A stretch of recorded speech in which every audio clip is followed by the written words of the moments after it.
Do please be seated. It is 2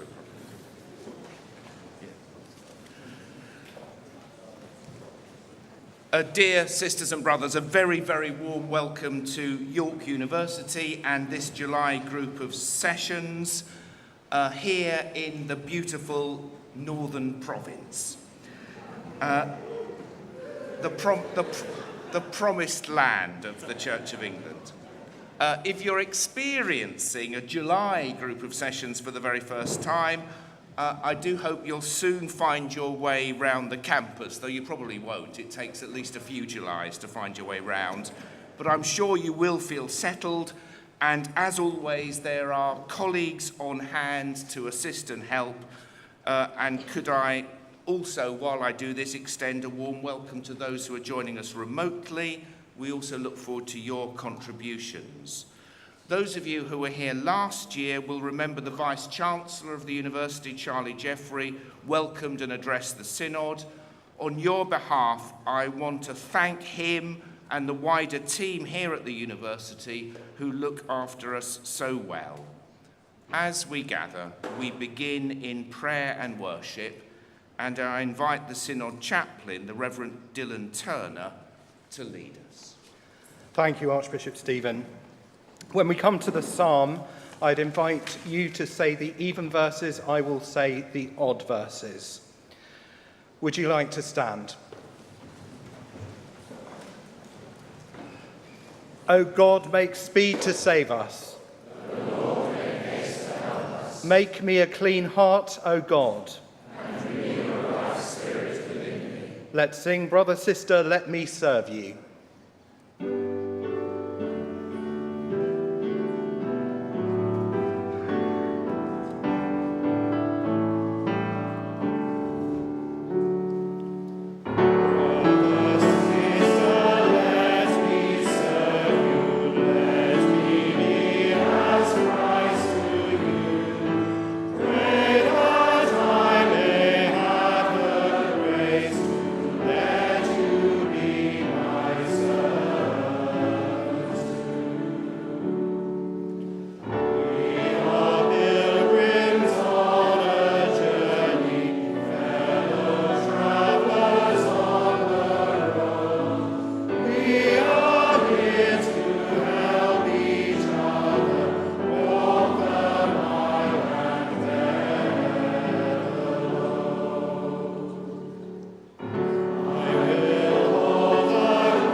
Would you like to be seated as we pray the psalm?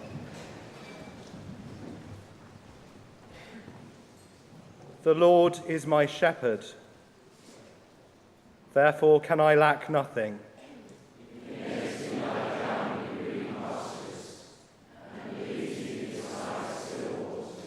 He shall refresh my soul and guide me in the paths of righteousness for his name's sake.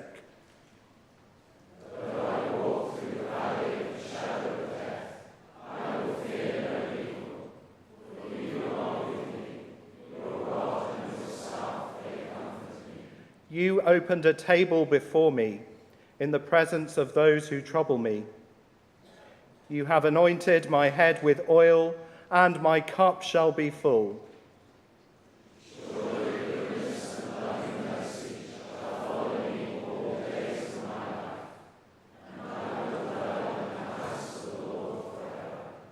Glory to the Father, and to the Son, and to the Holy Spirit, as it was in the beginning, is now, and shall be forever. Amen. And now a short reading from Ephesians. But now in Christ Jesus, you who were once far off have been brought near by the blood of Christ, for he is our peace. In his flesh, he has made both groups into one and has broken down the dividing wall, that is, the hostility between us. He has abolished the law with its commandments and ordinances, so that he might create in himself one new humanity in place of the two, thus making peace, and might reconcile both groups to God in one body by the cross, thus putting to death the hostility through it. So he came and proclaimed peace to you who were far off, and peace to those who were near. For through him, both of us have access in one spirit to the Father. Jesus said, I am the good shepherd. The good shepherd lays down his life for the sheep. Let us pray.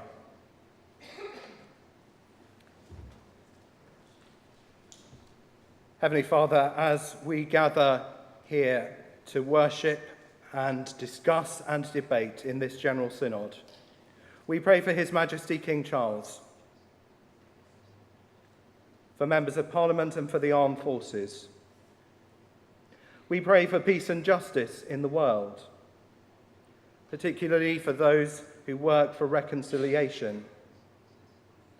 And at this time, we pray for all whose lives are devastated by war and civil strife, thinking particularly today of Ukraine and Sudan.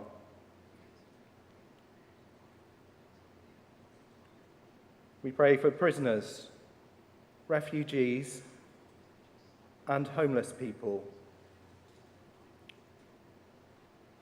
Lord, in your mercy, we pray for the life of this synod. May we love you, worship you, and serve you, and honour one another. Through your grace, may your grace be a reflection and reflected here in this synod as we discuss and debate and decide all that lies before us. We give thanks for the staff who have worked hard to prepare for this day and continue to do so behind the scenes. We pray for all who will speak, and we pray for all of us as we listen to one another. Lord, in your mercy,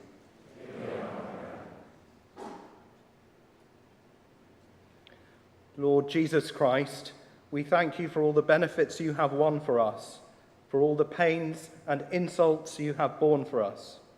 Most merciful Redeemer, friend and brother, may we know you more dearly, love you more dearly, and follow you more nearly, day by day.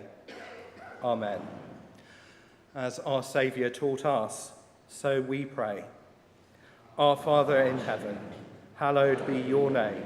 Your kingdom come, your will be done, on earth as in heaven. Give us today our daily bread. Forgive us our sins, as we forgive those who sin against us. Lead us not into temptation, but deliver us from evil. For the kingdom, the power, and the glory are yours, now and forever. Amen. May Christ our Saviour give us peace.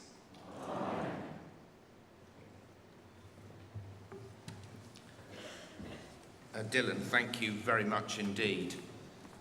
Synod, I'm about to read out the names of new members of General Synod who have been elected since the last group of sessions. As I read your name, if you are able, please stand, and if you can, remain standing, and we will give one hearty round of applause at the end. The new members are the Right Reverend Joanne Grenfell, Bishop of Stepney, suffragan bishops, replacing the Right Reverend John Peramboleth, the Right Reverend Julie Connolty, Bishop of Birkenhead, suffragan bishops, replacing the Right Reverend Helen Ann Hartley, the Right Reverend Stephen Race, suffragan bishops, replacing the Right Reverend Philip North, the Very Reverend Chris Dallaston, Deans, replacing the Very Reverend Andrew Nunn, Mrs. Christiana Olamaili, Diocese of Bristol, replacing Miss Abigail Scott, the Reverend Simon Drew, Diocese of Chester, replacing the Reverend Dr. Rob Munro, Mr. Peter Kelsey, Diocese of Derby, replacing Mrs. Sian Kellogg's, Dr. Rosemary Gomez, Diocese of London, replacing Dr. Liz Brutus, the Venerable Jonathan Chaffey, Diocese of Oxford, replacing the Reverend Tim Norwood, the Venerable Sally Gaze, Diocese of St Edmundsbury and Ipswich, replacing the Reverend Leslie Sue, Sister Beverley, CSF, Religious Communities, replacing Sister Anita Cook, CSC, and Mr. Nathan Oberko, Diocese of Leicester, replacing Miss Vanessa Pinto. May we greet them all.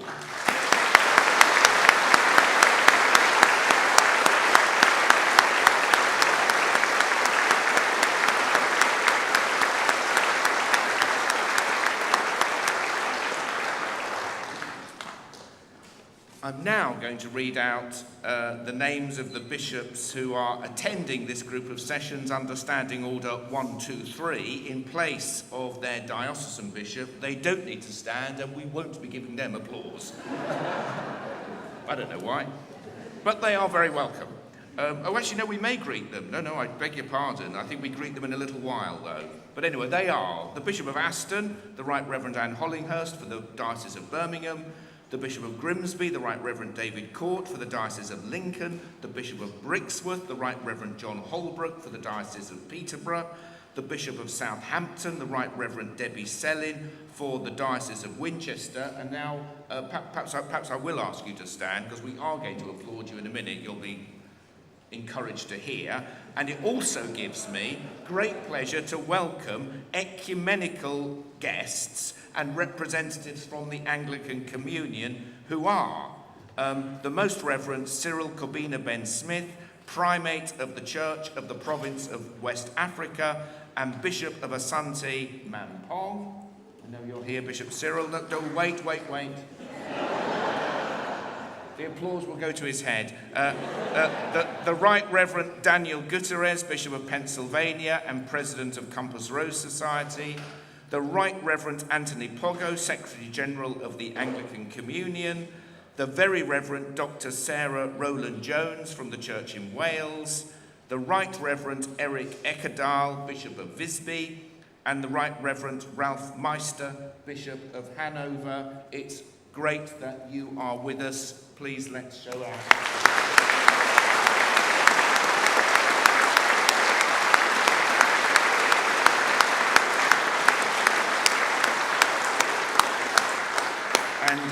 And my dear brother Archbishop Cyril will be preaching in York Minster on Sunday morning. We look forward to it.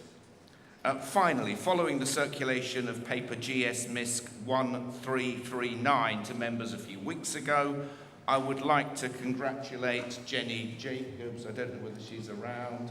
She's behind me.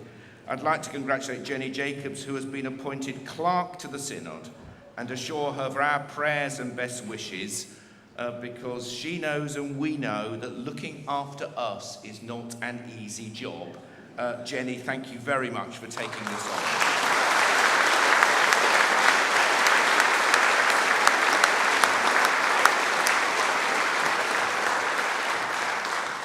Synod, that concludes this item of business.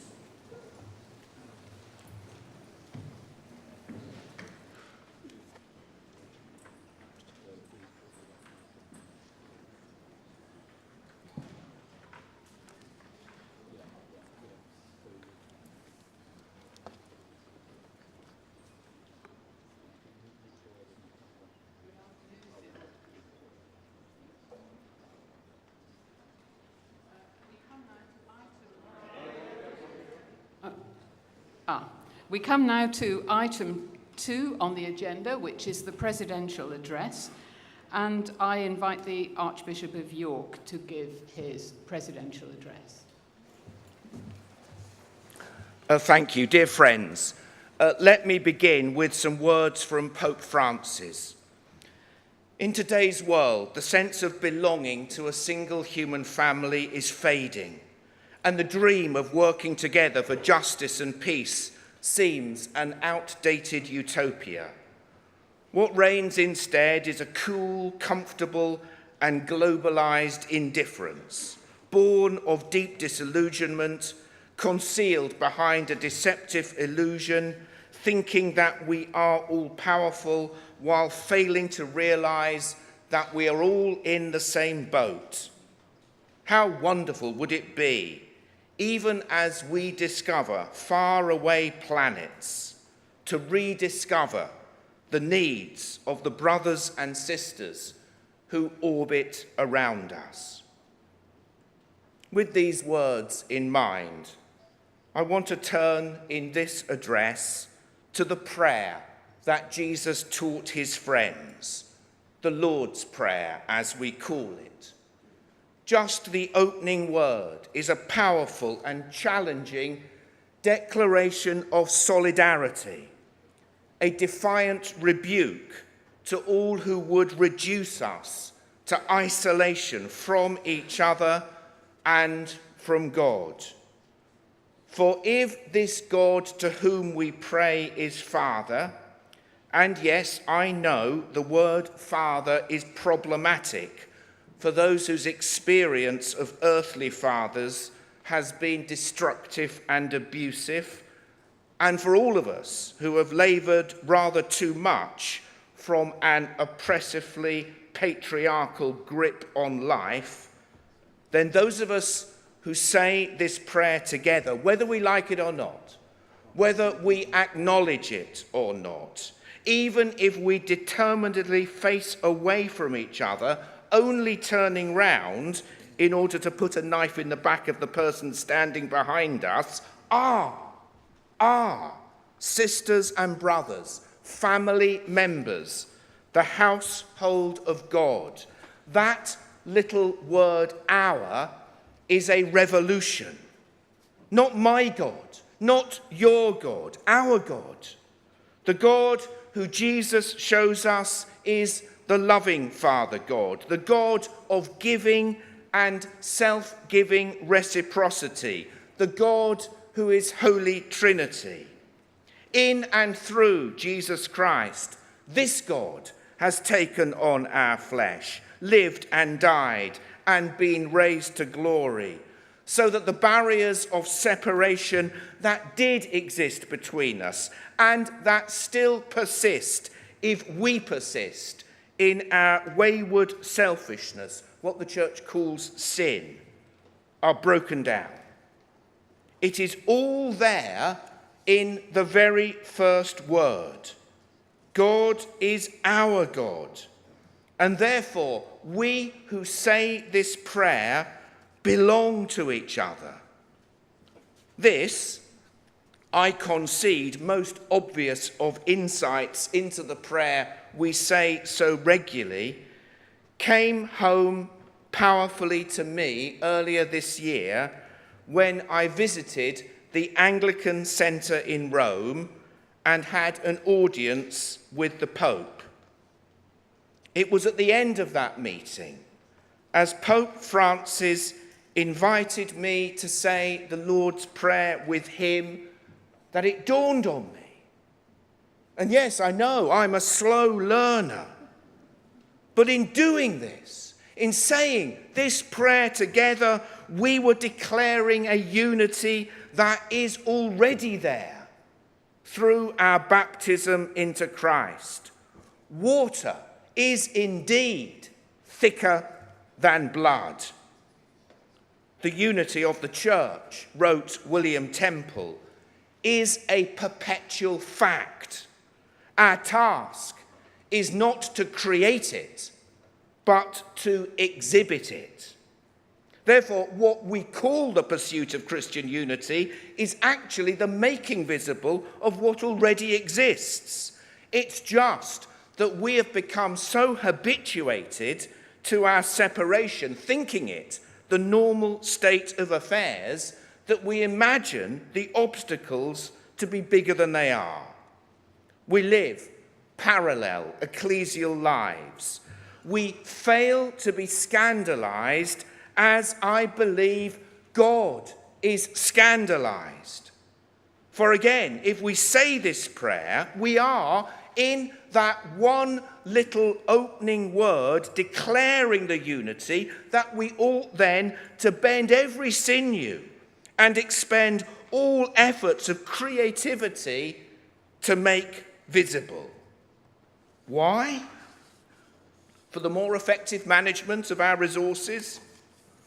For a healthier bottom line? Well, these things would be nice. But no. In order that the world may believe. That was Jesus' prayer on the night before he died. And at our peril, do we underestimate the terrible damage our visible disunity does to our proclamation of the gospel? To the world, it doesn't look like our God, but my God, entrusted with a ministry of reconciliation, we remain stubbornly unreconciled. We appear complacent about division and often also appear all too ready to divide again. But that beautiful hour runs through the whole of the prayer, through everything. It is the scandalously beautiful Christian vision from a scandalously hospitable God. Not my daily bread, but ours. Not my sins forgiven, everyone's. Not my will be done, but God's. But friends, we have got used to disunity. We think it's normal, when, in fact, it is a disgrace. It is an affront to Christ and all he came to give us. But if we begin with the word our, and let it change the way we see ourselves and see each other, then we will also see that our belonging to each other is not only non-negotiable, it is what we must prize and hold on to in all our discussions, all our decisions, and all the issues we face. Moreover, we must always go the extra mile of finding those ways of widening the tent of our inclusion, but without letting anyone be lost. Disagreeing well really does matter. As well as an audience with the Pope, on my visit to Rome, I also met with Cardinal Koch, the head of the Dicastery for Christian Unity. He got straight to the point. When I sat down, he asked me, "Why are you in Rome talking about unity when the Anglican Communion is splitting?" I told him, we are not splitting. That yes, we face enormous challenges, and that many of them are around the limits and requirements of unity and diversity. I acknowledge that within the Anglican Communion there are movements for change and movements that cherish unchanging practice. But I also said that our way of ecclesial belonging as a federation of churches in communion but not under a single rule allowed us flexibility within the boundaries of our bonds of communion, enabling us at our best to walk together with our conscientiously held differences. So this is my conclusion. Ecumenism is something we do. not just something we talk about, that it is too important to be left to bishops and theologians. We need a new springtime in ecumenism, new energy, new imagination, new determination, and it may even need to begin here in this synod, in our Church of England. As we say the Lord's Prayer, especially as we say it through these sessions, let that word "our" shape us, leading us in close collaboration with our churches, our deaneries, our dioceses, but also with other denominations, particularly those who are present with us, those with whom we share our baptism and with whom we could share ministry and mission, and with whom we must pray. This, more than anything, we must search out opportunities for prayer with each other, for the unity of the church, that the world may believe. I've been Archbishop of York for almost 3 years now, but I still wonder whether the most significant thing I did was in the first 5 minutes, when I went to the shrine of St. Margaret Clitheroe in the Shambles and prayed in silence with the Roman Catholic Bishop of Middlesbrough. We said the Lord's Prayer together. Oh, may this prayer lead us back to each other. For as it leads us closer to the heart of Jesus and his prayer for the world, then it also leads us closer to everyone else who prays it. And suddenly, we recognize each other as fellow disciples. We weep for our shortcomings and misunderstandings, ask forgiveness for our many mistakes. Therefore, let this recognition of our belonging to each other also shape not just the conversations we have, but the way we have them.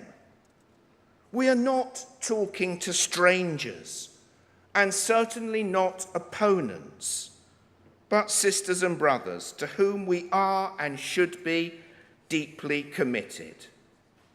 These sessions will deal with a number of crucially important matters on governance, the development of LLF, safeguarding. On a number of issues, we find ourselves in a deeply challenging place.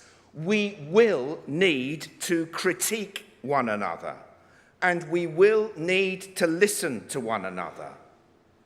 Let us do it as those who long to demonstrate the self-giving reciprocity of love that we see in Christ, as those who belong to each other. For how we do our business will affect its outcome. Referring to political life and the growth of hyperbole and extremism, Pope Francis has also written powerfully on how ridicule, suspicion, relentless criticism of each other ends up in a debate that is little more than a craven exchange of charges and countercharges, leading to a permanent state of confrontation. Let us work hard to avoid this by listening well, by speaking clearly, and recognizing the presence of Christ in each other. And I wonder whether admitting our mistakes would be a good place to start.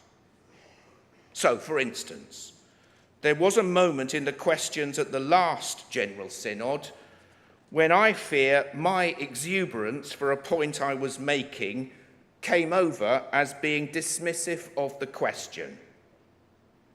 I am sorry. That was not my intention. I will carry on searching myself seeking a path of truth and love and grace. And I dare to ask this of all of us. Finally, that image of walking together, being in relationship and partnership, even if there is not complete agreement, even if it is impaired, is a deeply synodal image. During my trip to Rome, I learned more about how Pope Francis and the Roman Catholic Church are opening themselves up to synodality. Perhaps we, who have had a synod for quite a long time, need to remember its meaning, particularly that of journey and dialogue. Moreover, we have much to learn. Most of all, I suspect, that working through the concerns that enable us to walk together takes time. And there may need to be some degrees of separation between us even as we walk. But all this is time well spent. It reveals the beautiful unity of the church that is the body of Christ, a place where every member is valued. When I was with Pope Francis, he said this: we must walk together, we must work together, we must pray together. In a world of so much division, separation, shallow individualism, and an erosion of community, even an impaired unity among ourselves, and a commitment ecumenically to keep on talking, praying, walking, is very good news indeed. And it is so much better than the alternatives. So, a note for the Liturgical Commission. In all future revisions of our liturgy, could we please include the following rubric before each recitation of the Lord's Prayer? Be careful. This prayer is dangerous. It will change you. In saying it, you will lose yourself, and you will find the heart of God and God's heart for the world, and you will, to your very great shock and surprise, find that those who say it with you are your friends, that you belong to each other.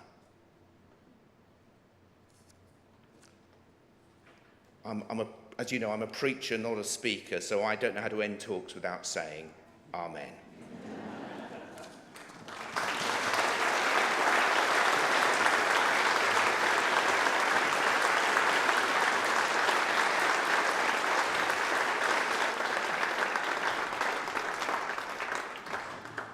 Thank you, Archbishop. That concludes this item of business. We will now move on directly to item 3 on the agenda, where, as you see, there are 2 speakers listed on order paper number 1. But I understand that the Right Reverend Daniel Gutierrez, Bishop of Pennsylvania, is unfortunately not able to be present at this time. And so we will move directly on to the address by one of our ecumenical representatives, that is the Right Reverend Eric Eckerdal, the Bishop of Visby, and he will deliver an address to General Synod on behalf of the ecumenical guests. Bishop. Thank you, Archbishop Justin. Archbishop Stephen, I can't see you right now. I still haven't eyes on my back, so there is a reason for that. Brothers and sisters of the Annual Synod, I'm honored to be here on behalf of the Archbishop of Uppsala and the Church of Sweden. And I would like to also, on behalf of all ecumenical representatives here today, present here today, express our appreciation and gratefulness for the possibility to be here. And together with you, express the unity and the communion, not yet perfect, of the wider Apostolic and Catholic Church. Personally, it's my first visit and participation at your synod, and I must admit that I'm both eager and curious to experience and understand more of how your synodical process works and functions. How you listen to the Spirit and together attentively, as the people of God, bishops, clergy and lay together, discern the will of the Lord. Of course, that's not easy, as we all know. It's a hard work, and it also is a need for a great humility from all of us in relation to the Lord and in relation to each other. It may be my first visit. It is, however, not the first visit of a representative of the Archbishop of Uppsala or the Church of Sweden here. That is rather standard procedure, and an expression of the close connection between our churches, the Church of Sweden and the Church of England, both before and after the Reformation. More recently, this close connection has been formally manifested first in 1922, some time ago, but not that far away considering our history. And later in 1996, it was confirmed, widened and deepened in the Porvo Communion through the Porvo Common Statement. Together with all the national churches of the Nordic and Baltic region, as well as the Anglican churches in Great Britain, in Ireland, in Portugal and Spain, 15 churches, or perhaps better provinces, manifest a visible sacramental communion. Still, we have to work out how we will implement what we have signed. And I think my presence here could be a friendly reminder that we really have to work this out to find a deeper communion, both in a practical and a visible way. Of course, I'm aware that not everyone here is familiar with the Porvo Communion or the Porvo Common Statement. It is actually quite a rather strange name. It's a town in Finland, and probably we also need, as a part of the implementation, find a new name that better express what we actually confess about our communion and the unity of the Church of Christ. However, in contrast to most of our ecumenical agreements, bi or multilateral alike, the Porvo Common Statement establishes the visible sacramental unity and communion that we are looking for in the ecumenical movement. Although we still have to work out how we shall work this out in a practical way and in a deeper sense.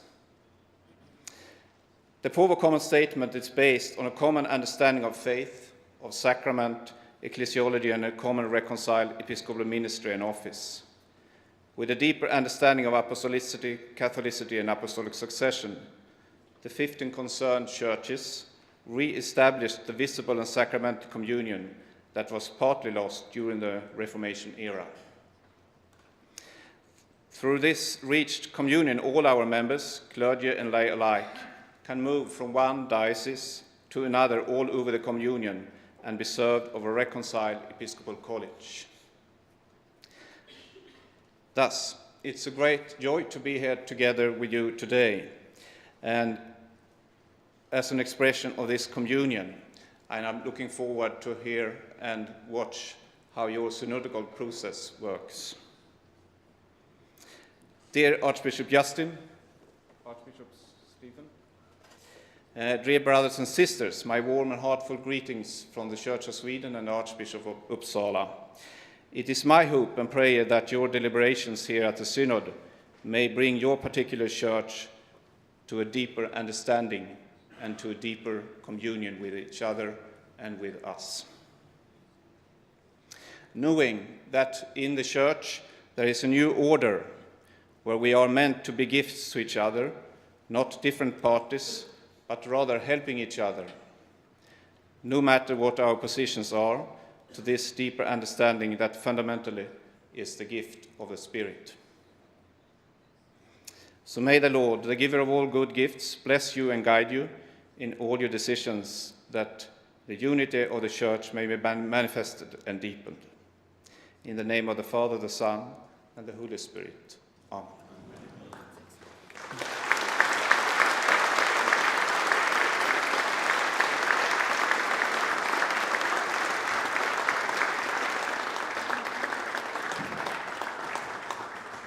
Thank you, Bishop Eric. That concludes this item of business. Please do remain in your seats. We come then directly to item 4, which is the Business Committee report. Thank you.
We come now to item 4, the Business Committee report. Members will need GS 2297. This report gives members of Synod the opportunity to make brief points about the agenda and about other matters addressed in the report by the Business Committee. The operative word there is brief. On the Standing Order 105.3, amendments to this motion are not in order. Also on the Standing Order 105.10, nor are there any further motions arising out of the report. I now call on Canon Robert Hammond, who chairs the Business Committee. You have up to 10 minutes.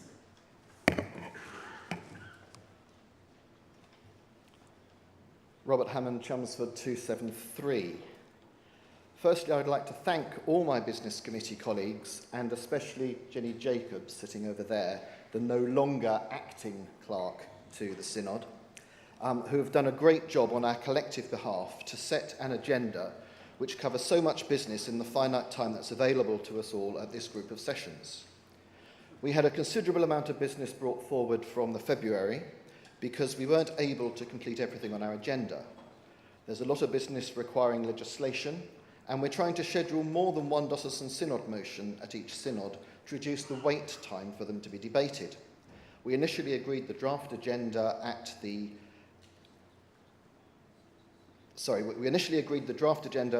Business Committee meeting in late April, and you were sent the outline of business in early May.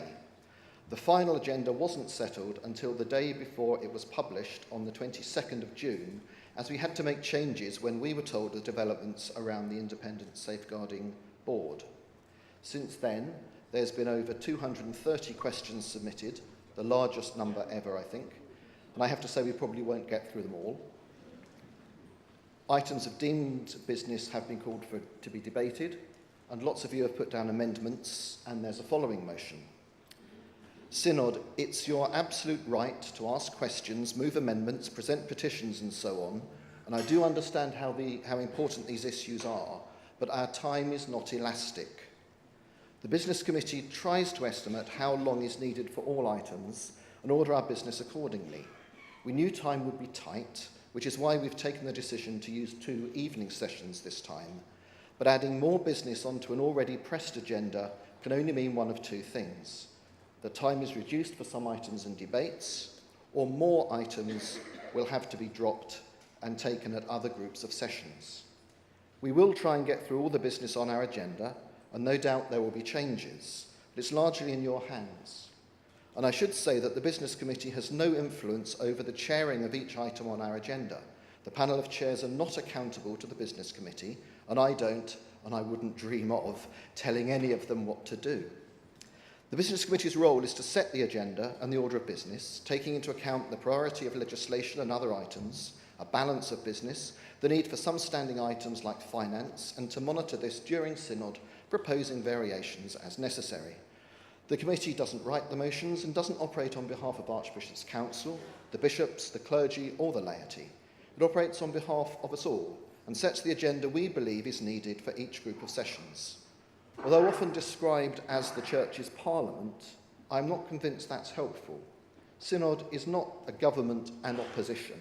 We are primarily a legislative body trying to find the way together. I receive many emails and social media comments telling me what I need or to do or what must happen. I'm always grateful for your comments, although I have to say not necessarily the hectoring tone of some of them. But the committee will make its decision on the agenda it believes the Synod needs. The Business Committee is pleased to have been able to schedule 3 diocesan Synod motions, an important private members' motion on young people's representation in our Synod. Remembering that we are primarily a legislative body, we do have a lot of legislation this time, including final approval of the miscellaneous provisions measure, first consideration of the long-awaited draft clergy conduct measure, and other important legislative items. We've given most of Saturday afternoon for an update on living in love and faith. Now, this will sit outside of standing orders and formal Synod business, which gives flexibility in how that time will be used. And that's why Saturday's formal session ends at 3:15. But please be aware the LLF update will start then and go on until dinner. We've scheduled a good chunk of time for the National Church Governance Report on Sunday evening, and the important review of the Mission and Pastoral measure on Monday evening. On Tuesday morning, we'll have the opportunity to look at a potential Synod complaints process, which the Business Committee has been exploring in the light of comments you have made to us.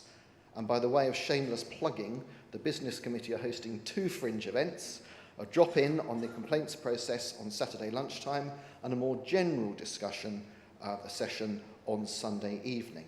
You're very welcome to both, and we'd love to hear what you have to say. In the light of the level of interest Synod has in recent developments around safeguarding, the Business Committee has decided it would like to take most of the safeguarding related items on Sunday afternoon. The presentation and questions on developments relating to the Independent Safeguarding Board, the Archbishop's Council Audit Committee report, the item on the redress scheme, and the Safeguarding Code of Practice. The Business Committee felt that this will allow us to consider all these items together rather than at various times in our agenda. And so, to give us more time on Sunday afternoon, we will propose that the Oxford Diocesan Synod motion on responding to the climate emergency be taken on Tuesday morning. I'll be asking Synod to agree to these variations in the order of business at suitable points, but I wanted to give you a heads up now. And as always, please be aware of when I propose a variation in the order of business and when the agenda changes, and keep an eye on the relevant notice paper.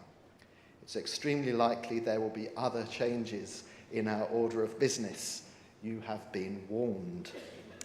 Can I also remind members of our Code of Conduct, which sets out how we work together as a Synod, and particularly around the section on declaration of interests. You should declare relevant interests orally at the beginning of your contribution to any items of business on the agenda that might reasonably be thought of to influence what you say and do, and which is relevant to the issue under debate. And that also includes the financial or personal non-financial interests of close family members. You'll notice some subtle changes to the layout of the chamber. We're taking the opportunity to trial some alternative options, particularly around making the chamber more accessible to those who find stairs difficult, ahead of a possible redesign next year.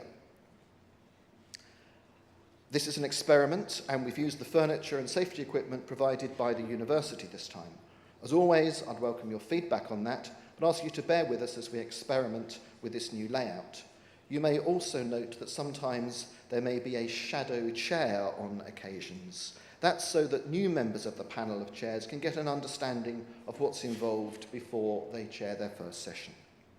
Talking of experiments, for the past few years, we've been talking about introducing some form of Synod Select Committee. We had a well-attended fringe meeting last year, and following a significant amount of work by the Director of the Central Secretariat, we are experimenting with a Synod deep dive on Saturday evening. Now, this is not a parliamentary-style select committee, which is why we haven't called it a select committee. And I'm afraid that parallels to a parliamentary select committee are unhelpful. It's a deep dive by a panel appointed by the Appointments Committee with conversation partners into the mixed ecology aspects of vision and strategy.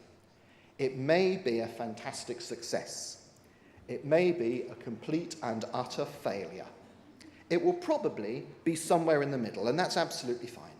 The Business Committee wants to try something out rather than write papers and try to define things in the abstract. For those of you with project management experience, think agile rather than waterfall. It's a case of learning while doing, and we've already learned loads, so please bear with us and realise it is a new way of doing things and it won't be perfect. We hope the outputs will be twofold. Firstly, some observations and recommendations on the mixed ecology work that, although non-binding, we hope will be useful going forward. And secondly, an analysis of whether the deep dive format is something that we should pursue in the future, and if so, how we can do it better than this year. We will review it ourselves and, of course, welcome your feedback. The Business Committee is immensely grateful to staff, the Appointments Committee, panel members, and those who have agreed to be conversation partners. Finally, I'm very aware that members have strong views at the moment on a number of issues we'll be considering during our time together. That's a good thing. We should all be concerned about the issues we consider. But can I urge us to be careful what we say to each other here in York and indeed on social media? And that includes what we say to and about Synod staff, laity, clergy, bishops, and university staff. When feelings run high, our care for others sometimes run low. So let's remember who we are, not just what we are. We may be members of the General Synod, but we're all humans, individually made in the image of God, called to love one another despite all our sins and weaknesses. I hope our actions will show that this weekend. Chair, I beg to move the motion standing in my name.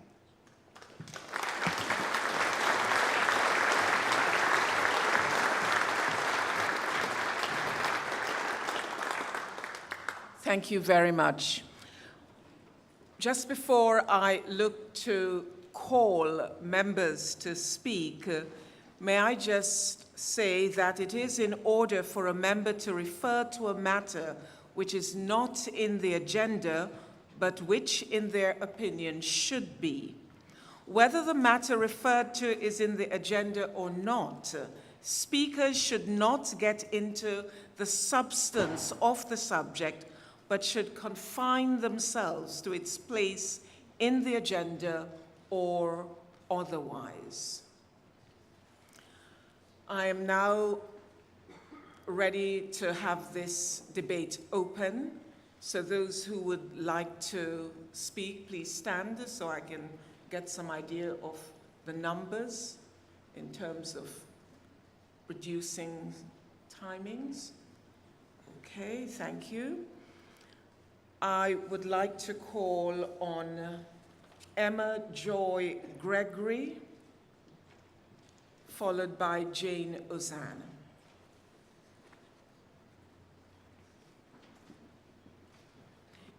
Up to 5 minutes. Thank you. Emma Joy Gregory, 247 Bath and Wells. My speech is just to thank the Business Committee for running evening sessions this year in York. Whilst it's been nice to spend recent evenings in York at extended fringe meetings or relaxing in the bar, it hasn't felt the most efficient use of our time. In previous quinquennia, I always admired how Synod has used time efficiently and effectively by including evening sessions. In recent years, I must admit to the sense of frustration on an evening in York, very far from home, knowing that we could be spending this time making progress with the work in hand. As a teacher, for me, every hour spent away is a class missed, a job to catch up, marking overdue. So I'd like to encourage my fellow Synod members to take evening sessions seriously, to attend, and to help re-establish this way of doing business, keeping in mind that it facilitates an effective use of time for busy working people. Thank you.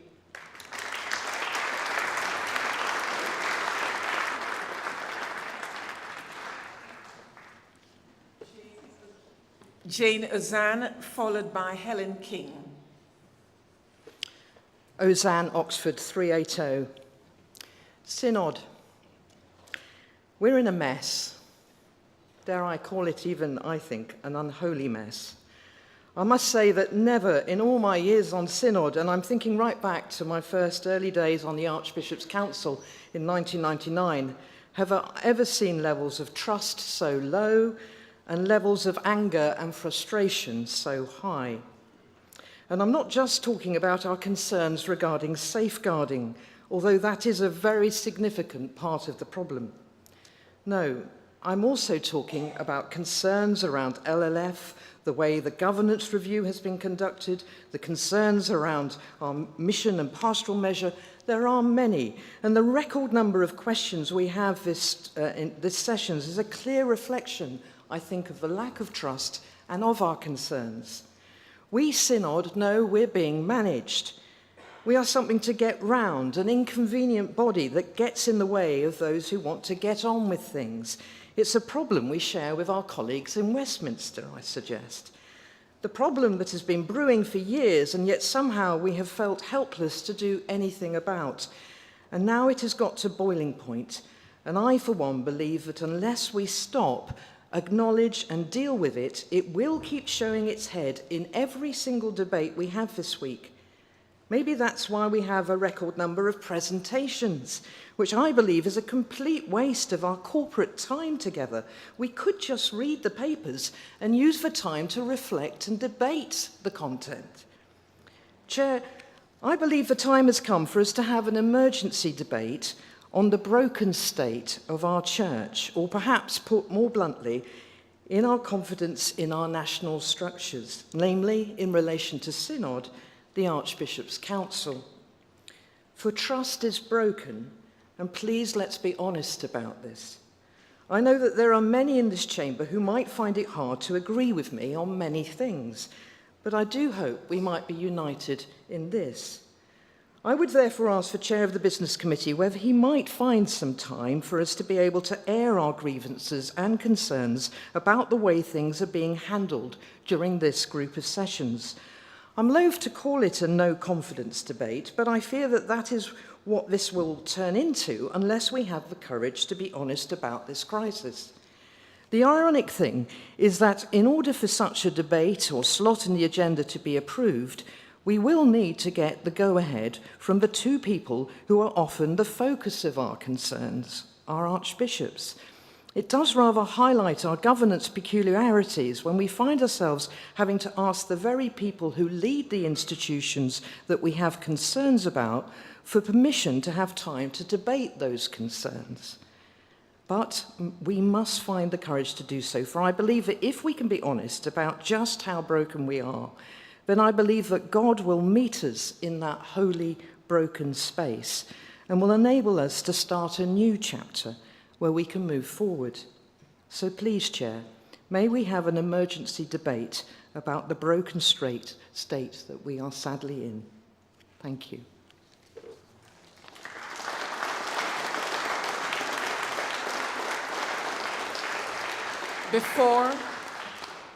Before Helen King speaks, may I just say we do have folks joining us on Zoom, and I will be calling Robert Thompson on Zoom after Helen King. Thank you. Helen King, Oxford 378. As it happens, I'm one of the signatories to Robert Thompson's private member's motion asking for an independent investigation into what happened at Soul Survivor. And I know we can't go into any details here, so I won't, only to say that this is not just a question of those whose faith was formed in Soul Survivor, but also about how we do youth work in the church today, since much of that is based on the Soul Survivor model. And I'm surprised that it hasn't been mentioned so far in this session. It wasn't mentioned in the presidential debate, for example. But I would also like to underline what Jane has said, and I would see this as what I call the agenda underneath the agenda. So I would like to ask the chairman of the Business Committee to talk about that. We have an agenda that has very serious issues on it, but they are symptoms of other things going on in our church, which I think we should be honest about. The agenda underneath the agenda, I think, is transparency. What is going on? I mean, I really would like to know what is going on, and I'm hoping during this synod I'm going to find out. But at the moment, what is going on? Who does what? What's happened? Transparency. Secondly, accountability. We have governance review on the agenda, but the agenda underneath the agenda is who is accountable to whom in the Church of England.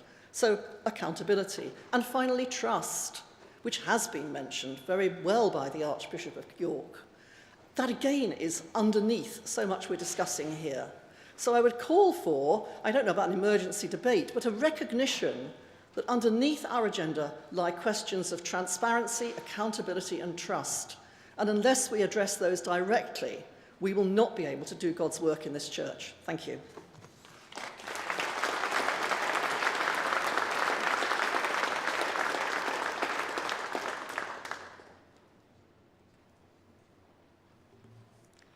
So we go to Zoom now for Robert Thompson, and he will be followed by Luke Appleton.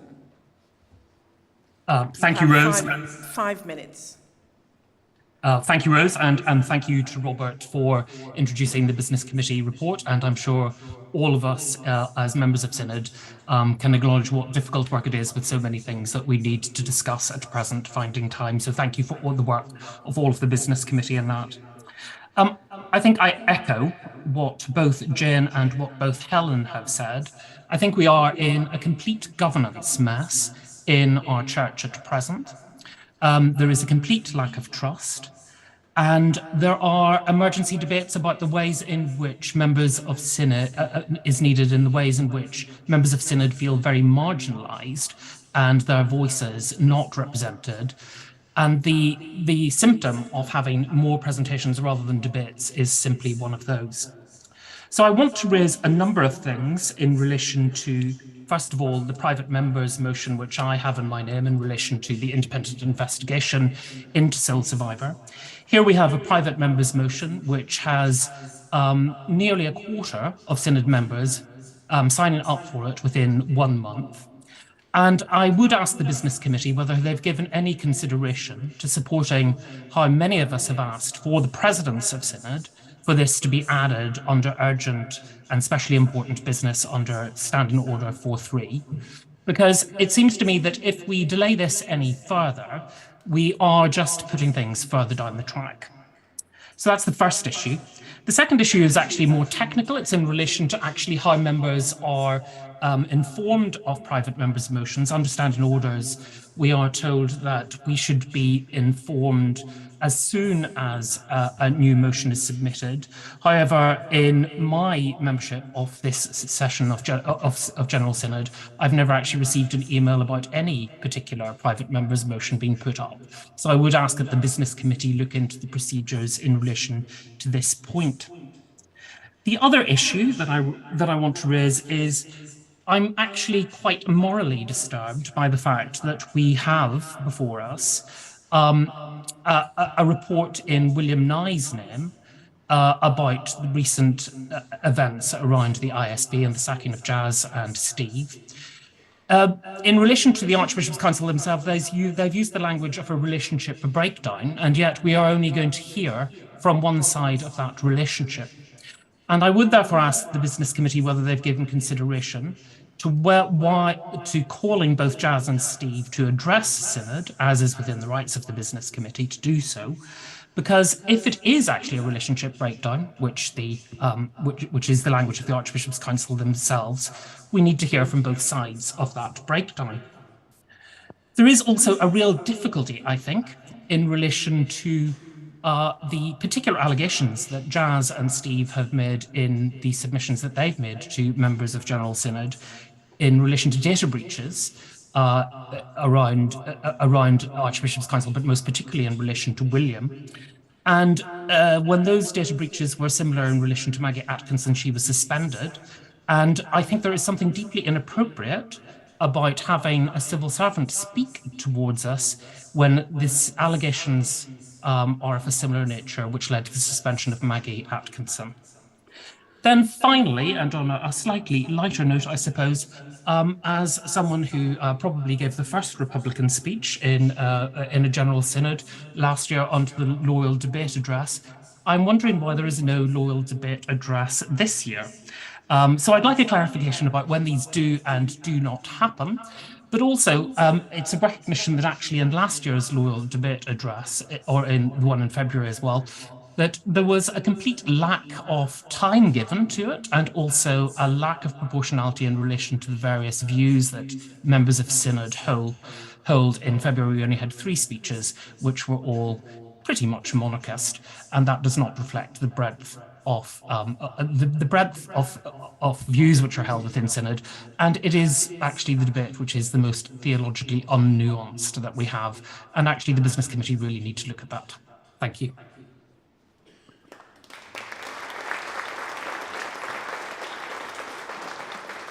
I'm now going to move to a speech limit of 3 minutes.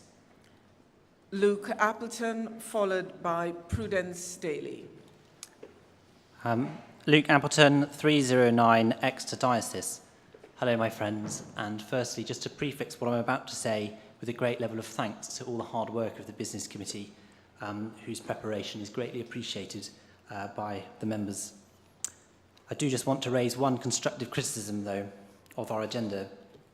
The Holy Bible says, 6 days thou shalt labour and do all thy work, but the 7th day is the Sabbath of the Lord thy God. In it thou shalt not do any work. Canon B6 of our canons says of Sundays and other special days of observance, the Lord's Day, commonly called Sunday, is ever to be celebrated as a weekly memorial of the Lord's resurrection and kept according to God's holy will and pleasure, particularly by attendance at divine service, by deeds of charity, and by abstention from all unnecessary labour and business. Was it necessary for us to interrupt the Lord's Day, and with items as controversial as safeguarding and governance? Surely other items could have been delayed on the other days to make room for these important matters.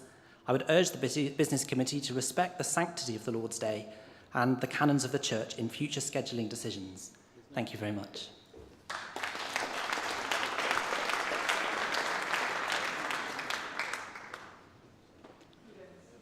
Prudence Daly, followed by Sarah Finch. Prudence Daly, 376 Oxford. I would like to echo some of the concerns raised particularly by Jane Azan and Helen King from the Oxford Diocese, which were shared by many of us across the diocese when we had our diocesan get-together across our General Synod group. I've been here a long time, since 2000, and yes, we've all, things have always been a bit niggly in a group like General Synod, but the concerns that they expressed, things have changed. There definitely is a sense now more that Synod is being bypassed and managed more than was the case in the past. But I particularly wanted to pick up on the point about the number of presentations. It's something that some of us have moaned about before. But I wanted to draw Synod's attention to the fact that when we have presentations, we have to suspend standing orders. We vote to suspend standing orders to allow them to take place. Now, that in itself is an indication that perhaps that isn't the normal way for Synod to work. Now, of course, sometimes there are situations where a presentation may be necessary, but if, like me, you think that some of the time that is devoted to presentations could be better spent on debate, then I would invite members of Synod, when we are asked to vote on the procedural motion that standing orders be suspended to allow a presentation to take place, that you may wish to vote against it. And I think that would send a clear message. Thank you.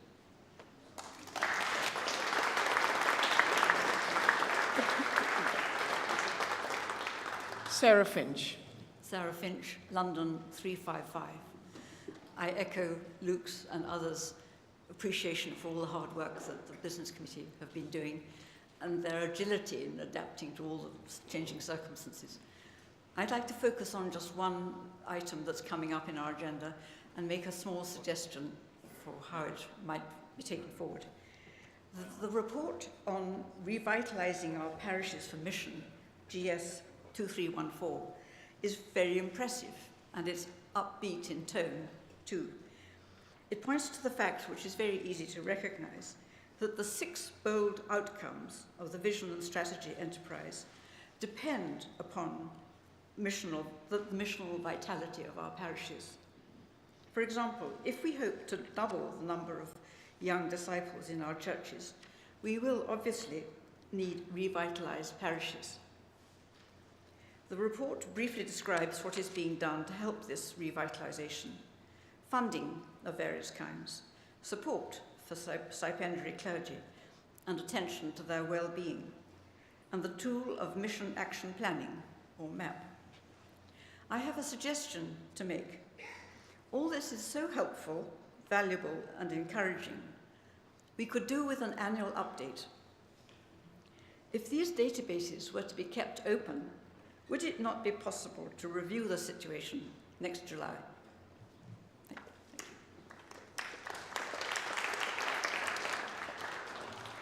Thank you. I see no one else standing, so I'm going to call on Canon Robert Hammond to respond to the debate.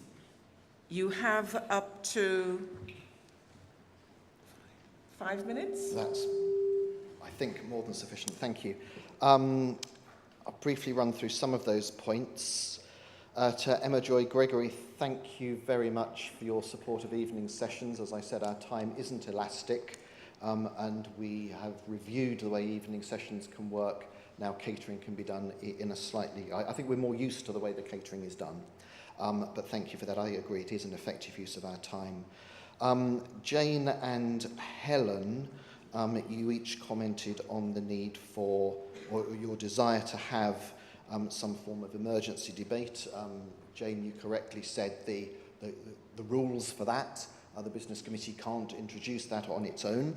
I think there are lots of opportunities for us to ask questions and debate various aspects of the elements you were talking about. And when Helen was talking about transparency, accountability and trust, I think we have opportunities to discuss those. But I also think it's beholden on us as Synod members to be transparent, accountable and trustworthy and trusting ourselves as well. Robert, on Zoom, your private members motion had not reached the correct number, i.e. 100 signatures, when we met to set the agenda in April. So that's why it wasn't considered for inclusion. I will look into the procedure for questions. I didn't quite catch all of your points there, but we will look into that. And again, I'll look into the loyal address items, points you raised there as well. Luke, we always try to consider carefully the type of business that we have on a Sunday. But again, our time isn't elastic. We have to fit things in. And there are always other pressures on our agenda. And sometimes it's to do with people's availability to when we schedule items or not. So we do try carefully. I'm sorry if you didn't feel we got it right on this occasion. We will continue to do our best. Prudence Daily. I think the standing orders changed way back in 2005 about suspending standing orders for presentations. So we don't have to suspend standing orders, I believe, now. And Sarah Finch, I don't think that is a business committee issue, but we will refer that back to the Archbishop's Council. Thank you, Synod. Thank you.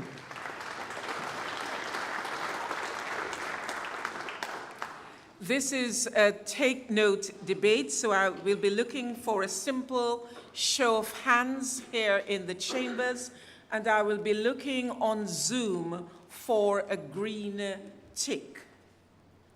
So I come now to put this item 4, to the vote. Those in favor, please show.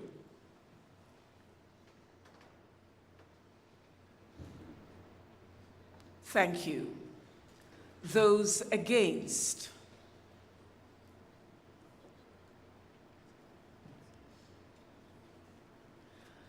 Abstentions? Don't do abstentions. Okay. That is clearly carried. Thank you.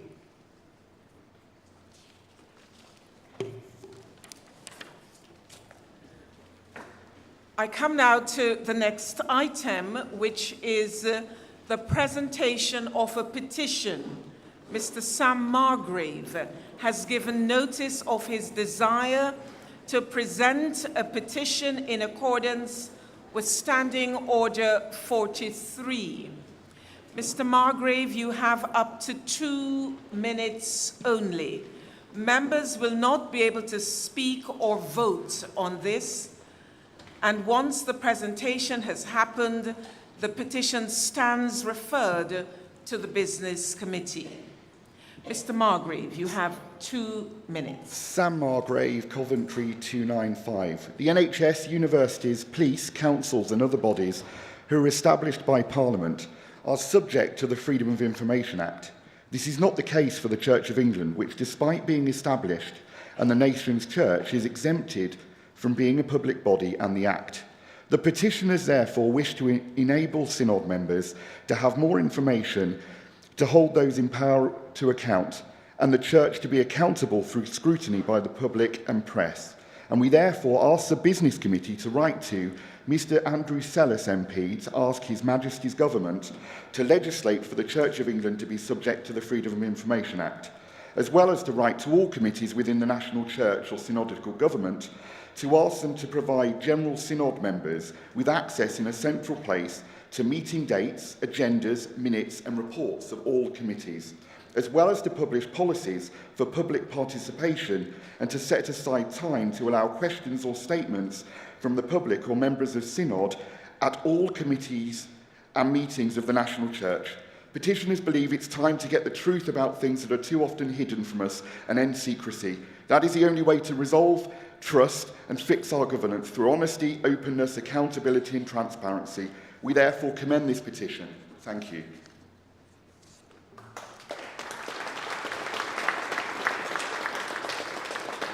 In accordance with Standing Order 43.4, the petition will be available for inspection by members at the information desk. This item is now closed and we move to the next item. Thank you.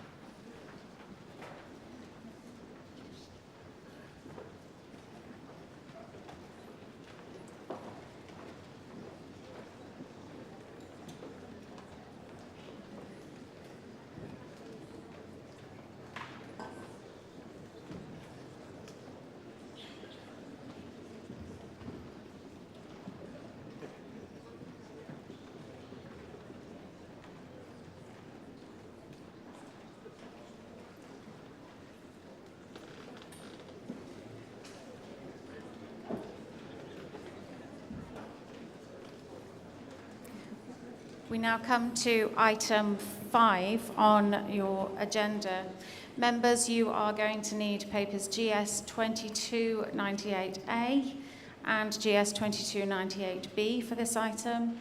You also need notice paper for the financial memo, as this item has financial impact. I will invite Sam Wilson to come and speak to item 5. He has up to 10 minutes. Thank you. Sam Wilson, Chester 282. Synod, firstly, let me thank those of you who signed Tim Norwood's private member's motion that stands before you today. Tim deserves many thanks, and it is a shame that due to his new job, he is unable to present it himself. Friends, this motion could not be better described than by the title of GS 2298A, welcoming younger people into the heart of decision-making. As I look out into this chamber, I see people with a wide diversity of experiences, of employment, different ways that we came to faith, different ways that we share faith. But there remains a missing segment, a part of the society we serve that is not here. Young people are not here. We talk about them, we write strategies about them, we may sometimes talk to them, but they're not here, not really. I'm aware that there may be some of you who are looking at me and saying, well, he looks pretty young, so we can't be doing that badly. Well, friends, I may be 25, but there are only 13 of us in this chamber who are under the age of 30. And as a youth worker, I promise you that the teenagers I minister to do not look at me and see one of them. And each year that gap widens. What does our age profile say to the young people about how the church makes decisions, about how it deliberates and discerns? Well, to many young people, it's currently saying, we don't need you. It's saying, we'll stick you on the front of our leaflets and our websites, but then we've got some grown-up stuff to be getting on with. Now, I know that this is not how we really feel. It has been an absolute joy since being elected onto Synod to talk to so many of you about how passionately you feel about our young people and our children, about how important their views are to you. This motion is about changing that perception. It's about letting young people know that they are not the next generation of church leaders, but that they are this generation of church leaders. This motion is about giving them space that is their own, not dictated to by us. A space where they can be treated as equal members of the church, from the local to the national. This motion is about putting our votes and possibly, yes, our money where our mouth is, and showing young people that they really matter. So how does this motion achieve that? Well, firstly, it recognises what great work has already been done. Our national strategy is already directed at reaching out to children and young people in different ways, and research has shown how we can do that. There are some incredible, brilliant people working in our NCIs, our dioceses, in our parishes, in our schools and beyond. We would not have any children or young people to bring into the decision-making structures of the church if it wasn't for them, and I thank them for all that they do. Banging the drum about children and young people is often a tireless, thankless task. But if the kingdom of heaven belongs to such as these, then it is their work that ensures that we do not hinder those children and young people. This motion also thanks those young people who have stepped up to the plate in years gone by and played an important role in previous synods. We will need more brave young people like them if this motion is going to succeed. Secondly, the motion calls for the establishment of a Church of England Youth Synod, or something similar, that would provide a national space for young Anglicans to meet, discuss and debate the big issues facing our church. Somewhere that is not tied to any single diocese. In our country today, where over a third of 18-year-olds go to university, and less than a quarter of those go to a university described as local, where young adults start careers and move over and over again, diocesan links are broken and remade. So a national space is not in the motion to take over from dioceses and the brilliant work that's happening in them.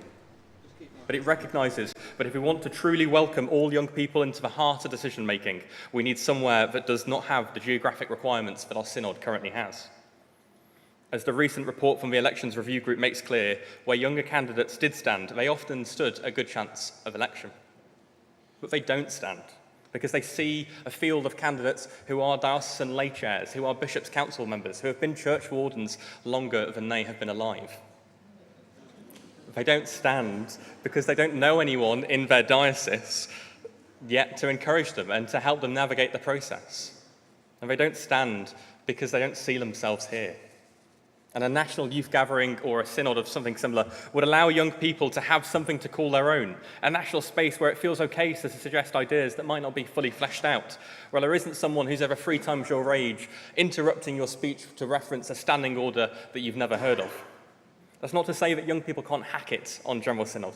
This motion does not stop them from going through the normal election process. In fact, it calls for 5 of them to be co-opted and given the right to speak in this very chamber.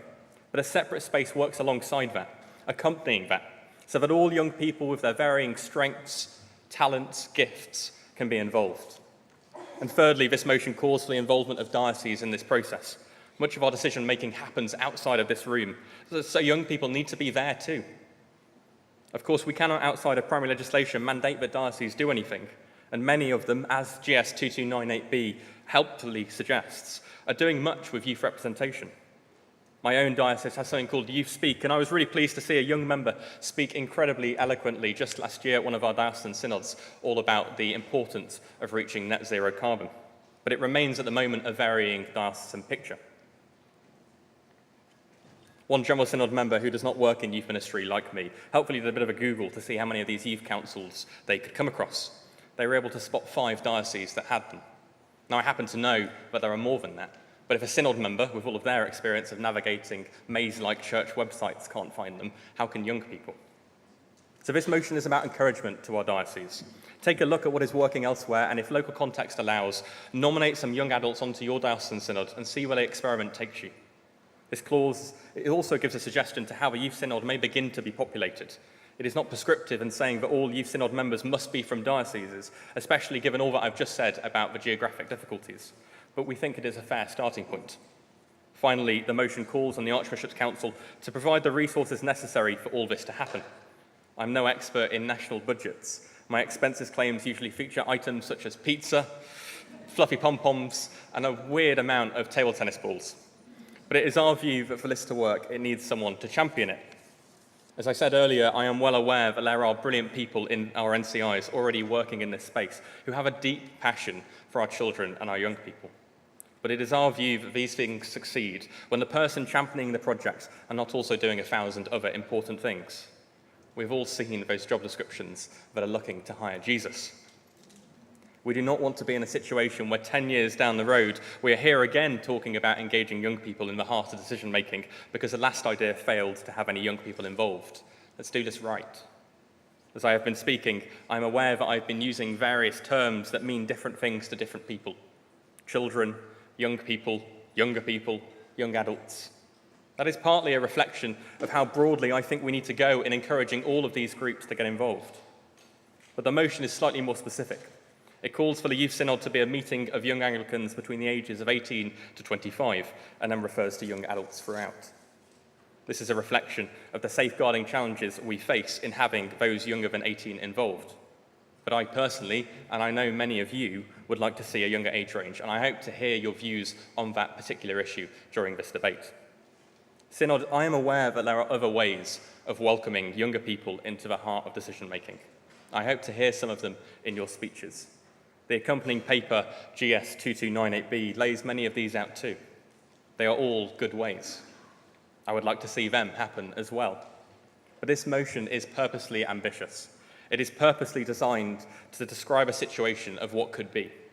A church where young people aren't limited by their age and the challenges that come with that. Not limited by which diocese they reside in, nor school that they attend. But they're right here, in the room, being seen, being heard, and being represented. Chair, I move the motion that stands in my name.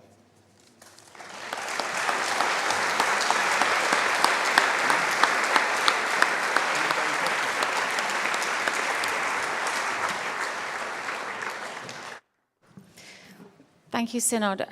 As you'll see, there are a number of amendments on this item, so I propose that we will take each amendment in turn. Some are consequential to others, so it's like a good warm-up for us, and see how awake we all are this afternoon. Clearly. Oh dear. So I call, first of all, our First Amendment, item 52. Can I invite Mr. Sam Margrave to speak to and move the amendment, standing in his name? Sam, you have up to 5 minutes. Thank you. Thank you, Chair. I've never had this before, but the notice paper that I have appears to be the wrong amendments, and they're all moved on block. I just wasn't clear whether that was the correct notice paper or what to do, and I wanted to make a proposal, if that might be okay. On notice paper 4, there are 2 proposals instead of the 3, but if we just stick with the 2, if we could take those separately, because they're very different things, and one of them has been agreed by other people moving amendments, and I wouldn't... Can you name the 2 that you're referring to? Which so number? One of them... 53 and 54. No. Can you ask him, is he referring to his amendments as set out in the 7th notice? Are you referring to the amendment that that was in the 7th notice paper? I am, that was yes. in your name? Yes. Bear with.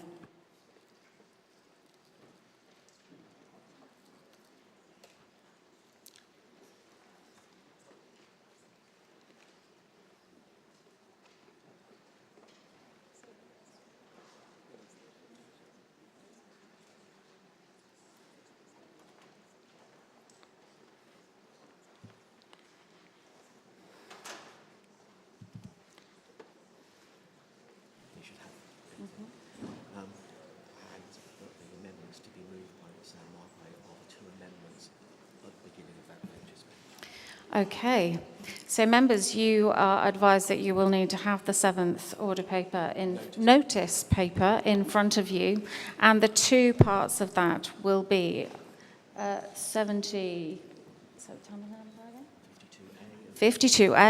and 52B. Could you move 52A and 52B separately, Chair? Would you Yes, take them? please. That's the proposal, that you take those separately. You have up to 5 minutes. We've already used a while here doing this. Thank you, Sam. Thank you.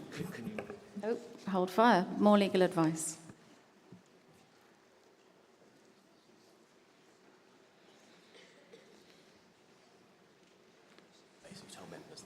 Helpfully, if you don't have the right paper in front of you, you should be aware that 52, as written in this one, 52A is what's printed under 52.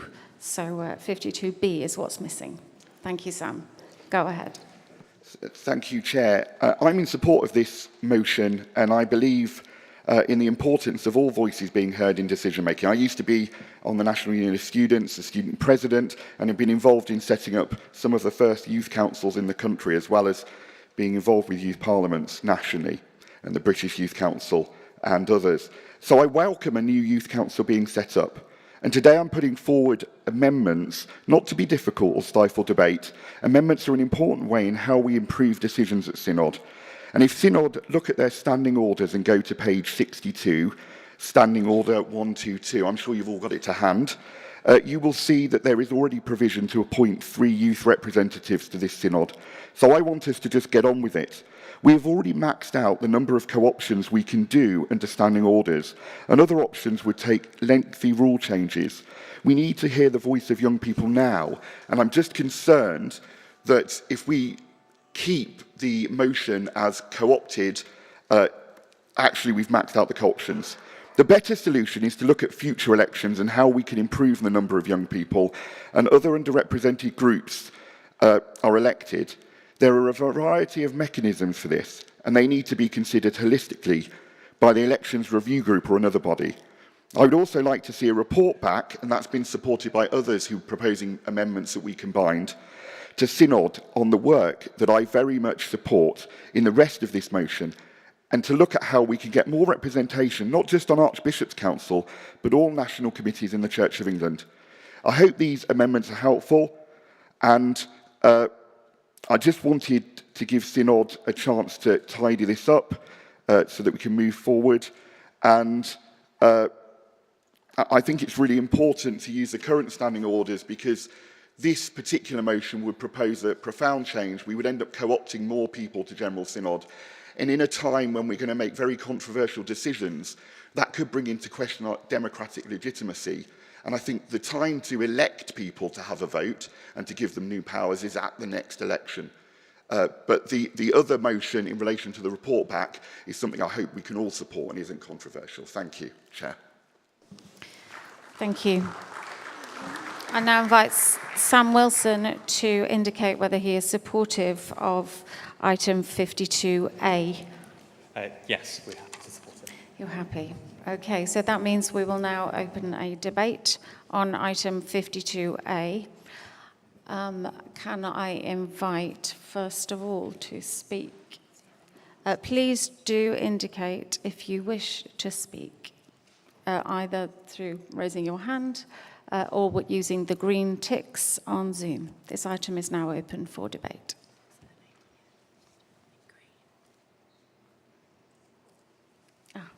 Yes. Can I invite you there, please? Yes. And the gentleman all the way back up there. Thank you.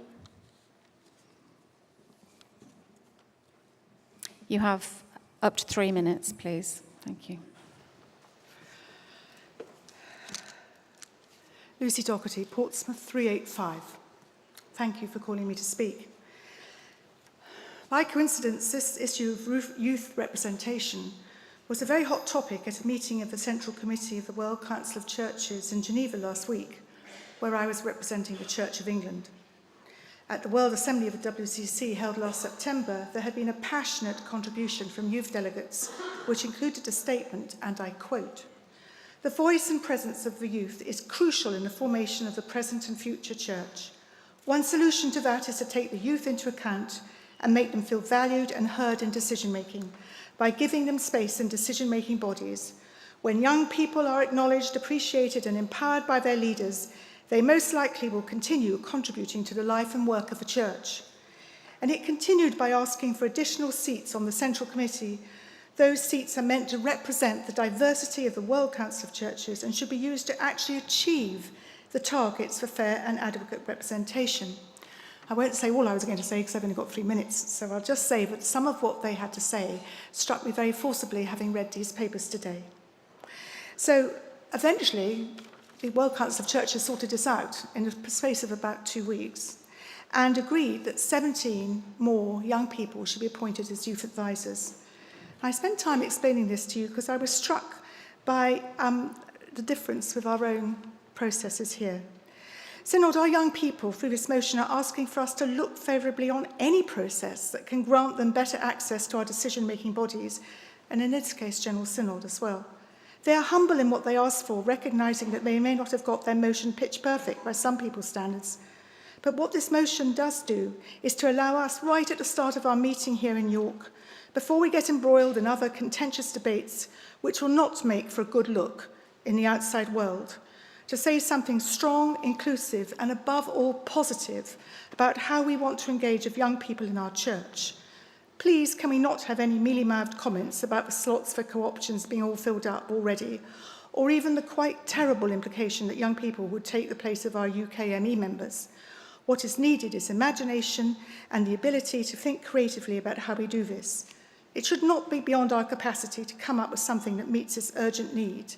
And as to the thorny subject of money, don't tell me that we can't find some money from somewhere.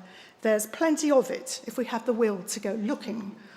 But most of all, can we be open and accepting in spirit and in deed for this motion and not get lost in nitpicking about legislation that says we can't do something? Can we start from the premise that we actively want young people here with us in General Synod and make it work from there? Let's learn from the example of the WCC, who overcame exactly the same issues as we're facing now, but against a set of much more complicated denominational and global criteria, and found a creative way to overcome their rule book. Please support this motion and remember that if we amend it too much so that it has no teeth and no bite, we will be haunted in the future by a reputation for not caring for our young people and their engagement with our governance processes. And then, when we go looking for people to serve the church in the future, we really shouldn't be surprised if we just can't find any. Thank you.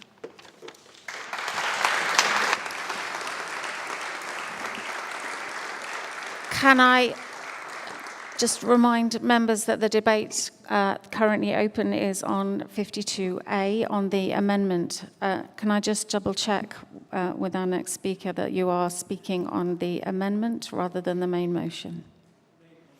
The main motion. Then can I respectfully ask you to hold your point until we do that? So are there any others wishing to speak on amendment item 52A? I see no one, so I now invite Sam Wilson to respond. No, apparently I don't. I'm just putting it to the vote. Apologies, Synod. So those in favour of item 52A, please show.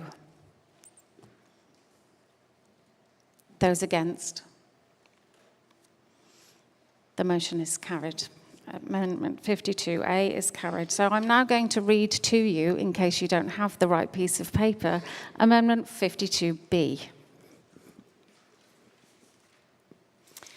It reads as follows: to leave out paragraph G and insert, appoint 3 young adults to attend General Synod in accordance with standing orders. Can I invite Mr. Sam Margrave to come and speak to and move item 52B? Sam Margrave, Coventry 295. I so move, Chair. Thank you. This item is now open. Oh, I need Sam, can I just check that you are in favour of this amendment or not? Please do. Go ahead.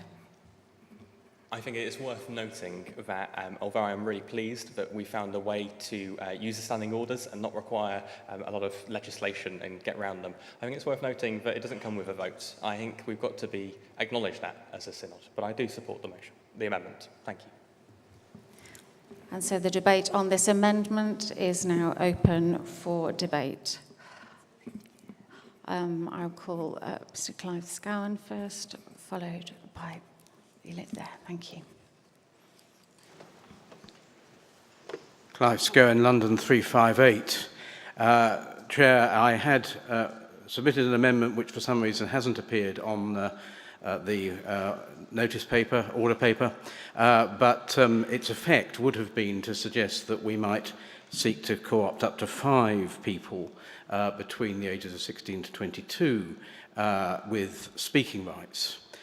Members with long teeth will remember that we used to benefit from the wisdom of 3 young people in that capacity who came and addressed us frequently, often very movingly, and yes, they didn't have voting rights, but they were able to influence the outcome of Synod's debates. And I think we miss that. And so I would warmly support Sam's amendment, even though it doesn't go quite as far as mine would have done. And I hope you will allow, if you carry this, if this motion is carried, I hope you will allow the Business Committee to think creatively and whether we might even be able to do better than the current standing orders provide for. But at the very least, I think we ought to find a way to have at least 3 young people as participant observers, there is a decision to be taken as to how they get appointed, because of course they used to be appointed by the Church of England Youth Council, which no longer exists. But as others have observed, any question of co-options really would have to wait until the next quinquennium, because the law is going to need to be amended to allow that if that's what Synod wanted to do. We can do this pretty quickly, I would have thought, certainly by this time next year, if not earlier. And so I urge Synod to support this amendment. Thank you. Mr. Scowen, I'm advised that due notice was not given by 2 supporters on your amendment by way of explanation. But, I call Helen King. You also have up to 3 minutes. Thank you. Helen King, Oxford 378. I'm resisting this amendment because I'm not sure what's going on with it. Is it replacing, looking at Sam here, is it replacing what's currently there in terms of G, the co-option of 5 young adults elected by the Youth Synod, or is it in addition to it? If it's in addition, I would support it. If it's a replacement, I wouldn't, because it's not organic. What I like about the original motion is it's an organic process whereby young people meet, and from their number, people go forward to General Synod. Because who's going to do this appointing? At the moment, it seems to be that the Archbishop's Council is going to appoint 3 young adults. How does it know where these people are? Who's it going to ask? Now, I'm biased here because I'm a little bit weird. I was on PCC at 16 and went up on General Synod. I was one of the youngest members in my 20s. And that's because, and this goes to clause B of the original motion, which I think is great, that's because I was given that support by a leader. My vicar suggested he wanted more young people on the PCC. That's where it starts. So he put me and a girl from the choir on. My first experience of being at a meeting where people say things like, oh, there's a comma missing in item 6 of the minutes of the meeting. Wow, this is amazing. But bizarrely, I quite liked it. Now, I'm not saying... Sorry. I'm not saying people like me are what you want on Synod. Because there is quite a range. You know, young people are not uniform. There are young people of different kinds. But people like me are not the only ones you want. In William Nye's supporting paper, not supporting paper, anti-supporting paper, I think, he says we don't need this because it's ridiculous, young people can't possibly do it, they're all busy in full-time education, and it's got far worse than it was.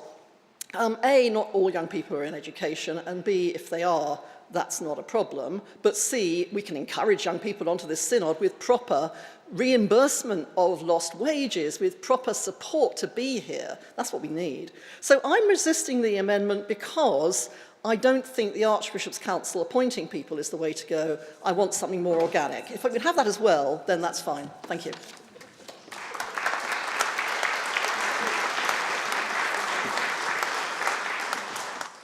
Thank you. I call you, and after that, would you like to, if you would make your way to the other podium as well, thank you. You have up to 3 minutes, thank you. Bruce Bryant Scott, Europe 113. Thank you, Chair. As you may tell by my accent, I'm not from the United Kingdom. I'm currently the priest in Greece, where we have no youth. I am the youth, it seems, me and my wife. But I spent 15 years on the General Synod of the Anglican Church of Canada. And I'm constantly encountering sort of cognitive dissonance, cultural shock between the General Synod as I experienced it there and the General Synod as I experienced it here. Many things are better here. Some things I wonder about. And in particular, when we talk about the representation of youth at General Synod, I'm kind of let down, underwhelmed by the numbers that are here in comparison to what I am used to.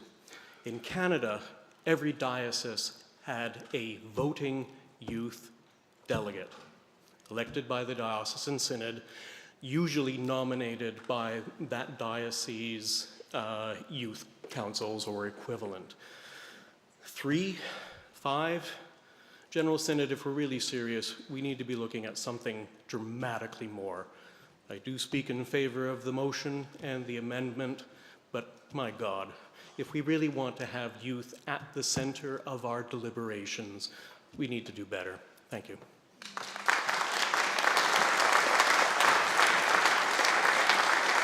After our next speaker, I intend to test your mind for a motion for closure on this item and then move on. Thank you. Carol Bates, Southwark 220. Thank you for calling me to speak. I'm just wondering if all these amendments are just prolonging getting younger people onto General Synod. I like Sam Wilson's original motion. I think it's fine. And all these amendments, I mean, it's gone down to three co-options of people. And your original one said to co-opt 5 young adults. And I think we need to be serious. Are we serious about having a younger and growing a more diverse church? Because if we are serious, we do need to get younger people on the governance of General Synod, which is top governing body of our church.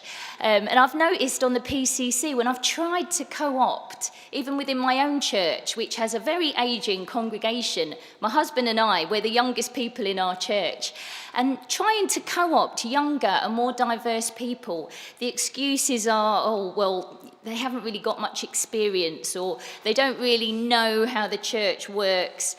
But, you know, if they're enthusiastic and they're willing to learn and they have got experience, you know, why are we stopping people from being involved and feeling like they belong? I want to give the example of my young son. He's 21, he turned 21 yesterday. He's just got his 2-1 in history at Lancaster University. And thank you. But he was asking me, how do, you know, are there any young people on General Synod? How do they get involved? So I was telling him about, you know, how you get voted on. But he would be very interested. He goes to the chaplaincy at Lancaster University, and he's going on to do a master's in war and diplomacy. And I'm thinking, what a useful subject for anyone wanting to be involved in the Church of England and govern it. So I think we do need to take this seriously and just really commit to welcoming people that really want to get involved and that are young and diverse. And I vote in favour of the original motion, and I'm just asking the question, are these amendments going to make it take a longer time to get young people on? Thank you.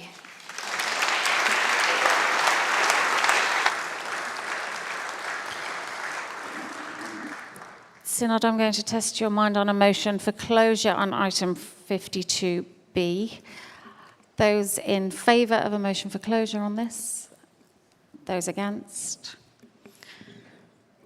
The motion for closure is carried. So we now vote on item 52B, which I will read to you again, although I'm sure you already know. Leave out paragraph G and insert appoint 3 young adults to attend General Synod in accordance with standing orders. Those in favour of this motion, please show. Green ticks on Zoom. On the amendment 52B. Those against, please show.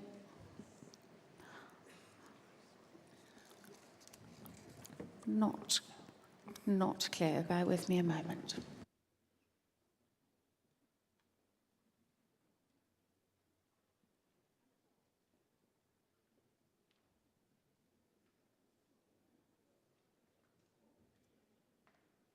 Okay, Synod, I order a counted vote of the whole Synod on item 52B.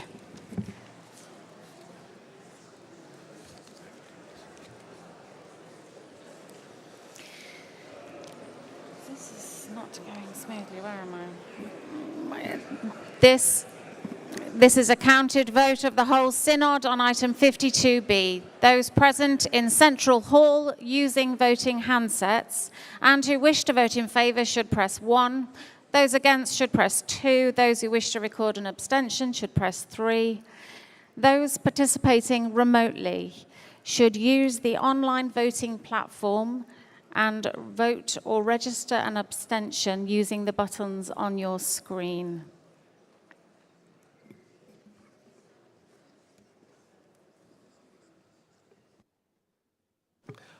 The voting period is now open and will end in 1 minute.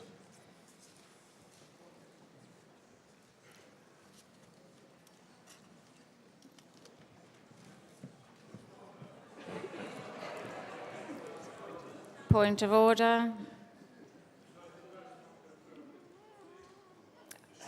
So it's not coming through on the machine, the voting machines. We're getting it all, this one, aren't we?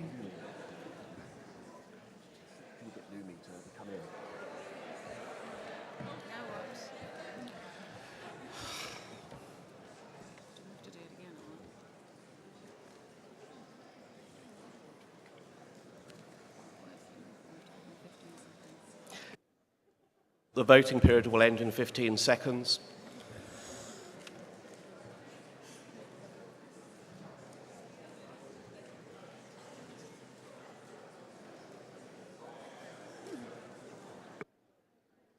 The voting period has ended.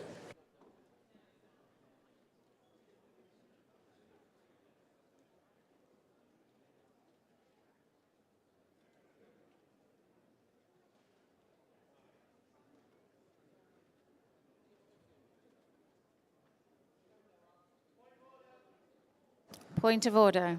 Mark Miller, is that on? Mark Miller, Durham 107. Sorry, Chair. I don't know if anyone else could feel this. There seemed to be a lot of words going around. It just was sending. Vote wasn't registered. It was done in time, but it never confirmed. And I wonder if the vote has equally been...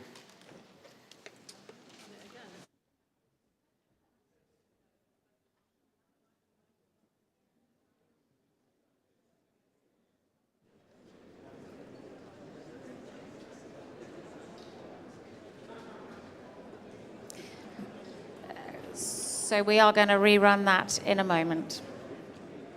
Are we having fun yet?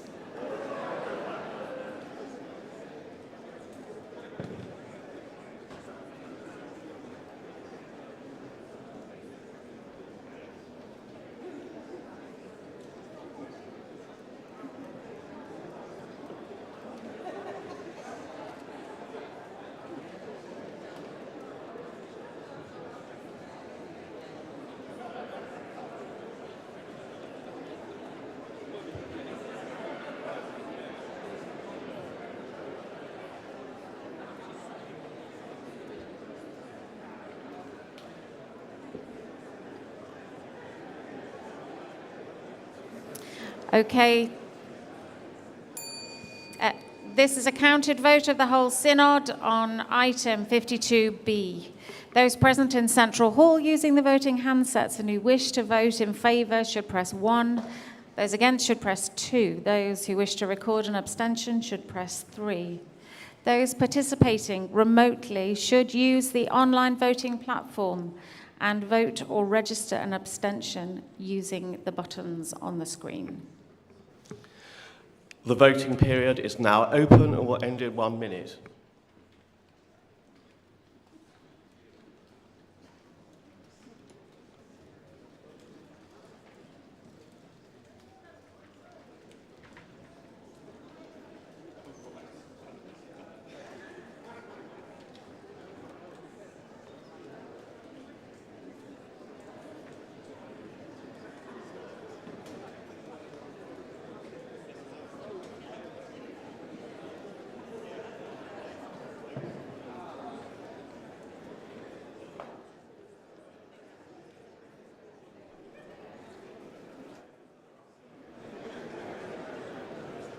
The voting period will end in 15 seconds.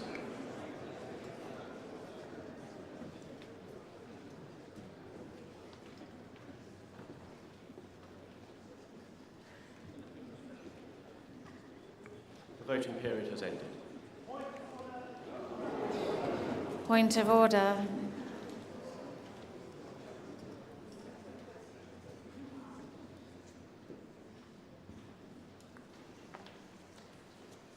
Christian Southampton, York 2343, with apologies, Chair.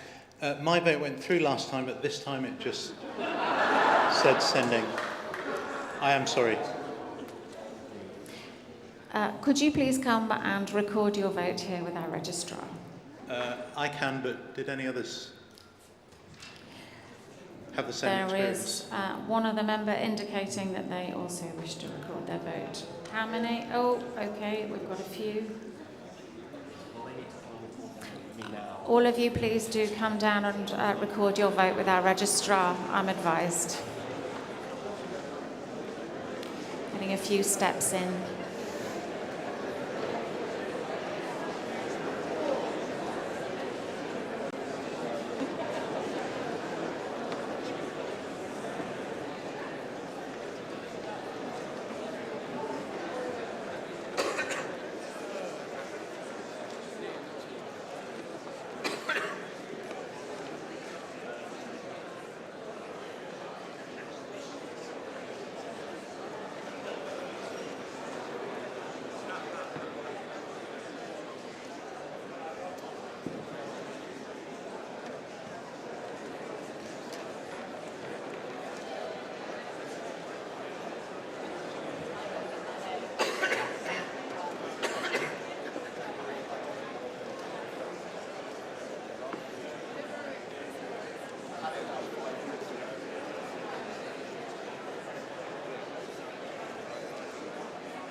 We're just checking that those votes haven't been double recorded.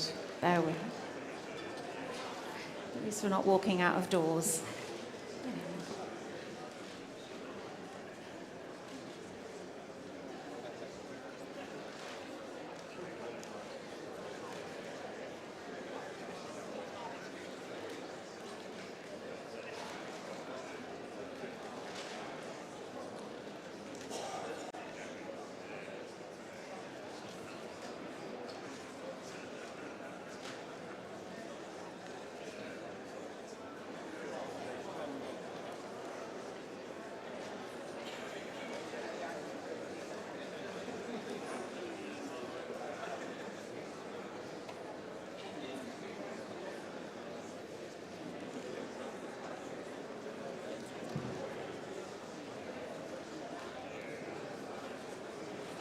The result of the votes on item 52B.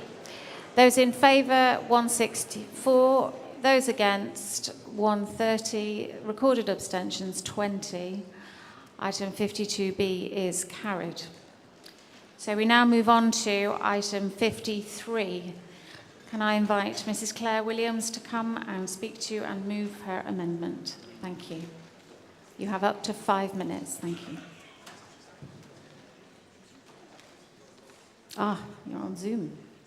There you are. Thank you, Chair. Claire Williams, Norwich 372. Firstly, let me begin by saying that in response to Lucy Doherty, I am one of those who wants young people here with us in General Synod. My simple amendment seeks to do 3 simple things, which I believe are in the spirit of collaboration and the spirit of the original motion. Indeed, collaboration has been sought with Sam Wilson and Tim Norwood as part of my process. Firstly, my amendment seeks to set the original motion in a context of both looking back and looking forward. The original motion looks at what has already happened and rightly acknowledges the work undertaken by CEYC. My amendment adds to that by recognising explicitly what is being done now in the work with children and young people through the development of the strategy and in the Growing Faith Foundation. The second thing my amendment does is just that, widen the motion, which focuses on young adults, to ensure that when we talk about voices being heard, these are not just the voices of young adults, but of children and young people as well. We've heard various terminology used already in this debate about youth, young people, children, young adults, and it's my firm belief that we need to be clear that it's all these voices we wish to be heard, children, young people, and young adults. This is vital as we look to a future of growing younger and more diverse. I'm passionate about all the opportunities for voices not already present in this chamber to be heard. Finally, this amendment seeks to work in tandem with the following amendment, which I hope will build on and strengthen this sense of looking back as well as looking forward, and also reiterates the need for voices of children, young people, and young adults to be heard. I ask you to consider supporting this amendment standing in my name.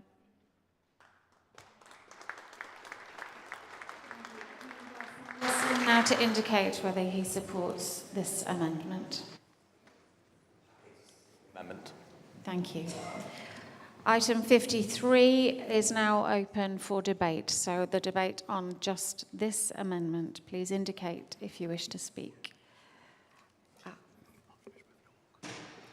I invite the...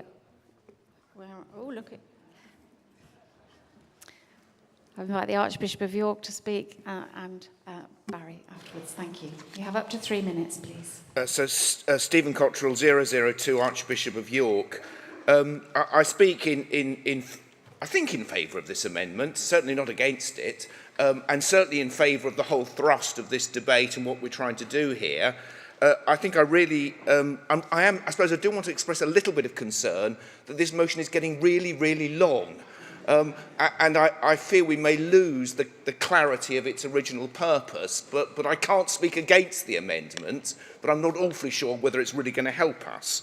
But I do want to take this opportunity to say, well, I want to say that I'm really proud that growing younger and more diverse is now the stated aim of the Church of England. I'm really proud of that, and I think we should all be really proud of that.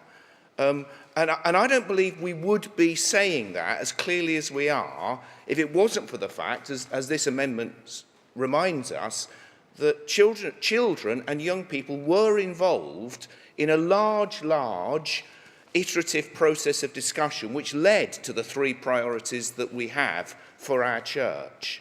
And I also, just like in most bodies in the church, be it a PCC or Archbishop's Council, things like finance and safeguarding, rightly so, are standing items. In the Archbishop's Council now, we have growing younger as a standing item. We discuss it at every meeting. And I do support all of this. I kind of hope maybe we could have a simpler motion in front of us, but I'm going to vote for it whatever happens, because we need to hear the voice of young people, because their voice is a prophetically uncomfortable voice, and when their voice is in the room, actually things start to happen. After Barry Hill, I call Caroline Herbert. Thank you. And then I will test your mind of Synod for a motion for closure on this item. Thank you. Thank you, Chair. Hill Leicester 142. I guess I should declare an interest as only being 44 years old. If you are part of the Church of England, you are 3 times more likely to die this year than if you are not. That, friends, is the consequence of the average age of an Anglican worshipper rising from 39 in 1980 to 67 today. And when we think of the much more modest increase that and the difference it's made to, say, the NHS, we start to see the challenges before us. Whilst very few people leave the Church of England, seeing faith pass on across and between generations is perhaps the greatest factor as to what kind of church in England we'll see in 10 or 20 or 50 years. But this cannot be about the survival of the church. It is about something far, far more important, the difference the life and hope God offers makes to Gen Z and Gen A and beyond. That's why, as a synod, we've made a commitment to see the church grow younger and more diverse. It's why dioceses and parishes, we're putting it front and centre in all we do. And for many of us, it's why we feel called to lead and serve in God's church. And so here, as key decisions are made about mission and priorities and resourcing and culture, where and how are they shaped by young people? I support the amendment because it's been deeply encouraging in the formation of the vision and strategy to see the views of young people heard in new and creative ways, and it's important we honour that and those that have made it so. But however we do this, there remain 2 challenges before us. First, do we seek to mould those God calls to be more like us, or are we truly open to being shaped by those God sends? For Jesus to see a child's lunch multiplied to feed thousands, it first had to be broken. Synod, are we prepared to be broken? Our instinct might be yes, but an easy yes, not followed through, just makes things worse. Secondly, on one hand, it's perverse to ask those who have been marginalised to be solely the architects of change, and on the other hand, nothing about us without us. So the question must surely be not if, but how. And I'd want to echo, as others have, Lucy Doherty's point earlier, that there are great creative minds in Synod and the Business Committee. However we do this, and there's a polish here or there, the instinct is important. And we must not lose in the technicalities what is at the heart, because this can't just be a technical change. We are all here because at some point we have heard, seen, or experienced the hope of our Lord Jesus Christ, and for nearly all of us, that was before we were 18 years old. May we not deny others the wonderful privilege that we have received. Thank you.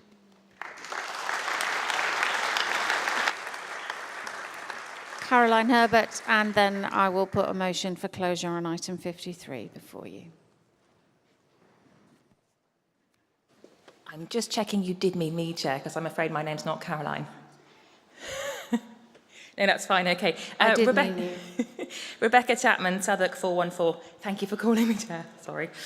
Synod, I want to strongly support this amendment to support listening in particular to children's voices as well as to young adults. Yes, through the Growing Faith Foundation, but if we are to really recognise the role of our children and our young people across our vision and strategy, then we can all take steps to play our part in this.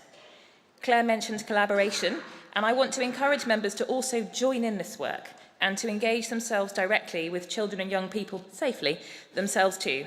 Listening to them is something we can and all should take the initiative to do. Maybe there are no children in your church, I hear you say, but were I a betting woman, and I'm not, for the record, I would wager that many of us on Synod have godchildren, maybe even several. Whatever their age, what about taking them for coffee or hot chocolate if they're a bit younger with parental consent, and have a chat about how they see the world and how they see church? You may find they see church very differently from you and have much to say about it. I know my kids do. When I asked them what they thought of church, boring came out strongest, sadly. When I asked for more detail, trying to unpick the boring, the word I got was, wait for it, bums. All my children are boys, they are quite small, and they giggled fervently. This was a little bit tongue-in-cheek. But when I went and asked them more questions, they had a good point. At church, the three of them spend a lot of time looking at people's backs and people's bums, partly because of their size. When you are small, that fills much of your view, and what you can see informs your perspective, how you feel about church, and what you think about church. So as well as coffee chat, genuinely, with younger people that you might know and with children, Synod, can I encourage you to go home, go back to your churches and put yourselves at the height of a 10-year-old or a 5-year-old. Think about what it might be being a bit smaller, maybe not able to read, maybe not able to see what's going on at the front all the time. Put yourselves in their small shoes and try and see things from their perspective. We might not only learn something about them, but about what we want our church to look like, how we want it to change, and what we want the culture to look like. This is about our structures hearing their voices, yes, but we can all play our part in the vision and strategy and bring young people's voices not just to this synod, but to every single church meeting or church committee that we're all part of. Let's take the initiative and do that. Thank you.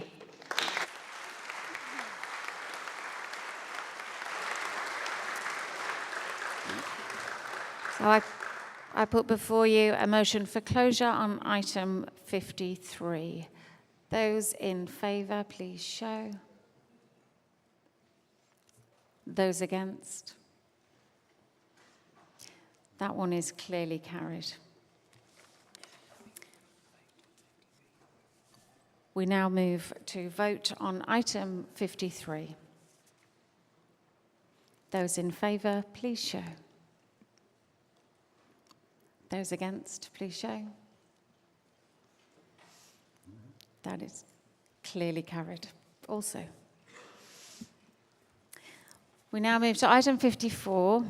I invite Mr. Matt Orr to come and speak to and not move your amendment at this point, because there are consequential ones which will follow. So if you can speak to your amendment, you have up to 5 minutes. Thank you. Amazing. Matt Orr, Bath and Wells 248. This is my maiden speech, and I'm delighted to be talking about younger generations in our church.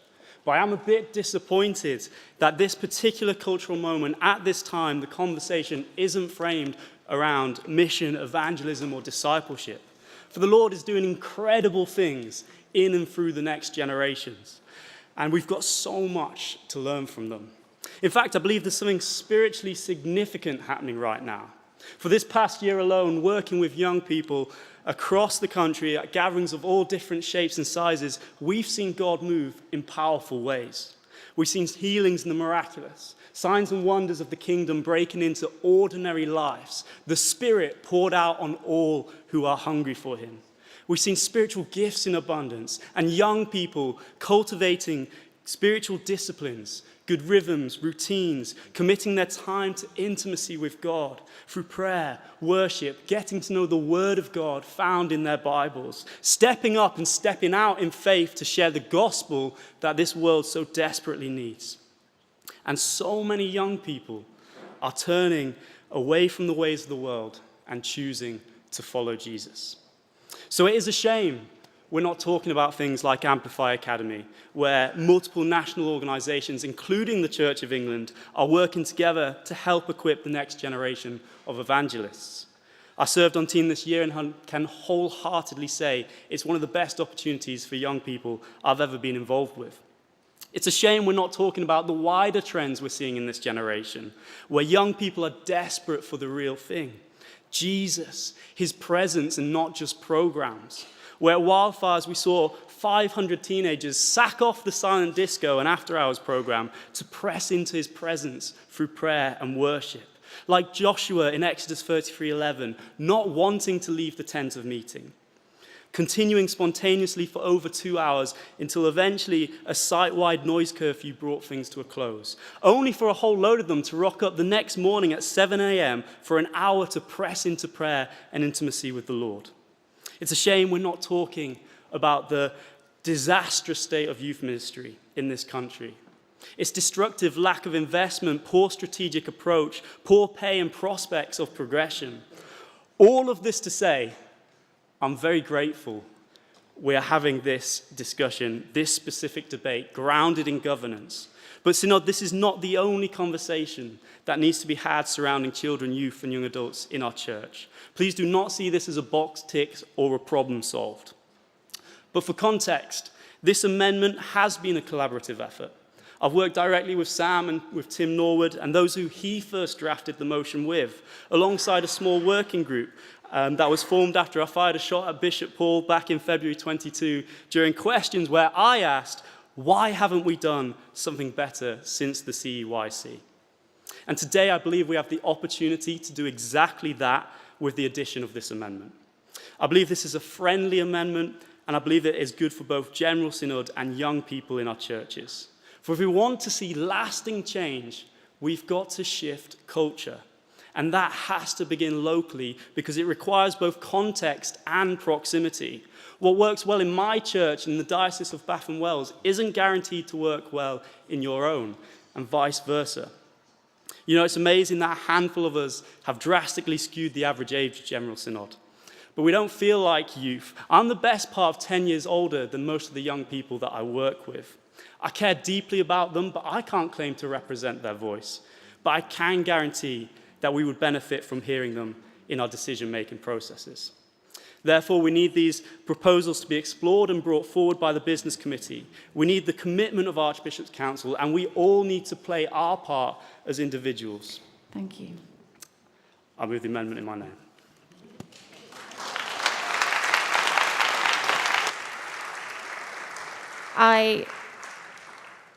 Before inviting you to formally move that amendment, I invite Canon Shane Arden to come and speak to, but not formally move either, his amendment, Amendment 55. Thank you. Thank you for this opportunity to speak and come to you. Shane Ardron, number 332, I'm in Leicester. I'm standing here because of some of my work that I do alongside Matt Long, who's Leicester's Youth Engagement and Intergenerational Communities Enabler. We're good on titles, aren't we? And he is passionate about getting children and youth voices heard, but on their terms and on their turf. So that's often through schools and through the youth groups in churches. So to do that, we need to work creatively with children, youth, and family practitioners as well as the children. And why do we need to work through them? Because they are the ones that are known and trusted by children, and they make space to listen and to have honest conversations so things can happen. In Leicester, we have discovered that if you want to have genuine representation, diversity in all its forms, age, socioeconomic, ethnicity, etc., then you have to have a dispersed network to work from. Forming a group of half a dozen youth in the centre does not bring that broad representation. Encouraging and building relationships takes time. And when you give that time, the work and results from that can be amazing. And we can learn so much more than just the reflections of a few youth who come on Bishop's Council.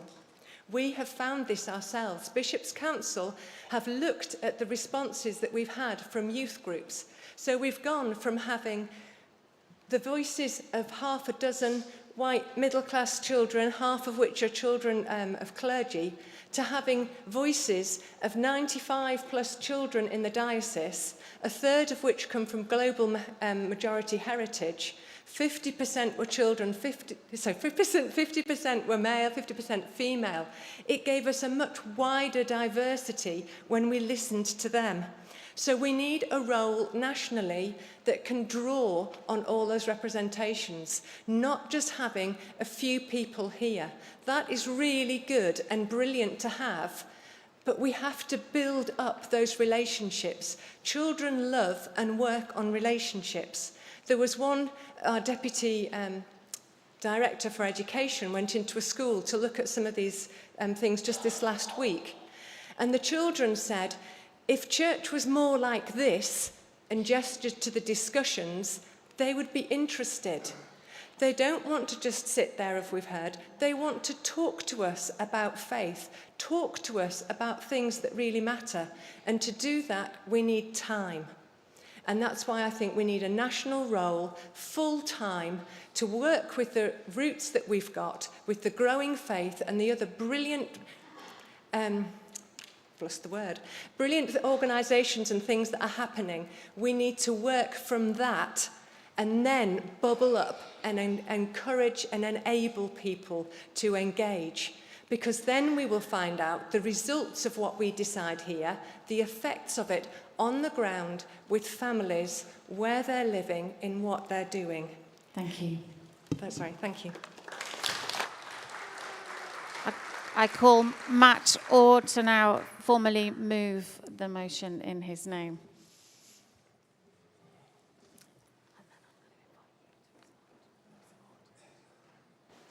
Matt Orr, Bath and Wells 248. I move the amendment in my name. And I invite Sam Wilson to indicate whether he supports this amendment. Thank you. Sam Wilson, Chester 282. I want to thank Matt and all those that have put a lot of work into this amendment. We do recognise it as being friendly, and we're really appreciative of someone thinking about the technicalities, although I do want to echo what both the Archbishop of York and Barry have said, that we need to not lose the passion behind what the motion seeks to achieve, but I support the amendment. Thank you. Item 54 is now open for debate. I call Anderson Jeremiah. Thank you.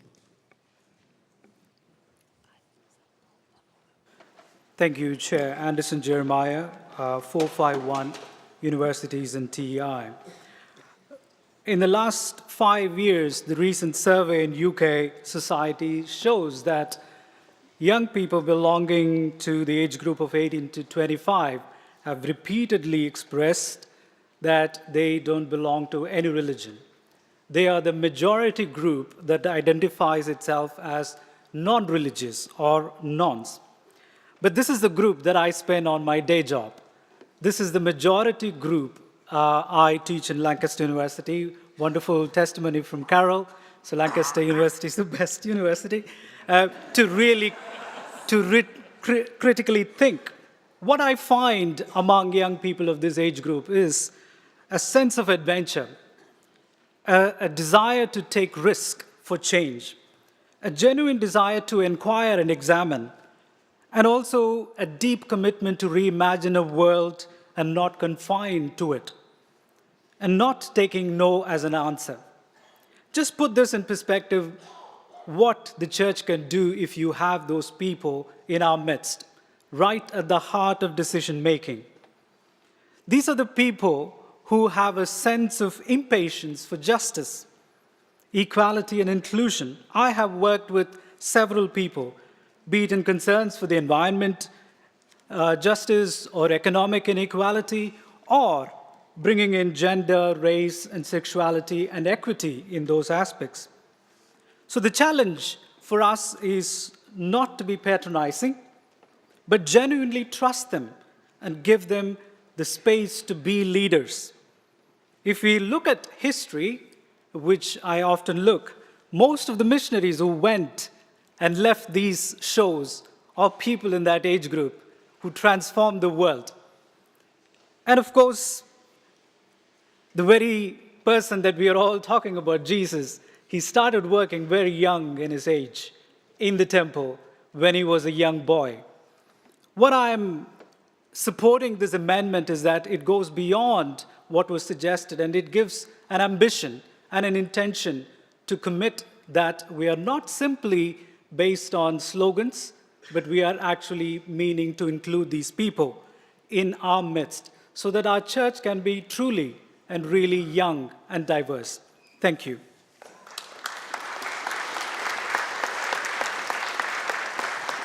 After Bishop Paul Butler, I'll test your mind for a motion for closure on item 54. Thank you.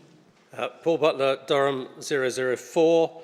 I declare an interest as the chair of the National Society and a member of the Archbishop's Council. It has been a joy to work with a group of people across Synod since I was challenged in February 2022 about what should happen. And in fact, we discovered that there were two such groups. One I was meeting with regularly, and then Tim and Sam and others. And then then on this, we have then collaborated. So just to be very clear why we propose this amendment, we absolutely believe that there needs to be national space for young adults to gather, and in the long term, young people and children. But we agree with starting with young adults for exactly the reasons that Sam started. But we're slightly fearful that calling it a national synod and being quite so structured might put some of those young adults off. So hence a national gathering to start with, but to deal with the very business that is required.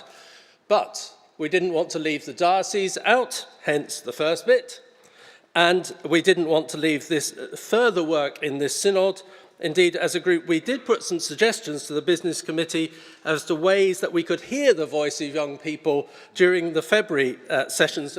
We quite understand the business committee at that time didn't feel able to follow it through, and we do believe they want to do so. There's lots of creative things that young people themselves would like to suggest. They don't even have to be here for you to hear their voice and for you to engage with them, although we long that they will be here. But we didn't want to let any of you off. So encourage each General Synod member to work with children, youth and family and practitioners to listen to the voice of children. So we believe that it's essential that every one of us engage with children and young people on a regular basis to listen to what they're saying so that we bring those voices with us here. And of course, being slightly on the inside, I'll confess that the bits about the Archbishop's Council were partly down to me. Yes, Archbishop Stephen, we do have it on, but now this would be Synod telling us that we can't take it off the top of our agendas. And there are things that we can do as the Archbishop's Council as well. So this really is a friendly amendment. It's trying to deepen it and strengthen it. Sorry it makes the motion slightly long, but if you're going to cover everybody, that's what we had to do. Thank you. I now would like to test the mind of Synod on a motion for closure on item 54. Those in favour, please show. Those against, please show. The motion for closure on item 54 is carried. Point of order.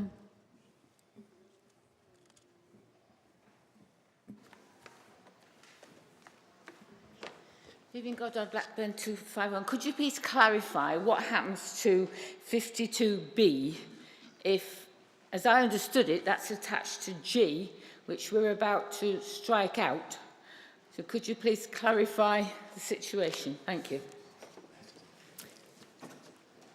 I will just seek some advice.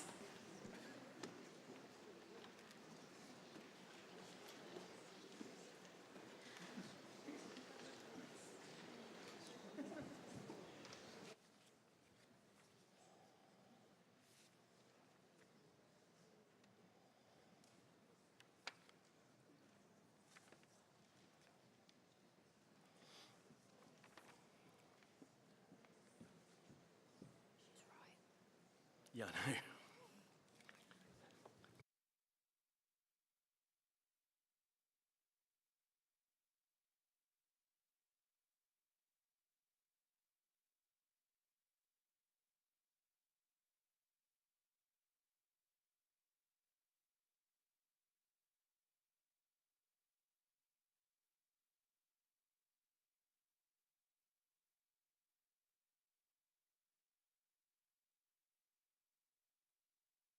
I now wish to invite the Registrar to address the Synod on a point of explanation. Thank you. Because of the inadvertent omission of 52B from the order paper, there hadn't been the usual marshalling of amendments with rubrics and so on saying what happened and how they interacted with each other. The standing orders prohibit the Synod from taking decisions inconsistent with decisions it has already taken within the previous 11 months. Therefore, if item 54 is carried, I think the leave out everything from and therefore calls to the end must be read as being subject to the inclusion of the new G, which was inserted by 52B. So the 52B paragraph G will remain in the motion if 54 is carried.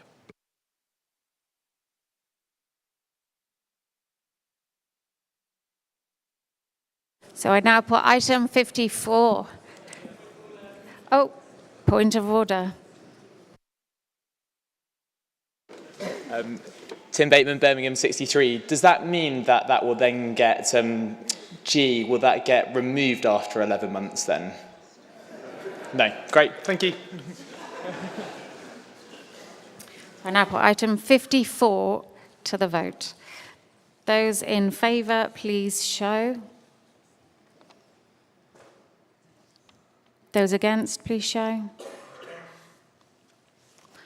Item 54 is carried, which means item 55 falls. So we now return to the main motion as amended, and we'll begin that debate.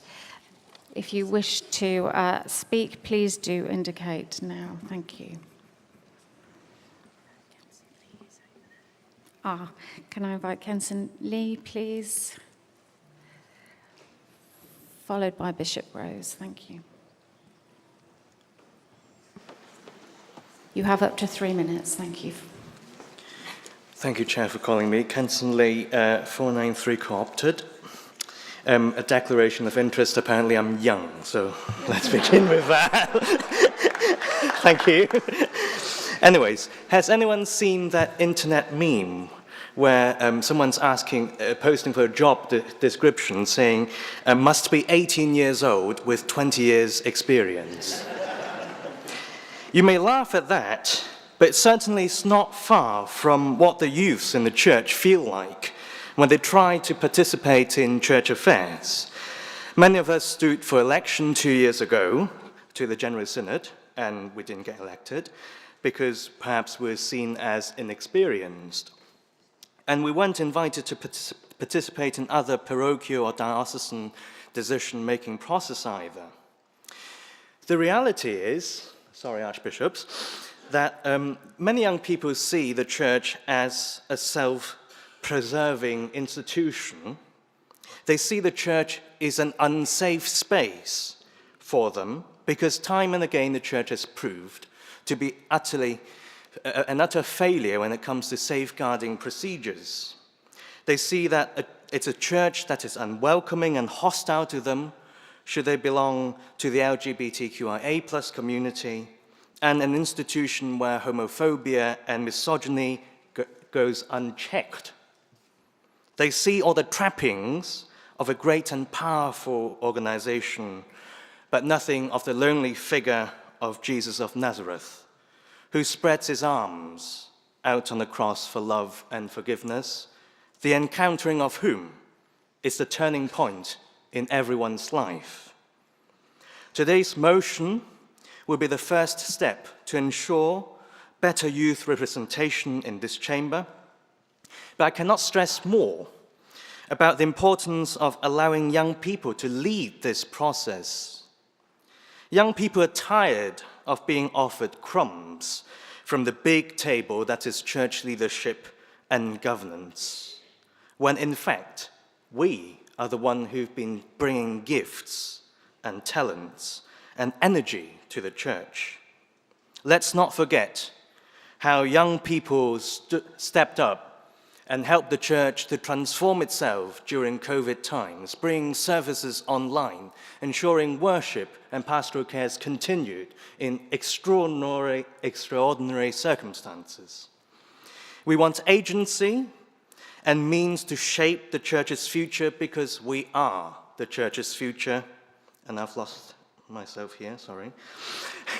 The items proposed, especially co-option or appointment of the youth, is vital to the fulfillment of the Church of England's vision and strategy, and it will be a positive step to make sure there will still be a Church of England in 30 years' time, and that there will still be people young and old proclaiming the good news of Jesus Christ, which we're also passionate about, afresh in every age. I hope Synod will support this amendment. Well, sorry, I wrote this during the amendment. I hope Synod will support this motion enthusiastically. Thank you.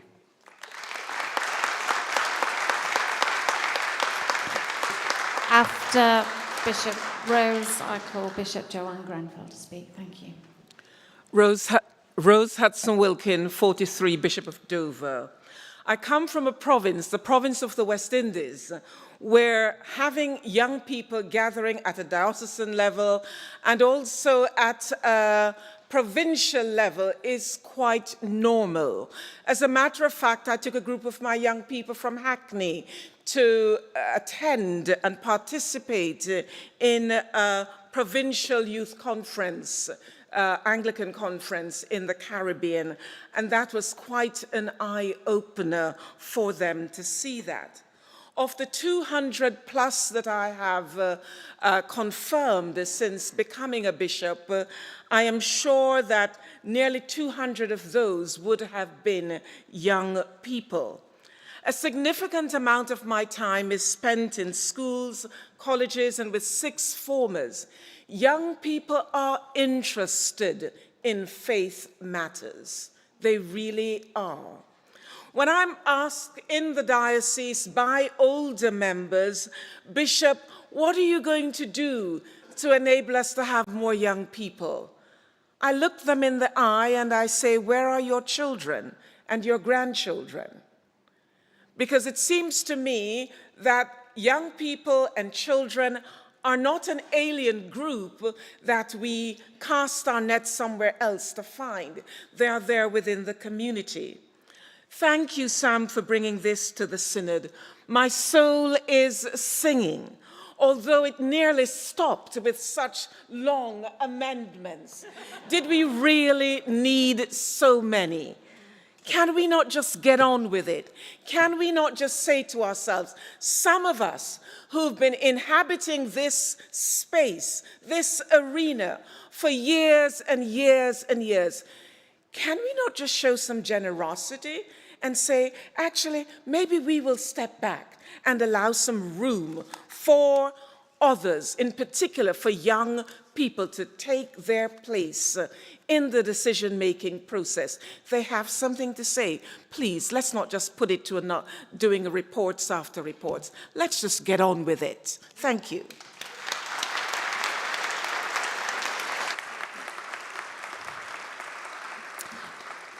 After Bishop Joanne, I call the Archbishop of Canterbury, but I'm afraid I'm going to have reduced the speech limit to 2 minutes at that point. Thank you. Thank you. Joanne Grenfell, Bishop of Stepney, 48, and also the new lead safeguarding bishop. This is my first synod, so please bear with me if I'm a bit green on the technicalities.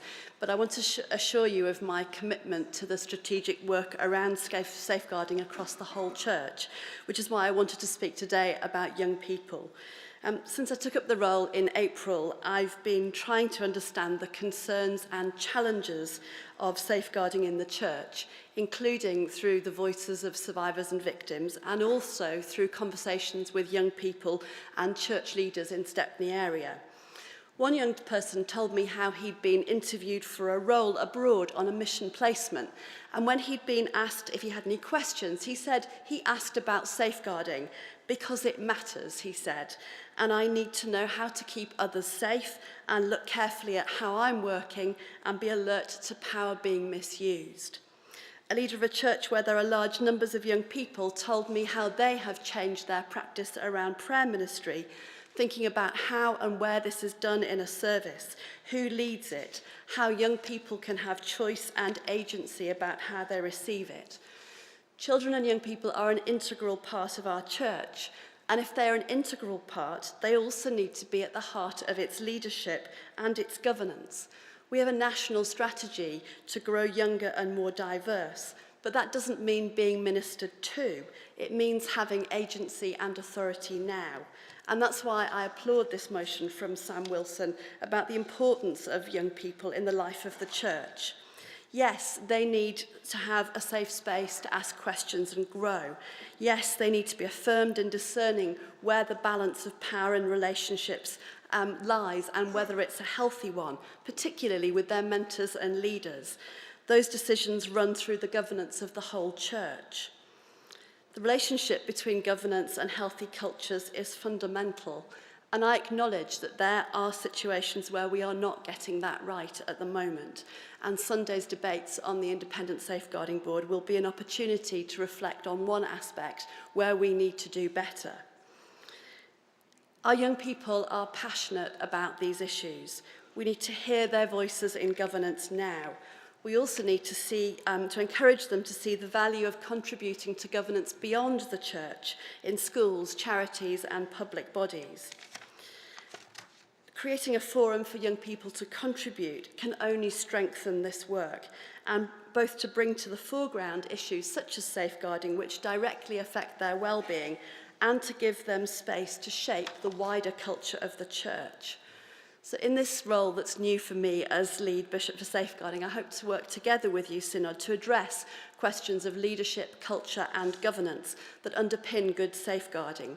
We all know that there is plenty to do.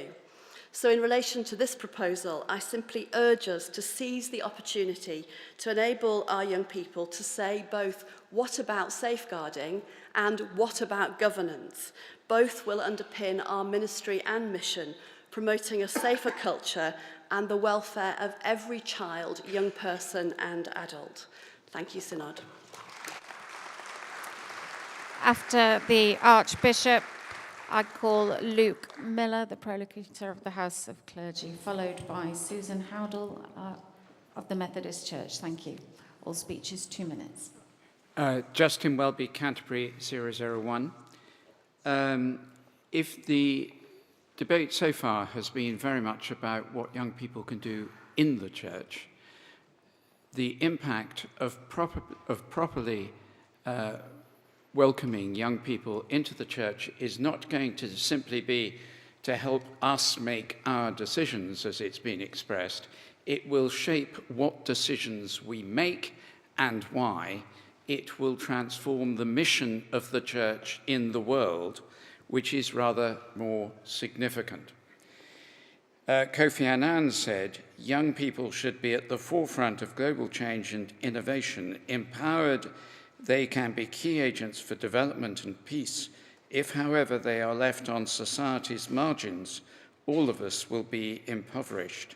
Let us ensure that all young people have every opportunity to participate fully in the lives of their societies. If that is going to happen in the church, it will make a huge difference to our witness in the world. In Cabo Delgado in northern Mozambique, we have set up with the local bishops youth clubs which have young people leading them with the help of the UN. And those youth clubs are transforming the culture of ISIS-inspired violence in that area. Having younger people involved in leadership and choosing what decisions we make will shape, transform, and render our vision useful and extraordinarily powerful in the society in which we live.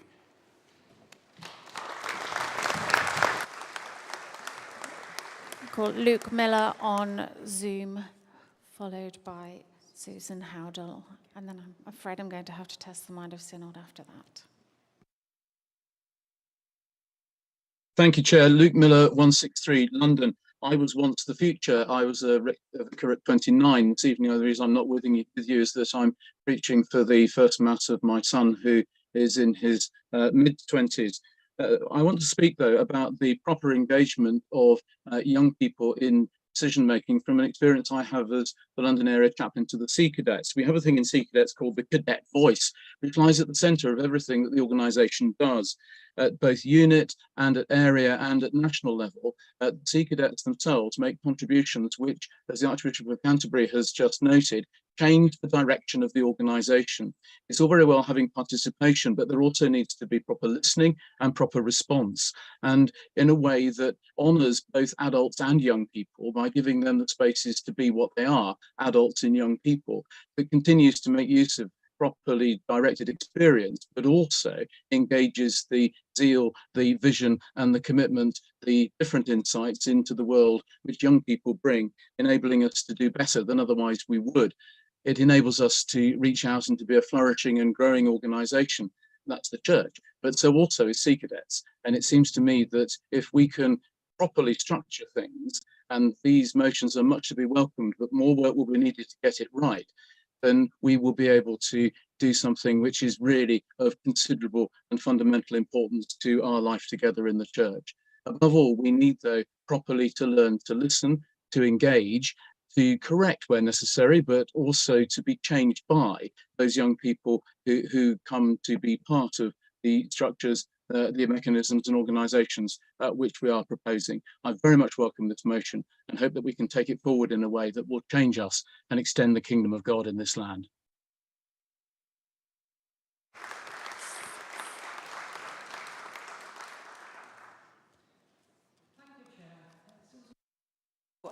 The Methodist Ecumenical Representative, and I thought it would just be helpful to have a word of ecumenical encouragement to some of the exciting things that we've been hearing this afternoon. And I offer this from your covenant partner. We've had a youth conference, a national space, for about 30 years, sending resolutions to the Methodist Conference for debate. But it isn't an either-or. It's also evolved gradually into a celebratory event. An annual event weekend in autumn, 3Generate. Somewhere, it's now growing somewhere around about 1,300 children and young people from primary school age through to the age of 25. You can envisage the amount of financial, paid and volunteer support we've invested in it, not least the great safeguarding challenges. But in the testimony of those who've often come from a place where they are the only Christian young person, to go to an event like that is a life-changing experience. Alongside it, we are Methodists, there is the constitutional side of it. An annual youth president is elected, and people are elected as full voting members of our Methodist conference. And they are gradually being joined, of course, by other young people elected by the district synods. They're not delegates, they speak for themselves, and as we've been reminded, there is not a youth voice. They express their own views. And finally, without wishing to sound patronising, compared with their older conference colleagues, their contributions tend to be pointed, relevant and short, at which point I sit down.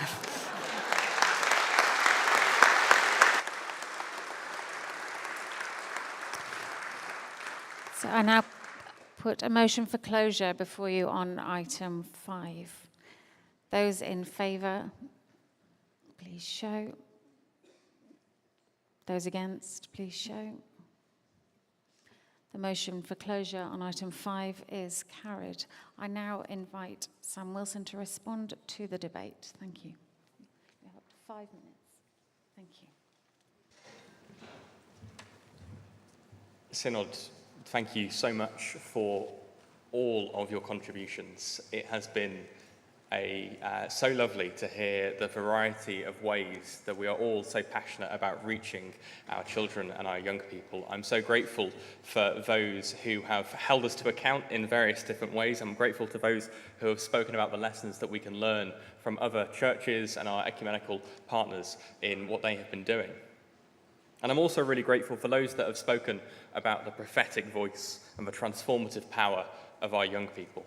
I don't want this motion to be something that we pass and then we sort of dust our hands off with it and say, well, that's done.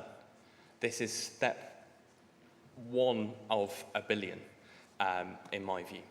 And so I really hope that we take on board everything that everyone has said today and go back to our contexts and we think about how we might be currently ignoring those who are already there and how we might reach those who aren't there at all.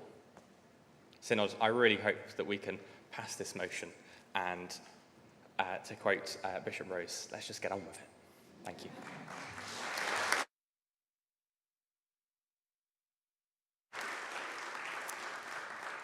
I now put item 5 as amended to the vote. This will be a show of hands. Those in favour, please show.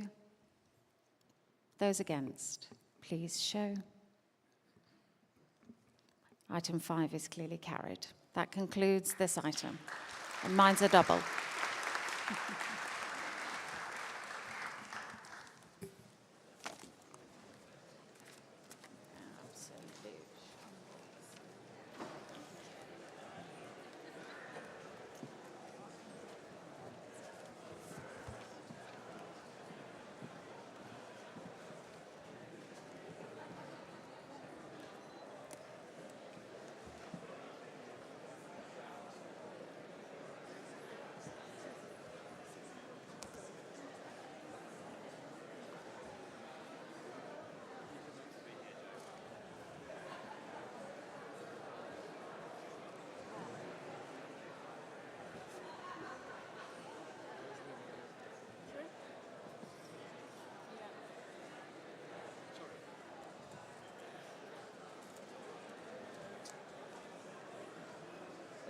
Empty of the chamber.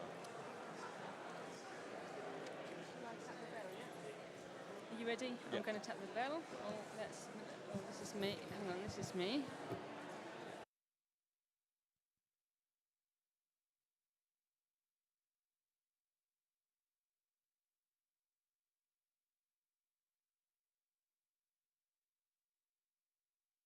Synod. We come to item 500, the Legal Officers Annual Fees Order 2023. Members will need copies of the order GS 2299 and the explanatory notes GS 2299X. I call on the Venerable Board Cooper to move the motion that the Legal Officers Annual Fees Order 2023 be approved. He may speak for not more than 10 minutes. Durham 105. Members of Synod, having heard the calls for debate on the Legal Officers Annual Fee Order last July, the order is before Synod for debate and I move the motion to that effect standing in my name. As this subject is rather technical, it may help if I perhaps summarise the approach which Synod has endorsed previously.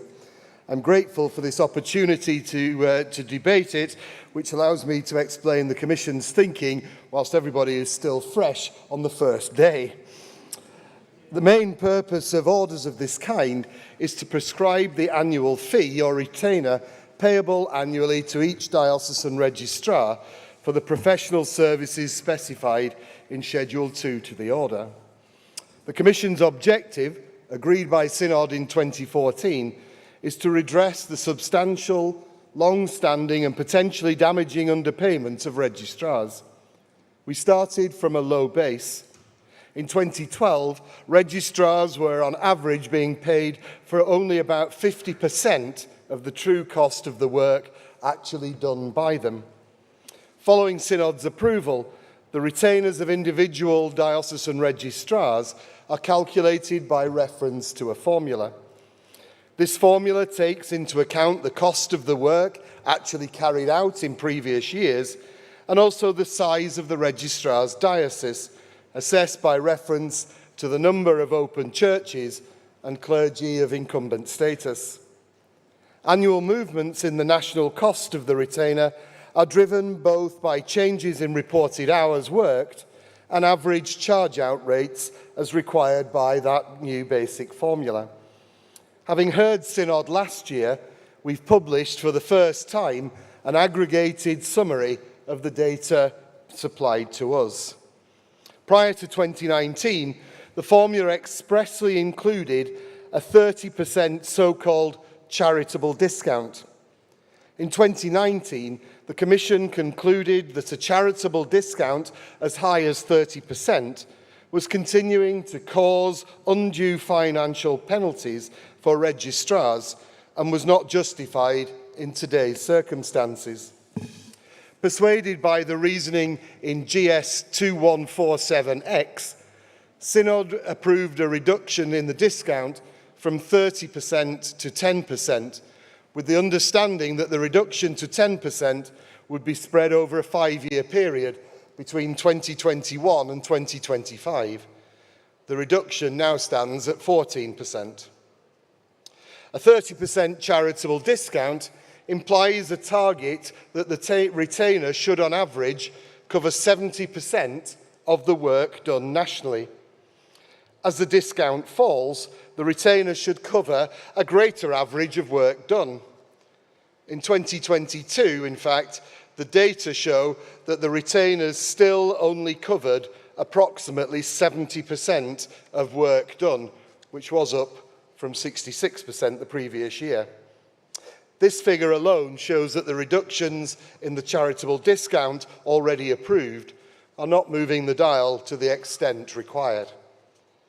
The Commission wishes to listen and, as promised last year, has undertaken an informal consultation with dioceses before bringing this order to Synod. We're very grateful for the diocesan respondents from across the Church. Responses to the consultation are summarised in the explanatory notes. The Commission has debated and considered those responses along with other relevant material carefully, and it has to be said, at great length. The Commission recognises that there are strongly held views about the affordability of any further reduction in the discount. The consultation responses, however, reflected some misconception about the extent of the charitable discount, which I'm grateful for the opportunity to correct.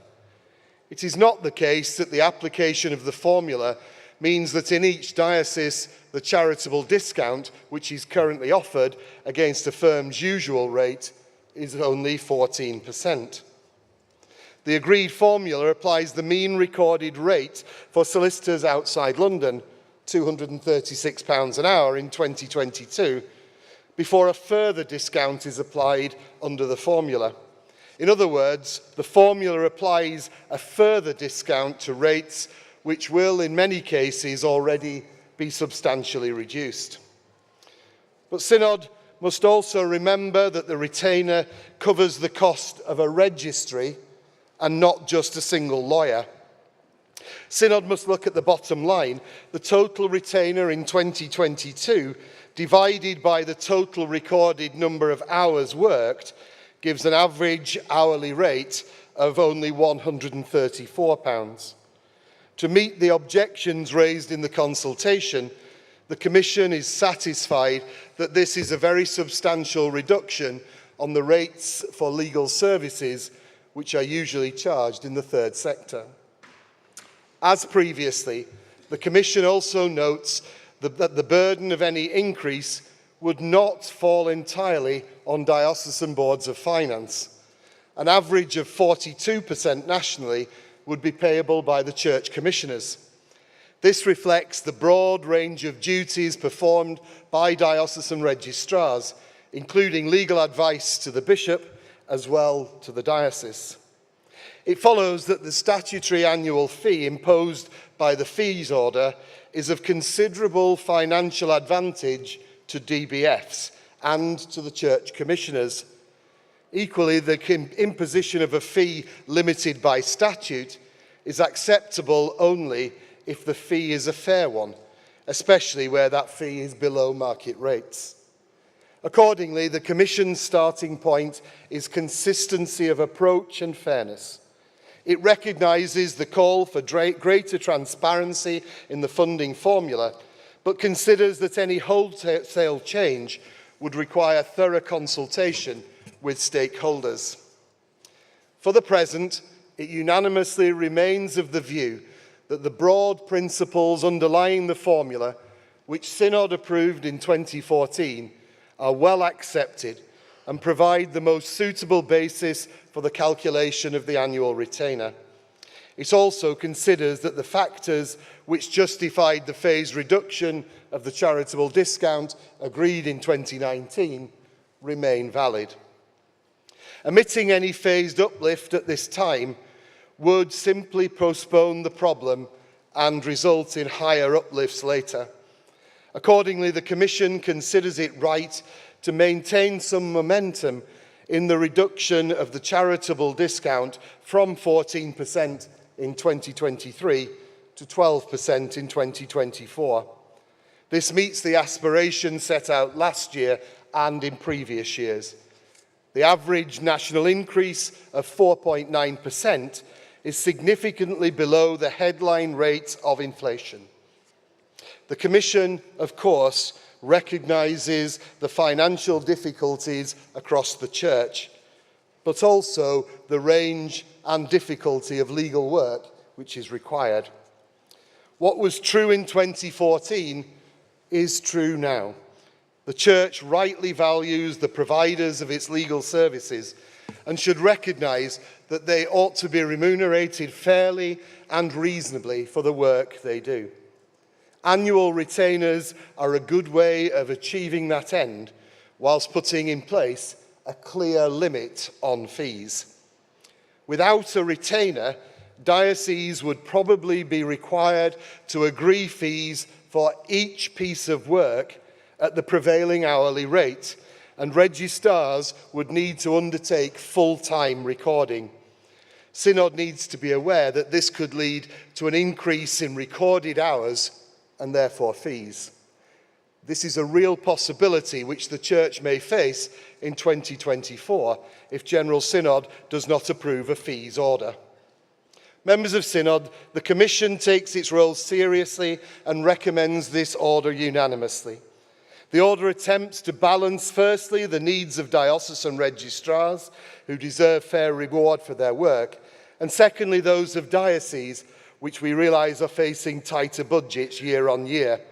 And thirdly, the present and future needs of the Church and the need to keep in view the long-term objective of making sure the specialism of ecclesiastical law remains attractive for law firms as part of their succession planning. In short, Synod, we have looked at the actual rates which was being paid hourly, we've looked at the range of work which is being done, and we've looked at the current inflationary environment. We feel the remuneration rates proposed in the order are fair and go some way to ensuring that the Church will continue to be able to draw upon that very precious resource of specialist ecclesiastical legal knowledge years into the future. Members of Synod, I accordingly invite you to approve the order.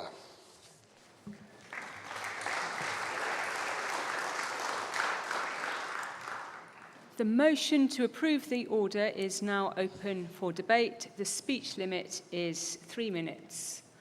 Call upon Nigel Bacon, followed by the gentleman behind him, please. Nigel Bacon, Lincoln 342. Thank you, Chair, for calling me. I am grateful for the more detailed information provided to us in GS 2299X than has been the case in previous years, though I have to express disappointment that the many concerns raised during the course of the consultation referred to in the paper have been entirely set aside in bringing forward the order. There is one area in which I would ask for more information than provided in the paper. The paper states that the numbers of open churches and the numbers of clergy of incumbent status and above are the factors that are used in determining the basis of the apportionment of annual fees between dioceses. But the paper does not set out the relative weighting of those two factors. Now, examination of the relative amounts payable by DBFs, which is set out in Table 1 of Schedule 1 in the paper, suggests that a higher weighting is placed on the number of open churches than on the numbers of clergy.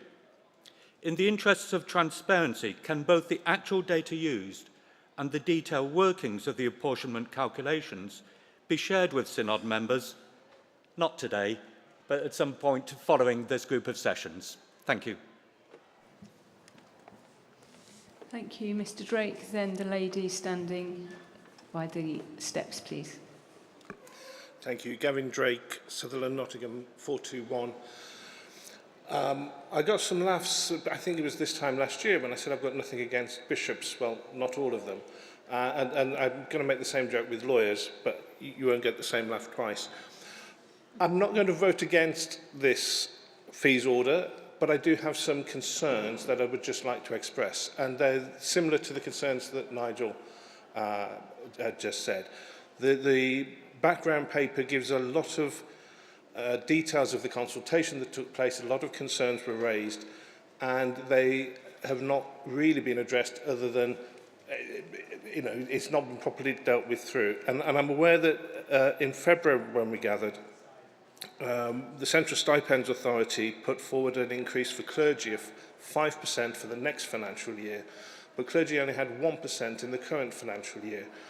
And the clergy are the backbone of the church, and if we can't reward clergy and talk about clergy stipends and benefits in the same way that we can talk about lawyers, the value of the work they do, their hourly rate, and so on and so forth, then I think we've got something wrong. A question, there's a 10% uplift for the Diocese of London and the Diocese of Southwark because of the increased costs.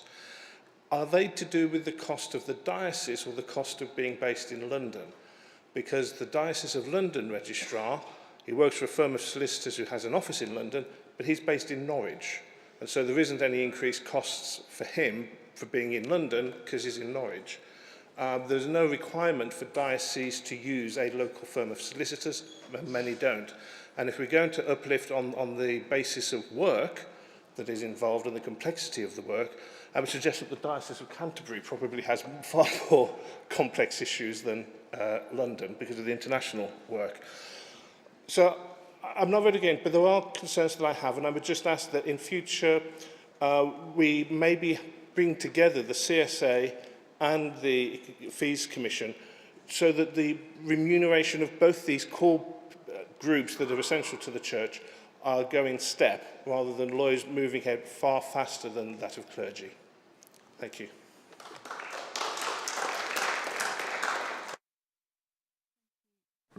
The lady at the podium, and then I'll just check Zoom. No one on Zoom.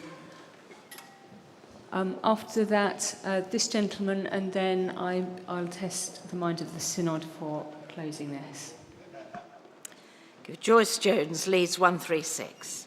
I have to declare some interest as a former member of the Fees Advisory Commission and a former solicitor, although a very long time ago, but I've never been an ecclesiastical lawyer.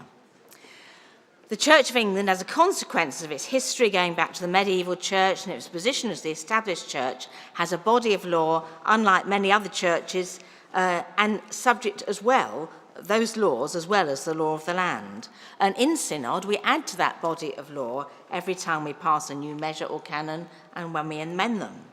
It doesn't form part of the regular law school curriculum, therefore needs specialist lawyers to give advice about it, to administer it, and we have to pay them for doing that, or no one else is going to. The consequences of acting without proper advice are often far more costly than taking advice in the first place. Our ecclesiastical legal advice needs is serviced by a dedicated body of registrars who have paid a retainer to cover routine work to enable them to be contacted by clergy and church officers as well as members of the public without charge. And as you've seen, they record that where a charitable discount is applied.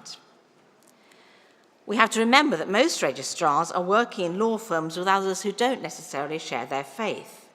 Whereas at one time there might have been some prestige attached to being a registrar, that's much less so now, if at all, as partners might see it as a category of work which doesn't pay at the rate expected for running the business. As a consequence, those who practice it are less likely to be promoted to partnership or to progress to higher levels in a partnership. And of course, it should be remembered, as we've heard, that the fees paid don't go to the individual, but to pay the costs of running a business, offices, staff, professional indemnity insurance, and so many other things. And a charitable discount, in effect, means that other clients are subsidising the church because the money is found from somewhere, whereas in the past most would have been happy to do so. This is less likely to be the case now. All of this makes it difficult to recruit young lawyers to be the registrars of the future. They may feel a vocation to serve in this way, many do, but it may mean taking a decision which will damage their long-term career prospects. It's not an easy decision to make. And even if the fees are as in the order, they're not going to be up to what would normally be the rate for other work often. So I would urge members of Synod to support this order, with reducing the charitable discount, to do what we can to ensure that we have the ecclesiastical lawyers we need for the future. Thank you. Thank you. The speech limit is now 2 minutes, and I call on the gentleman here. Graham Kirk, Spriggs, Norwich, 181. I think what we are talking about here, Synod, is about fairness. And I don't oppose this motion whatsoever. In fact, I understand that we need to pay the going rate. However, when people say things like only earning £130 an hour, that makes me think. I didn't become a clergy person to become a millionaire, that's for sure. However, since 2017, when I was ordained, I have received an, in real terms, pay cut each year. This is something we really need to talk about as a church. Are we being fair, and are we doing justice to our clergy? I know of many clergy in my diocese and other dioceses around the country who are really struggling with the burden of large vicarages, with the burden of childcare, and particularly if they're a single income household, really struggling on the stipend that they have. So I support this, but I would like us to think about justice and fairness to our clergy as well. Thank you.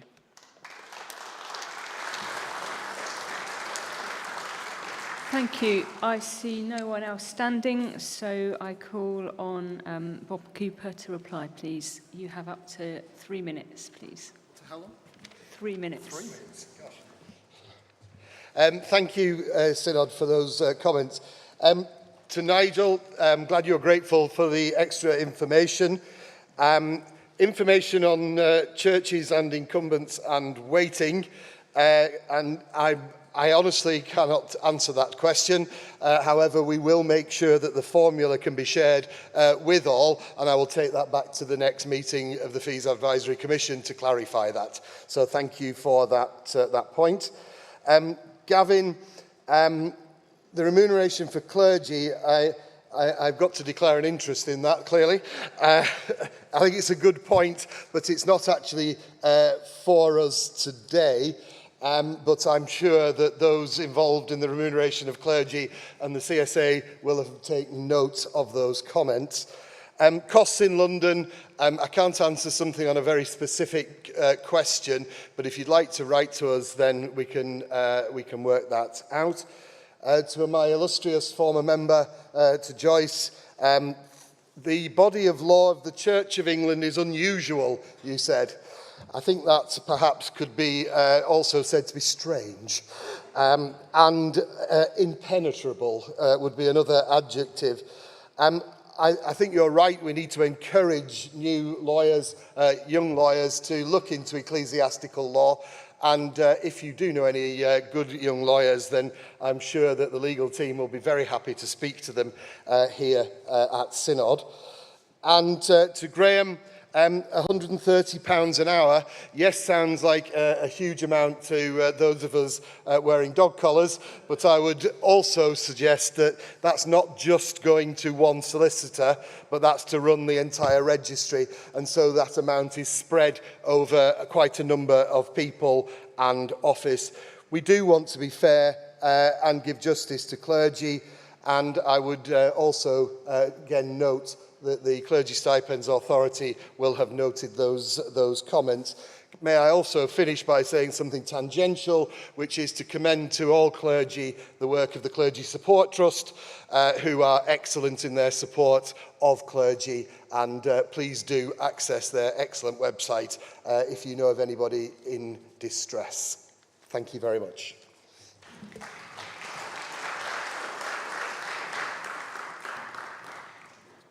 I now put item 500 to the vote. All in favour, please show. Thank you. All against, please show. That is carried. This order, having been approved by the Synod, will now be laid before both Houses of Parliament. This concludes this item of business. Thank you.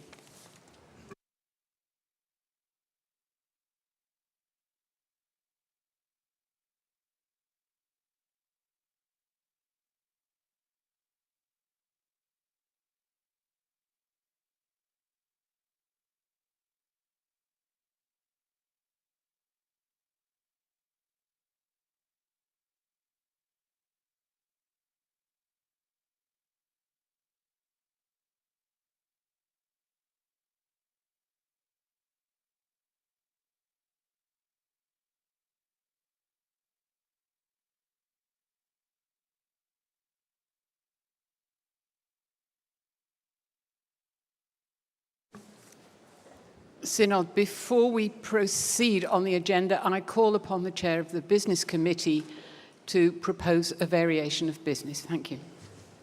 Synod, I did warn you. It's me, Robert Hammond, Chelmsford 273.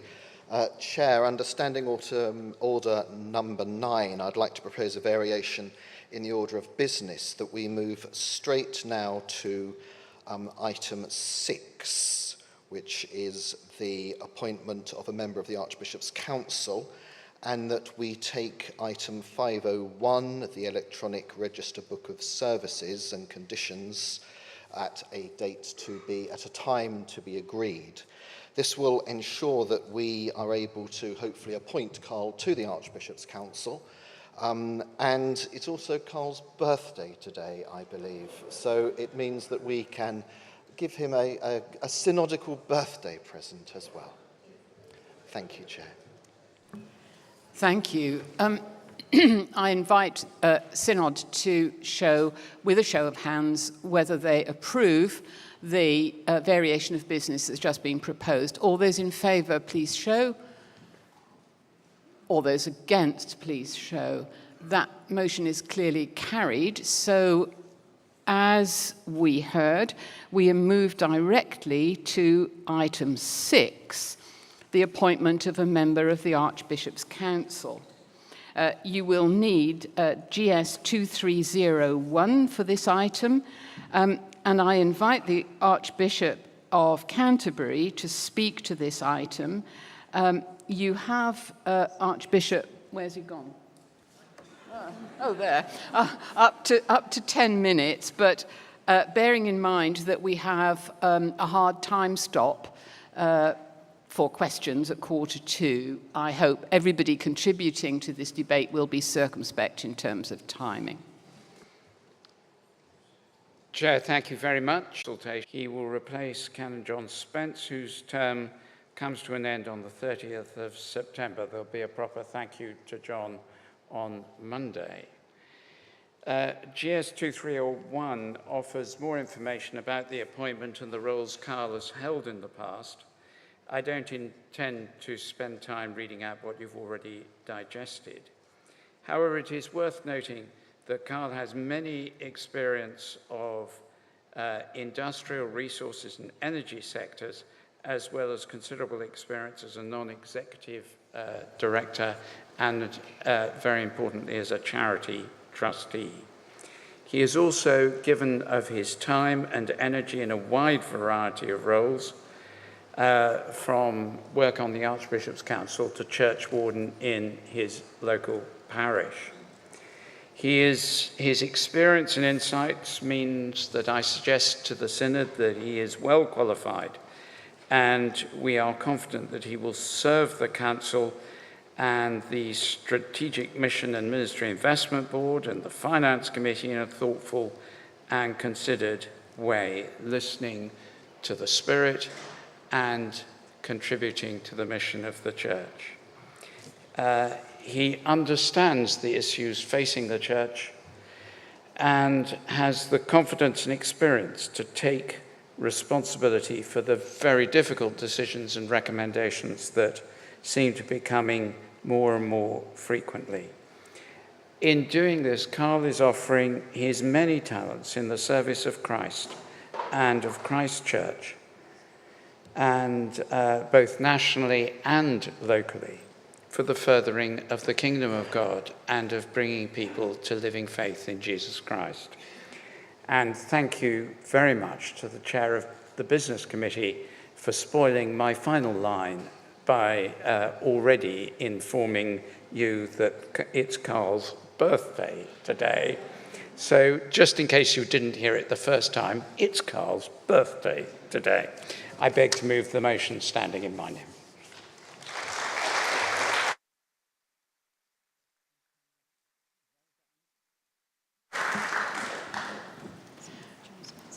Thank you, Archbishop. The motion is now open for debate. The speech limit, bearing in mind the hard time stop we have, will be 3 minutes from the outset. So I call upon John Spence, and then we will have you next, and I can't see anybody else. Oh, yes, there will be. Okay, fine. John Spence, Archbishop's Council, number 467. And you will probably think I'm standing here to give some formal words of support for Carl's nomination. You couldn't be more wrong. Frankly, I speak to you, encouraging you with all I can to appoint Carl. He is so good, it's scary.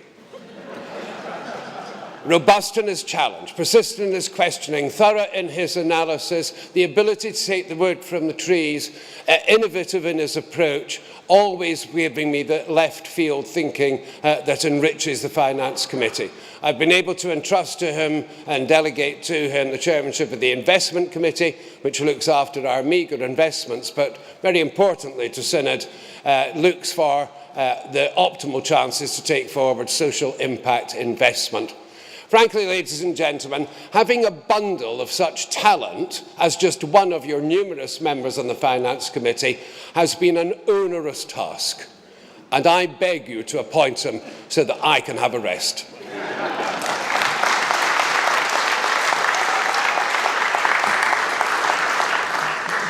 Thank you, Simon Butler. And then, do I see anyone else wishing to stand?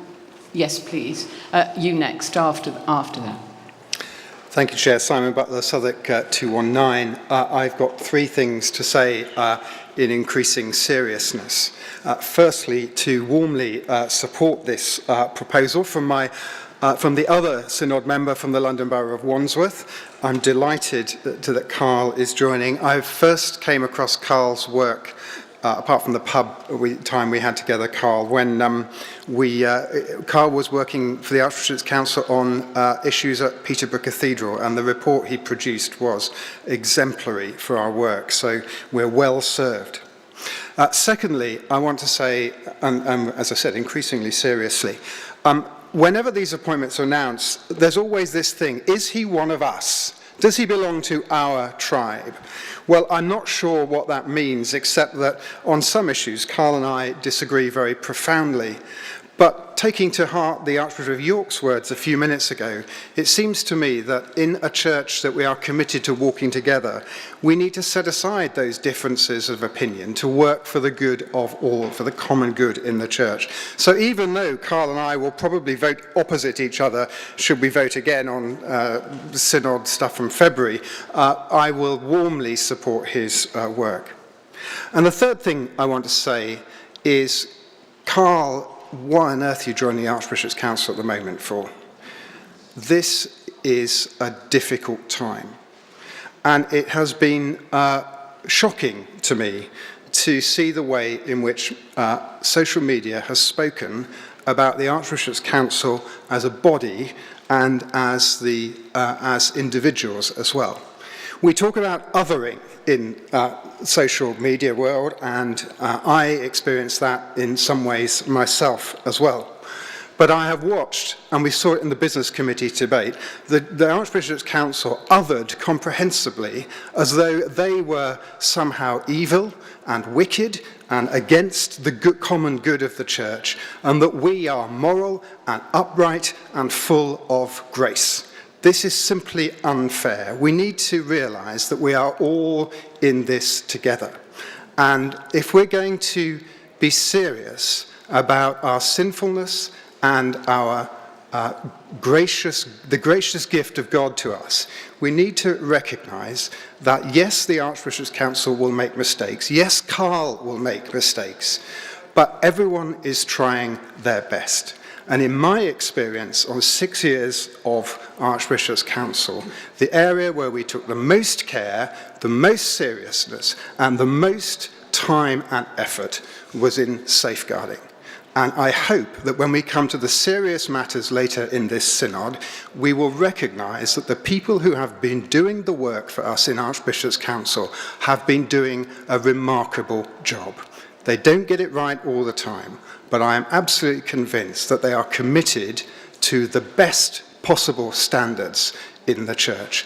And that goes too for William Nye. Thank you very much.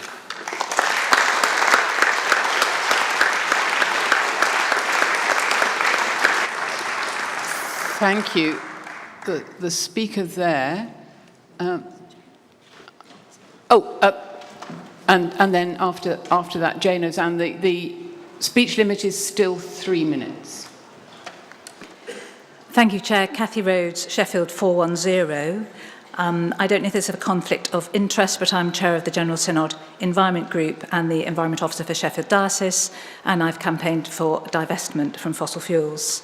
I'm just asking for clarification, really, on GS 2301 with Carl Hughes' biography, which states he is now a non-executive director and chair of the audit committee of Enquest, which is an independent oil and gas company. However, in April 2013 online, it was announced by Enquest that he was leaving the board on the 5th of June after the AGM. And given the recent very welcome divestment announcement by the NIBs, I just seek clarification on that to make sure that the record is straight. Thank you. Jane Ozanne, and then beyond that, I see no one standing, so we will proceed anyway. Thank you. Ozanne, Oxford 380. Carl, happy birthday. I'm sure we might even sing it to you, but I'm not going to start that. I do, however, want to explain why I will abstain from your appointment. And I wasn't going to speak, but I'm afraid one of the previous speakers, for reasons most in this chamber will understand, has angered a lot of us. I speak as someone who has been a member of the Archbishop's Council for 6 years. I saw it working well, and I saw it working, frankly, abysmally, where I, in numerous meetings, had to call out the fact that we as a council had agreed something, we'd minuted it, and yet the Church of England institutions had gone on and done the exact opposite. And if you want cases, I can do that. So it is not beyond reproach. And part of our role in Synod is to look at how our governance structures work. And to that impact, with Carl,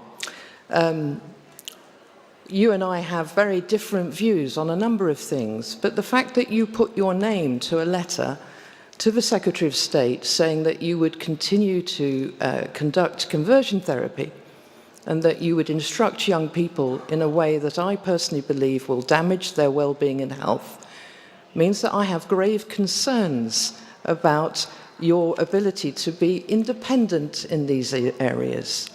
We do, Synod, have very deep divisions, and we can't just gloss over them. But for me, the core value has to be on safeguarding and how it impacts the most vulnerable in our midst. And so when I see people putting their names to letters that speak against the need for conversion therapy ban, I get very concerned. I'm not going to vote against you being appointed, but I do want to register my concern. I did spend some time wondering if I would stand and speak, but to sit silently through this, to me, would acquiesce with an appointment process that I think is rubber stamping.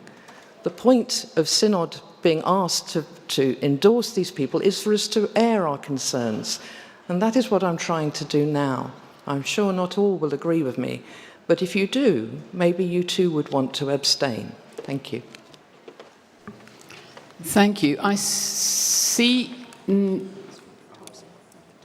I have a request from Zoom to speak, Robert Thompson. So I'm going to invite him, and then after that, Carl himself. So I might have to test the mind of Synod then, given the hard time stop we have.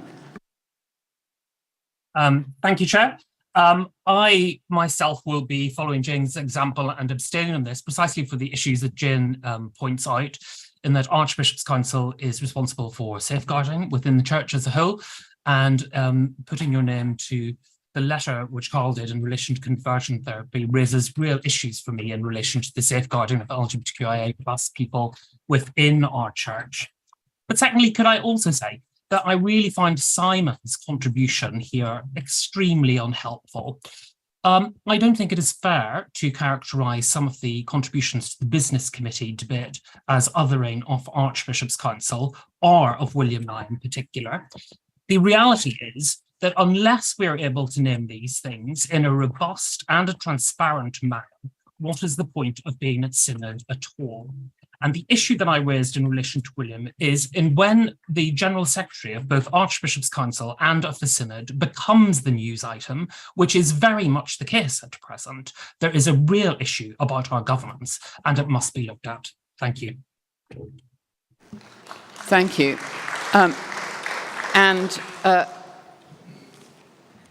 I think you will be the last one. At least I'll test the mind of Synod on that, simply because of the time factor. But you can still have 3 minutes. Right. No. Thank you, Madam Chair. Carl Hughes, Southwark 416. I just wanted to answer the factual question that was asked before that the Archbishop will not know the answer to off the top of his head, which is I have completed 2 terms of 3 years as a non-executive director and chairman, Audit Committee chairman of Enquest PLC. And having done those 2 terms, I stood down at the AGM at the beginning of June, which is just in the normal course of corporate practice. Thank you. Thank you. Since I see no one else standing and I recheck Zoom and nobody else is signalling from there. I'm sorry? Oh, I beg your pardon. Right, we'll have one. I'm going to make you 2 minutes, I'm afraid, because of the time factor.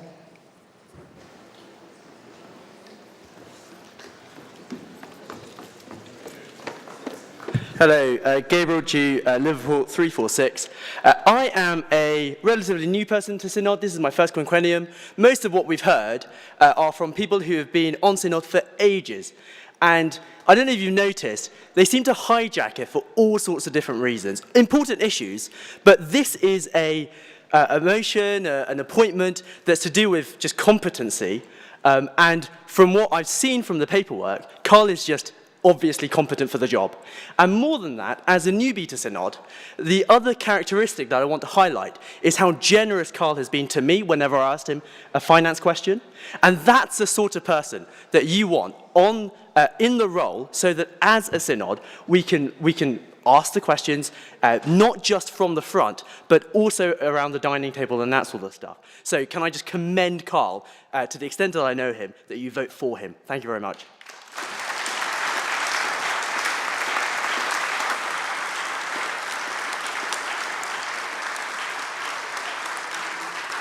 Thank you. I must put a motion for closure to Synod now. We have timed business at 2:45. So I propose to Synod that we conclude this debate.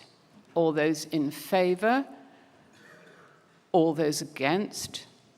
And so I call upon the Archbishop of Canterbury to respond to the debate, and he has up to 5 minutes.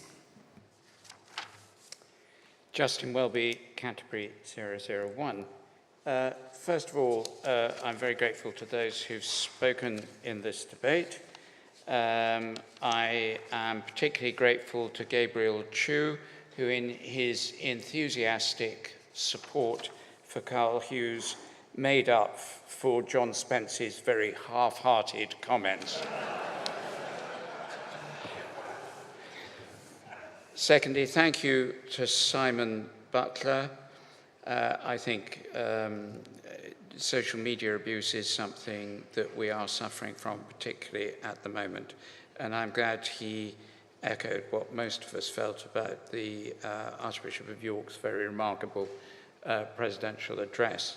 But he spoke strongly on Carl's generosity of spirit, and I think that is what we need. We've had the question answered that Kathy asked about whether Carl was still on the Enquest board. I trust that was clearly answered. I think there were a number of comments from different people about the issue of Carl's approach to conversion by two people, by Jane Ozanne and Robert Thompson, to conversion therapy. The position of the Church of England on that is, of course, entirely clear, following a very large majority some time ago. I think we're aware of that. And personal opinions do not override the opinion, the stated policy of the Church of England, of the General Synod. Sorry, no one speaks for the Church of England. It doesn't exist, technically. That's a separate question. And Carl Hughes, thank you for your eloquent, lengthy speech, which explained everything we ever needed to know. And having said all that, I beg to move the motion. Thank you. I now put item 6 to the vote. All those in favour, please show. All those against, please show. The motion is clearly carried. We have, as you know, the first of our 2 question sessions starting on immediately after this. So please remain in your seats for what I'm sure the chair will try and cope with.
Good afternoon, Synod.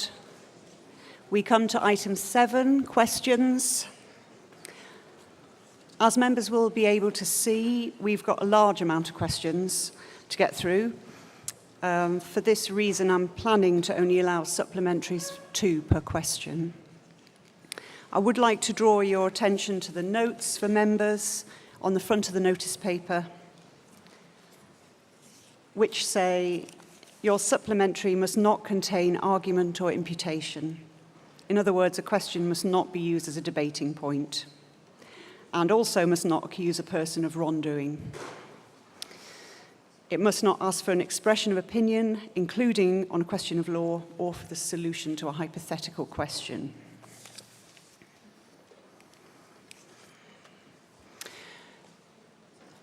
Questions of that nature will be out of order. And can I request no speeches, Synod? I do recognise that questions are an important part of Synod business. I hope you will help us have a good session by keeping the tone of your supplementaries appropriate. I plan to move through the questions by number, and we'll continue with the second session of questions tomorrow after we run out of time this evening. Can I also just ask members, if you know that you wish to ask a supplementary, that you position yourself near a podium? That would be helpful.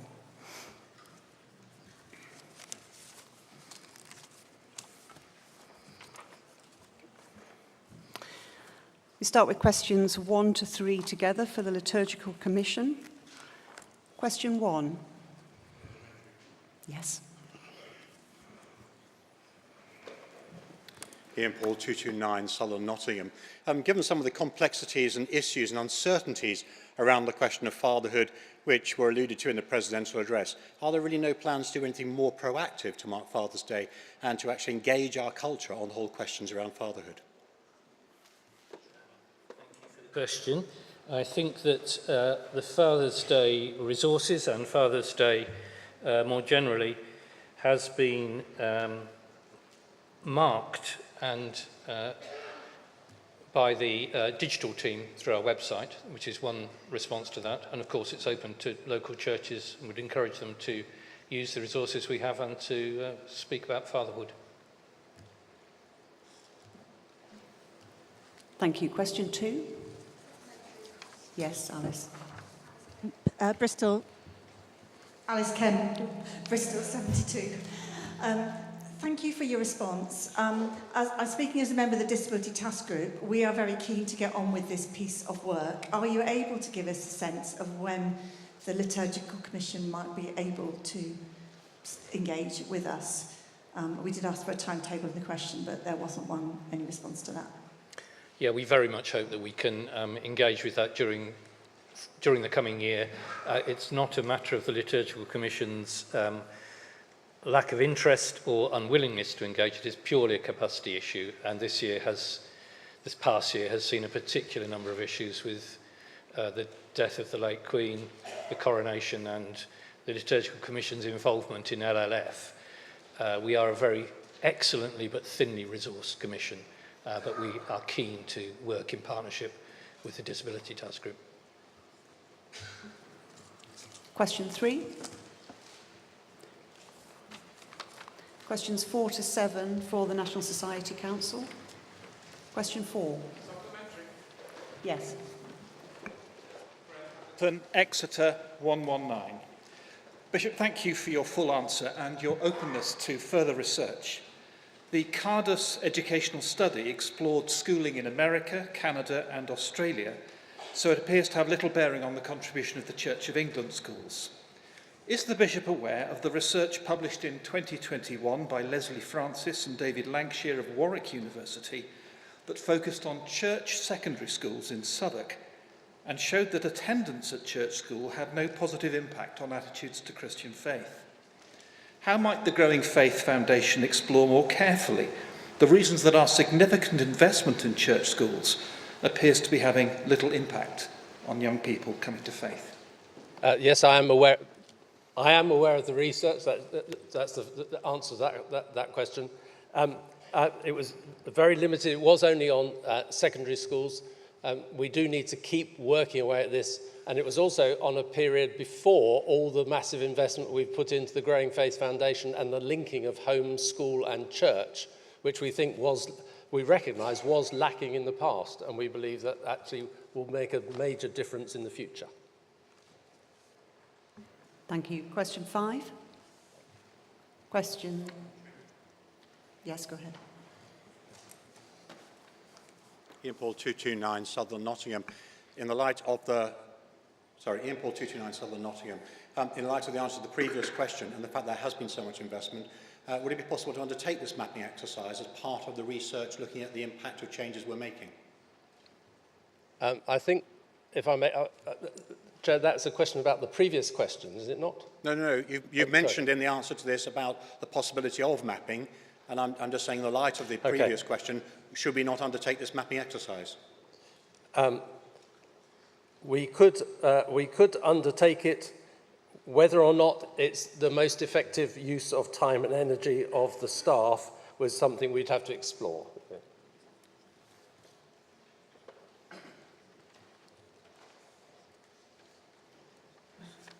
Question 5. Question 6. Yes. Julie Maxwell, Winchester 429. Thank you very much for your answer. As you say, the RSE review and Ofsted will give us valuable information regarding the content of RSE. But how will you as a national society assess and review RSE materials and lessons specifically in C of E schools, including listening to the concerns of parents? We don't plan to do anything separate from the national review that's being undertaken by DFE. Whether or not it will be possible to aggregate out the church school stuff from that, we simply don't know. I'm meeting with the Secretary of State next week, so I could ask her directly, because this is one of the subjects on our agenda. Thank you. Thank you. Question 7. Supplementary. Julie Maxwell. Yep. Julie Maxwell, Winchester 429. Given the future medical and psychological implications of what is taught in RSE around sexual intimacy and gender, will you also be consulting with medical and mental health professionals as stakeholders in your reviews? I would imagine we would. Thank you. Yes, go ahead. Sam Margrave, Coventry 295. Thank you, Chair. Members of Synod have a wealth of experience. What opportunity is there for members of this Synod to contribute to the consultation? That's a good question, Sam. And when we come to it, we're in a slight catch, to be honest, at the moment about doing the review, because we know that the government are doing. We haven't got their transgender guidance yet, and we don't want to do something until that's out, because otherwise we might have to withdraw and then reissue. And likewise, with the RSE review, we want that to have been done and come back. We could certainly put out a questionnaire or something. Thank you. There's been 2, sorry. These questions, question 8 to 56, are for the Archbishop's Council. Question 8. Question 9. Yes. Thank you for your very reassuring answer. Rebecca Mine at St Albans 396. Thank you for your very reassuring answer. Please could the Archbishop's Council publish the serious incident report and in due course annex it to the report of proceedings of Synod? Thank you. I'm afraid I don't know the answer to that question because I can't necessarily answer for the whole Council, but I think the Council's heard that and hope we can respond positively. Thank you. Question 10. Yes. Robin Lunn. Robin Lunn, Worcester 432. Thank you for your Archbishop for your answer. If the chosen organisational design does require legislation, would the Archbishop's Council introduce an interim option rather than leave a void?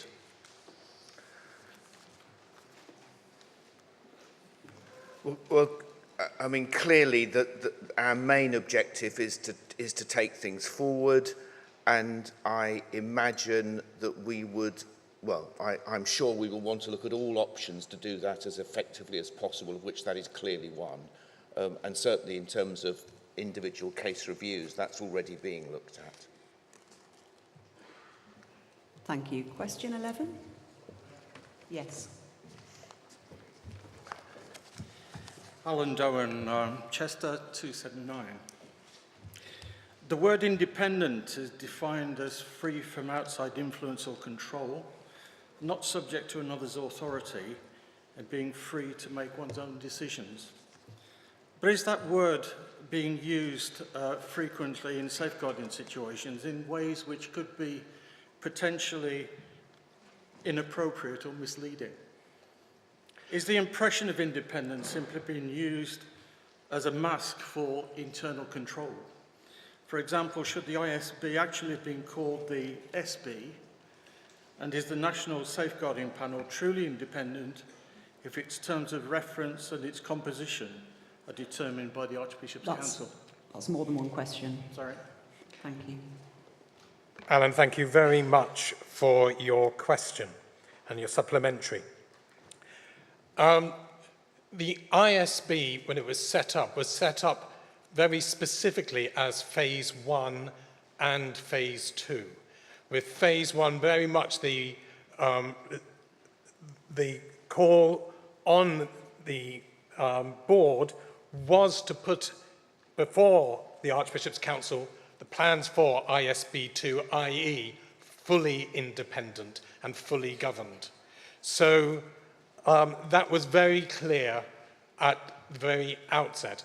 I recognise the point that you are making, and I'm sure Archbishop's Council has heard that as well. But thank you for your supplementary. Question 12. Yes.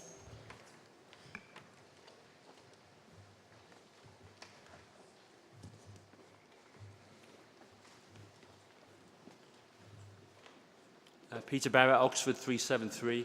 I'd just like to know what the rationale was for giving the ISB an hour to tell the Survivors Guide, the group, the announcement about their being disbanded, what the rationale was behind that decision.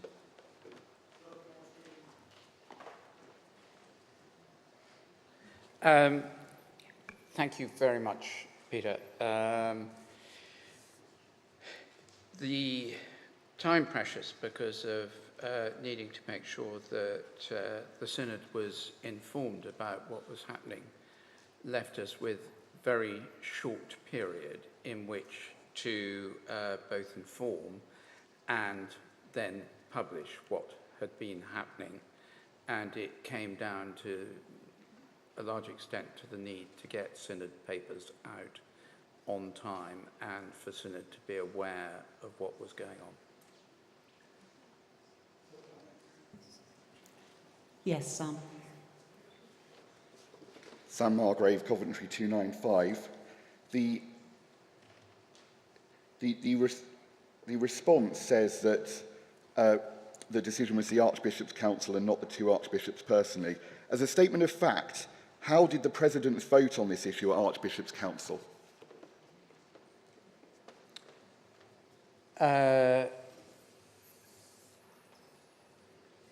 Chair, I'm not sure. I'd like advice. I mean, I know the answer. Am I allowed to give an answer to that or not? Because it's obviously the voting was within the Archbishop's Council. I'm not sure if that's confidential or not. And I'm allowed, and whether I'm perfectly happy to give an answer, but I just don't know if I'm permitted to. I'll just take advice. Thank you.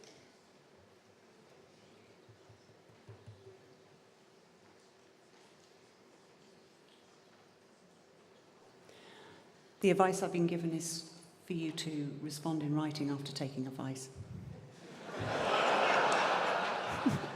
I respond in writing after taking advice, or you respond in writing after taking... You respond in writing after taking advice. And could you advise me as to who advises me?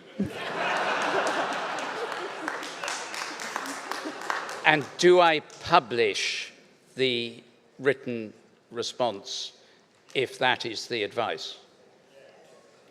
I'm quite happy. Yes. I'm asking for the legal opinion. Yes. Thank you. So why can't I just tell people?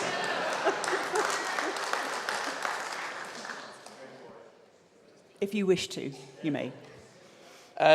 Both archbishops wished to wait a bit.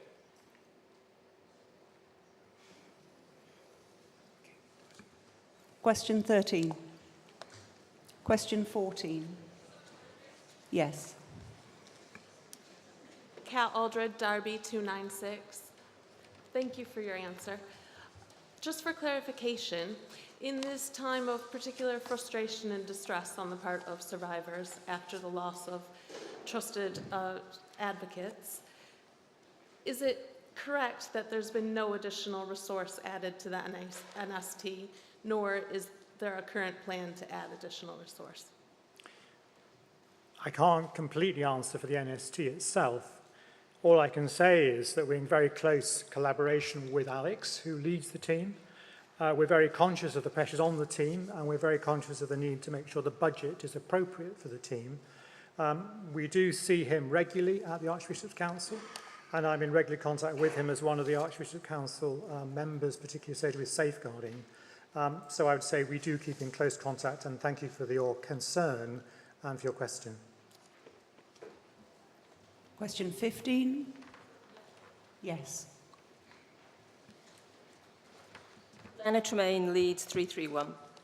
Thank you for the answer. If a full assessment was undertaken before making the decision to remove the support of the independent survivor advocates from highly vulnerable survivors, what was the worst case scenario that was planned for?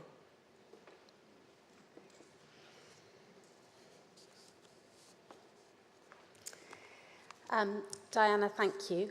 I want you to know, as a synod, we talked around the risks around this over a number of different meetings, really from the autumn, when we had concerns. Tim has explained to you about the purpose of the ISB, and as trustees, we have to ensure that we're meeting our charitable objectives. So we had concerns about whether we were doing that. So we talked about the risks of changing versus the risks of staying, and I can assure you that we explored many different aspects of the risk, including the impact on victims and survivors. It was not a decision that was easy to make, and it is very painful for all of us still. Thank you.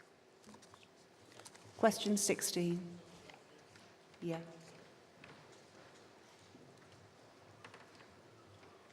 Gavin Drake, Sutherland, Nottingham, 421. In your answer, you say that DSAs and survivors were informed approximately an hour after the ISB members had been told. May I ask how the survivors informed, please? Thank you, Gavin. There are a number of mechanisms. I'm not entirely sure of the processes. As a trustee, we have to delegate those responsibilities to our NST colleagues. I think, to be fair, all survivors could not have been informed, because we know that many survivors don't make themselves known to us, and we're not necessarily in contact with them. So I think it's a fair question about who was informed. Certain groups of survivors would have been informed, and also Safe Spaces, the organisation that cares on the telephone system for survivors and victims, was also briefed beforehand. So I don't know exactly the mechanism. All I know was delegated by the Council to the NST. Thank you. Question 17. Question 18. Yes. Go ahead.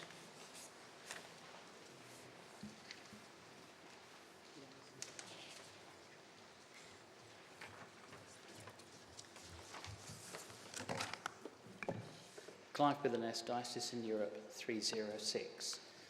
May I please ask that, given we know that the Independent Safeguarding Board was not independent, and we know that it is answerable by the Archbishop's Council to Synod, may we please know how we can discover who authorised the publication of the statement on the Independent Safeguarding Board's website, since it's clearly within the purview of both the Archbishop's Council and Synod?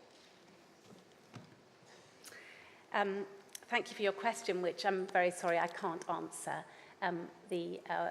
The Independent Safeguarding Board is responsible for their website, and they put that statement up. So that's, which is what the question answer says. I'm sorry that I can't give you more information than that. Surprised. Thank you. Questions 19, 20 and 21 are we taken together? Supplementary. Question 19. Thank you very much for your answer. I'm very concerned Could you about say your name and Synod number? Sorry, yes, Mark Bennett, Oxford 184. I'm very concerned about the treatment of survivors. I worked with survivors in the past.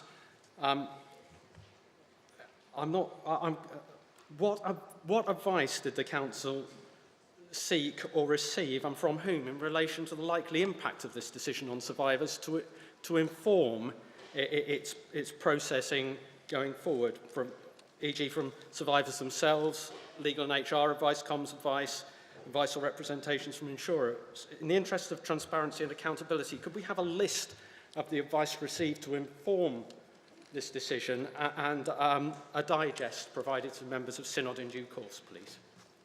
Thank you very much for your supplementary. I don't have that information to hand, but I know we've got a record of your supplementary and we will seek to get that information to you. Thank you. Thank you. Question 20. Yes.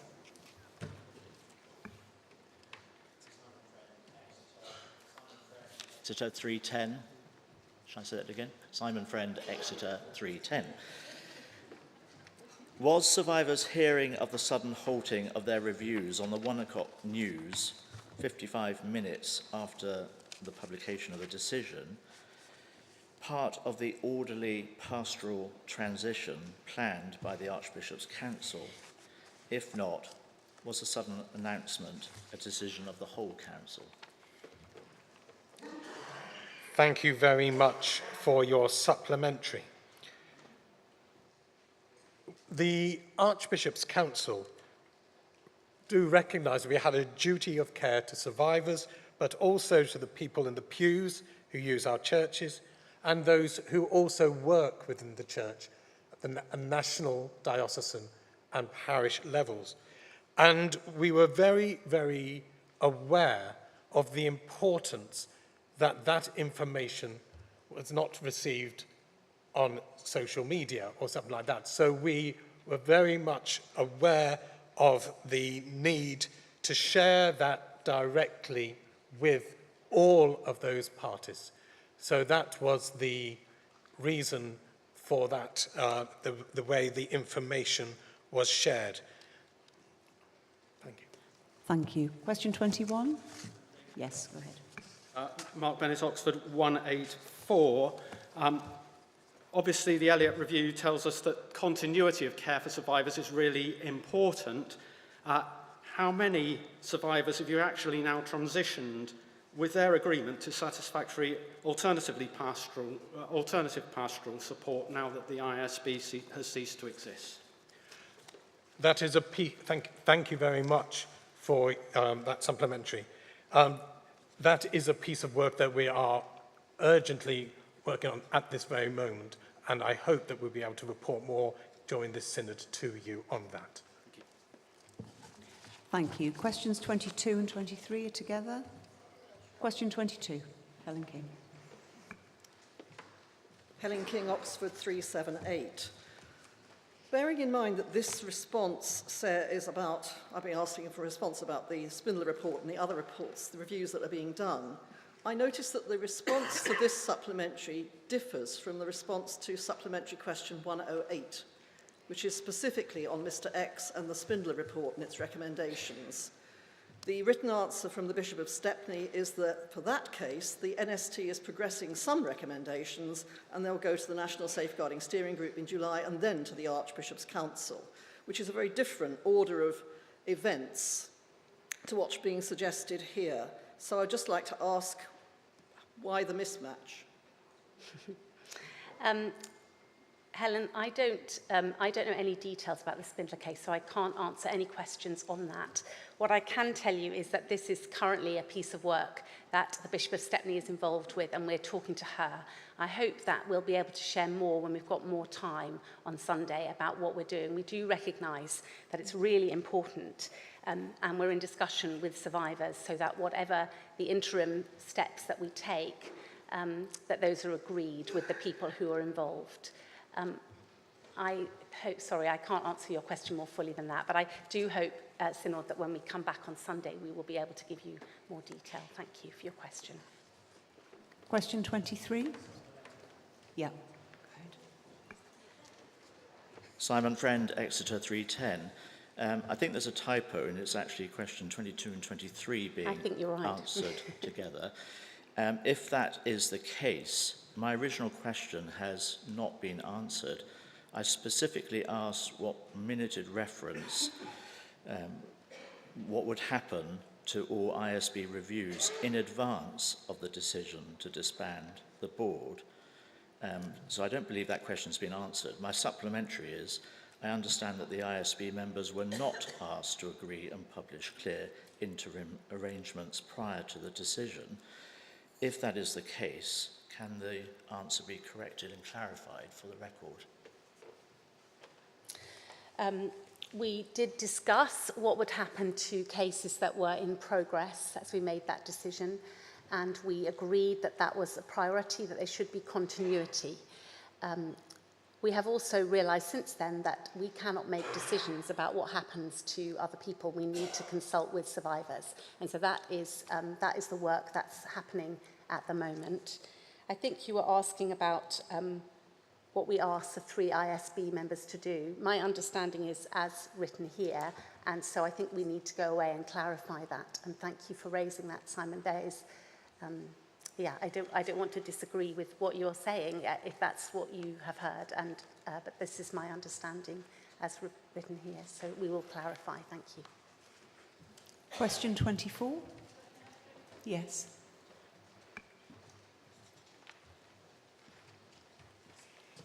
Tina Nay, Chichester 290. Thank you for your answer. Please could you expand further as to why additional members for ISB were not appointed? Thank you, Tina, for your supplementary. There is a real sense of a tension that we had between offering good and rigorous governance, because that was the role that the Archbishop's Council had with the ISB, as we were providing the governance for it. And, of course, our desire for them to have operational independence. And it was a tightrope that the Archbishop's Council were very aware throughout the time of the ISB that we were having to walk. And maybe actually in this issue, it could be argued that the Archbishop's Council actually weighed more on the idea of operational independence than on good governance on that regard. Of course, the difficulty we had was when we were engaging in governance, there was always the danger that that would be understood as interference. So there was always a real tension.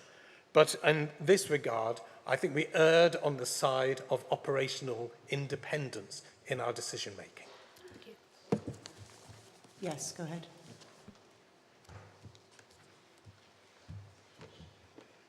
Simon Butler, Southwark 221. Tim, I'm not sure if you can answer this now, but perhaps in the remarks you make on Sunday you might address this, which is the question, when we set up the ISB, I was a member of the Archbishop's Council when we did that, we had 3 members of the board, and I wonder if with the benefit of hindsight that was too small a number of members, because when 2 operate in lockstep and 1 isn't there, it makes life very difficult in terms of the operational working of the board, and I'm aware that that was part of the problem. So I wonder if you could just expand on that either now or on Sunday. Thank you ever so much, Simon.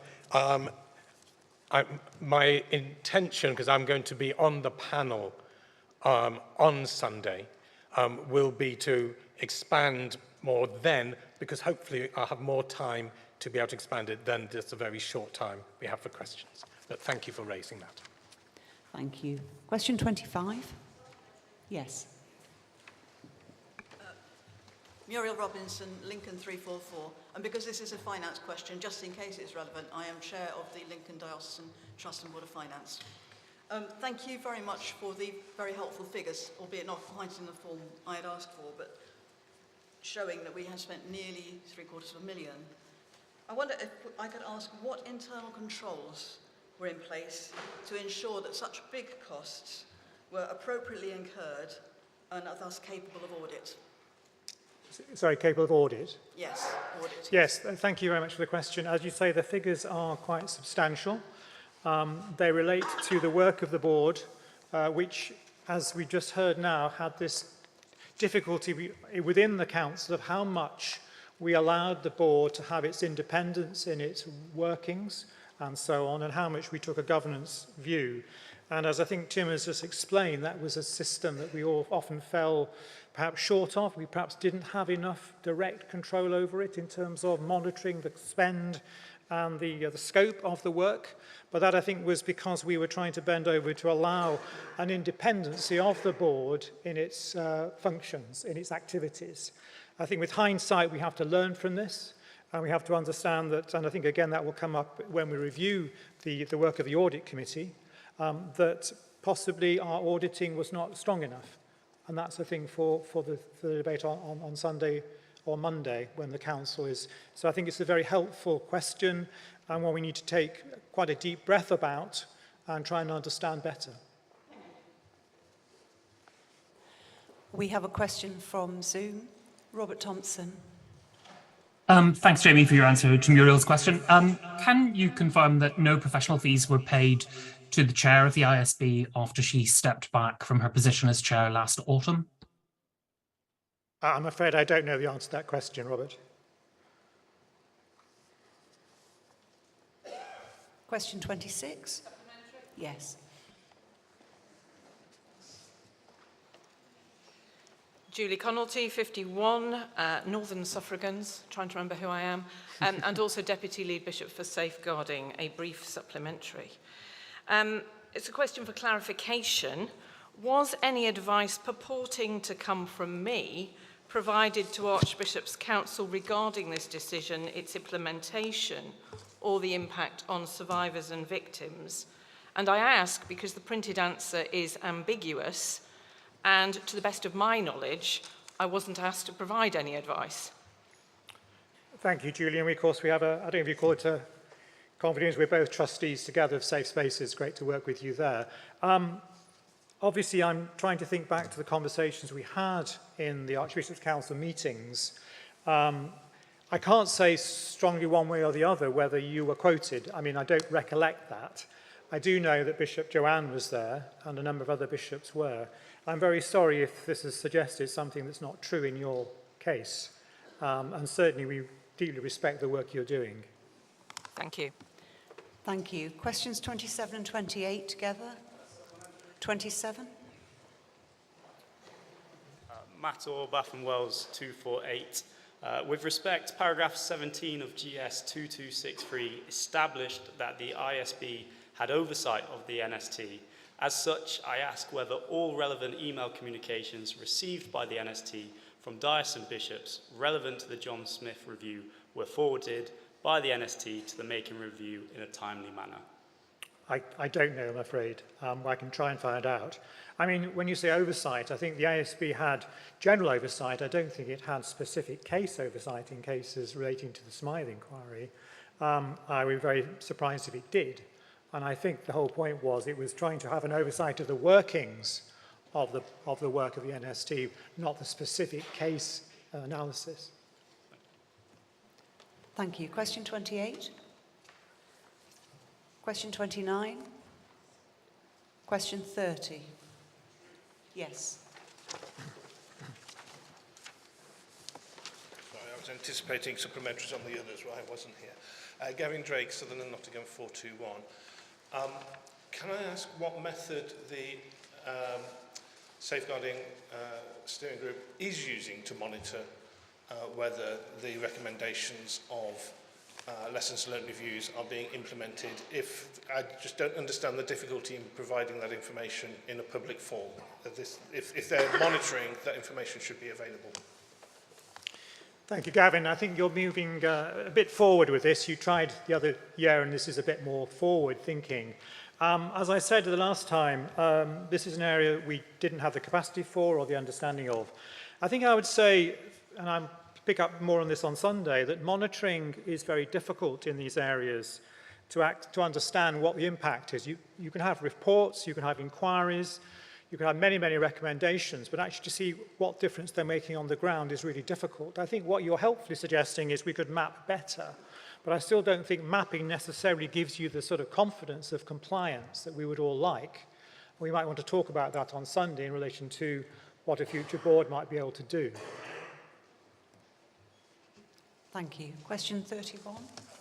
Yes.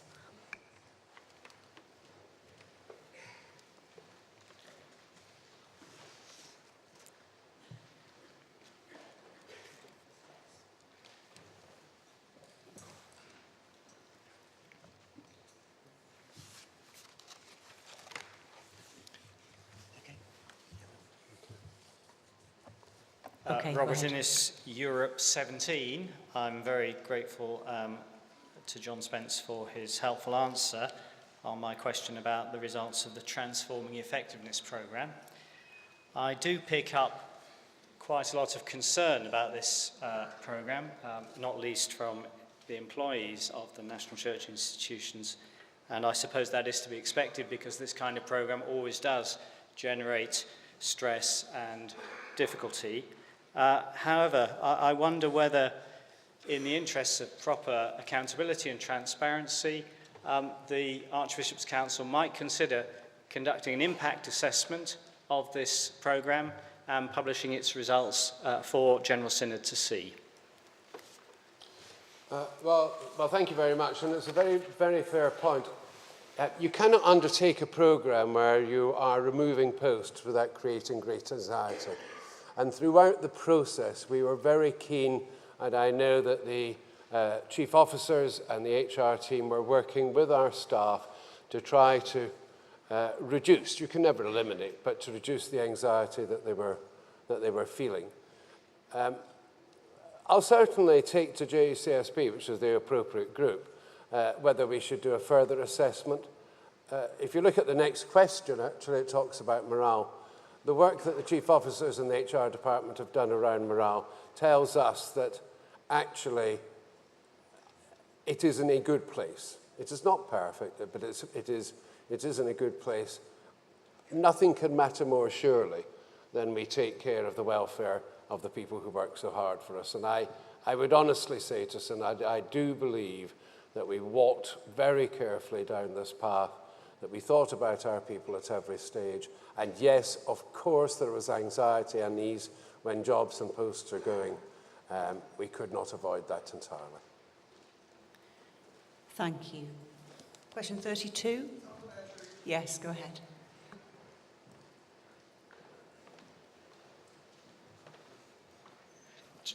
Robert Zampetti, London 361. John, thank you for your response, which actually did have some useful data in there for us. I would ask if it might not be possible in the future when such programs that do involve headcount reduction or shifts in roles, that, that plans be put in place ahead of time, knowing that that's going to happen, so that that information can be tracked. It could also help, as per the previous observation, in doing impact assessments. Is that possible in the future? It's a fair point. And can I just start by apologising that you must have felt you were being given the runaround a little bit. Our concern always is to maximise the response we get when we undertake such survey work. And it was the advice of our experts in the HR department that really you need to assure people that what they say is not going any further, which is why we do not have permission to share the data. And I would be very nervous about going down that route. And I do think I have to ask General Synod, there comes a point where you can end up being in the operational role. I've referred to the JSSB. That's the Joint Employment and Common Service Board, on which 2 trustees each from the Church Commissioners, the Pensions Board and the Archbishop's Council sit with all the chief officers. I'll tell you that those surveys are scrutinised in great detail. We check on where things have changed positively and negatively. Out of past surveys have come all the work on diversity and inclusion, and I would want to commit to Synod on behalf of the future chair of the Joint Employment and Common Service Board. If there were things that were moving in an adverse direction, it is absolutely right that they be included in the Archbishop's Council report so that members of General Synod are fully briefed. Thank you. Question 33? Question 34? Yes, go ahead. Ian Boothroyd, Southwell and Nottingham 422. Thank you for the written reply. Is any work underway or proposed to identify resources beyond the lowest income communities funding which might support dioceses where most needed to help restore the real value of stipends across all communities, please? Yes, and as I said to you when the consultation was taken in the spring, the expectations were firmly that a 5% stipend increase would mean that there would be real inroads made into the shortfall that has occurred over the last 3 years. Quite clearly, the consultation remains underway.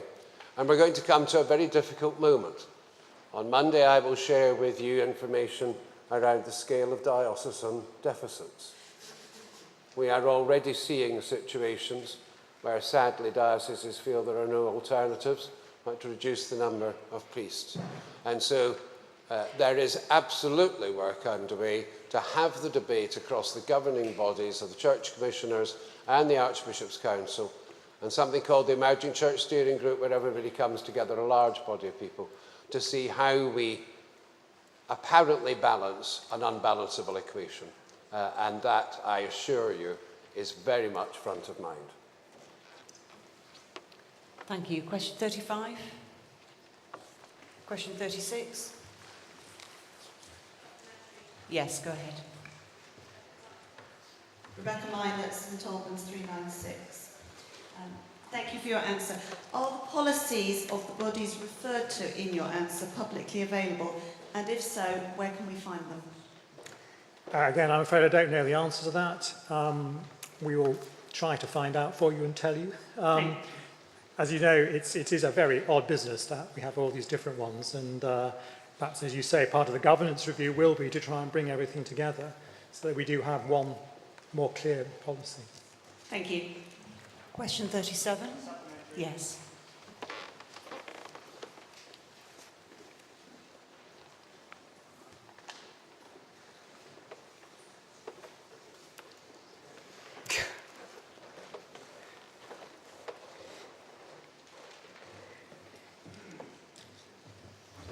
Sorry. Yes, thank you. I'm very grateful to the Chair of the Ministry Council for replying on behalf of the Archbishop's Council. There may be an element of confusion here. The Faith and Order Commission, of which I have the honour of being the Chair, is indeed the primary focus for doing theology, but it isn't part of the Archbishop's Council. It's an independent commission. And I should say that all the 6 bishops and 9 academics who sit on FAOC give their time freely. And so there is no investment required from the Archbishop's Council in that sense. Could you mention your question? So my question is, to be really precise, could the Archbishop's Council tell us how many people employed by the Archbishop's Council do theology or have theology qualifications and are engaged in theology, and what is the budget for doing theology, both doctrine and ecumenism? Thank you, Bishop Robert. I'm very content to supply that information. Perhaps I could work with you over a beer, which I think this time is your round rather than mine, discover exactly what you want and then provide a written answer to you. Thank you very much. Thank you. Question 38? Question 39? Question 40? Supplementary. Yes. While the Archbishop comes, can I just say, Martin Sewell, Rochester 390. I have given the Archbishop warning of this question, and I know he wants to answer it, so will you please give me a few more moments than you might otherwise? If you could get to your question. I will indeed. Well, thank you for your answer, Archbishop. The question that you have purportedly answered on the question paper is not the question that I submitted on the 21st of June. The question I submitted concerned a promised independent review into Dr. Martin Percy's complaint, and what his complaint is about deliberate weaponisation of safeguarding allegations with intent to cause me harm. The words that I quoted would have been excised, and your answer, that we see, turns the question on its head and talks about handling of safeguarding allegations against Dr. Percy. Now, receipt of my question was duly acknowledged on the 21st of June and given the early reference number 35 in case we need to come back to you. No one ever did, so when the Q&A notice paper was published yesterday, I was shocked to see that my questions had actually had reverse polarity. Could you ask your question, please? Yes, let me just get down. Were you aware of the unauthorised changes in the wording to my question? Did you or another person, if so who, draft your answer? And will you now undertake to circulate to Synod members an answer to the question that I actually submitted? Thank you. Thank you very much, Martin, and we were able to have a very brief chat earlier about this. This is my understanding. So my understanding is that I did see what I'm assuming was your original question. I didn't know that the question had been changed until I came to till I arrived, an hour or so before the proceedings started. That there may be good reasons why the questions have been changed, but I don't know what they are. I think you deserve an explanation and probably should have been, I think you should have been consulted. I would like an explanation as well. I'm not a conspiracy theorist. I'm sure there are reasons, but this is a confusion. I apologise for that, and I look forward to finding out a bit more about what's happened and then being able to, through other means, give you an answer to your question. Your Grace, I thank you for your grace, and I look forward to hearing from you. We do need to lower tensions, but this sort of thing doesn't happen. I'm sure you appreciate it. Doesn't help. Thank you. Question 41. That's me again, I'm afraid. Yes. I'm going to try and shorten it. Let me just see if I can shorten it for you. It's the same issue about the review being reversed from being a complaint by Dr. Percy to a complaint against him. And so what I'd like to hear from you is a confirmation that the Archbishop's Council recognises the importance of the review that he requested, and that we establish it without delay, and that we have an open inquiry, as you've just offered, into the circumstances about the change of wording, because we really must not have this sort of thing happen again. Thank you. Yes, so once again, thank you, Martin, and thank you for the collaborative way you've helped me approach this. Once again, I think we just need an explanation as to why the questions have been changed. There may be a very good reason, we just need to know it. But I think I also do want to be clear on the substantive issue of this question, that it is my strong view and my consistent view that it is in everyone's best interest and to everyone's benefit, obviously especially Martin Percy himself, that an independent review takes place of the issues and concerns that have been raised, and I look forward to that happening. Thank you. Thank you. Question 42. Yes, Jane Rossum. Jane Rossum, Rochester 389. Thank you for your answer, Archbishop. Now, may I please ask, in your lived experience, is opposition to an independent safeguarding system strong within Archbishop's Council and the Secretariat? No, it's not. In my experience, the answer to that question is that some people probably agree with me. I'm being optimistic. It's not a frequent experience in this job. No doubt many disagree with me.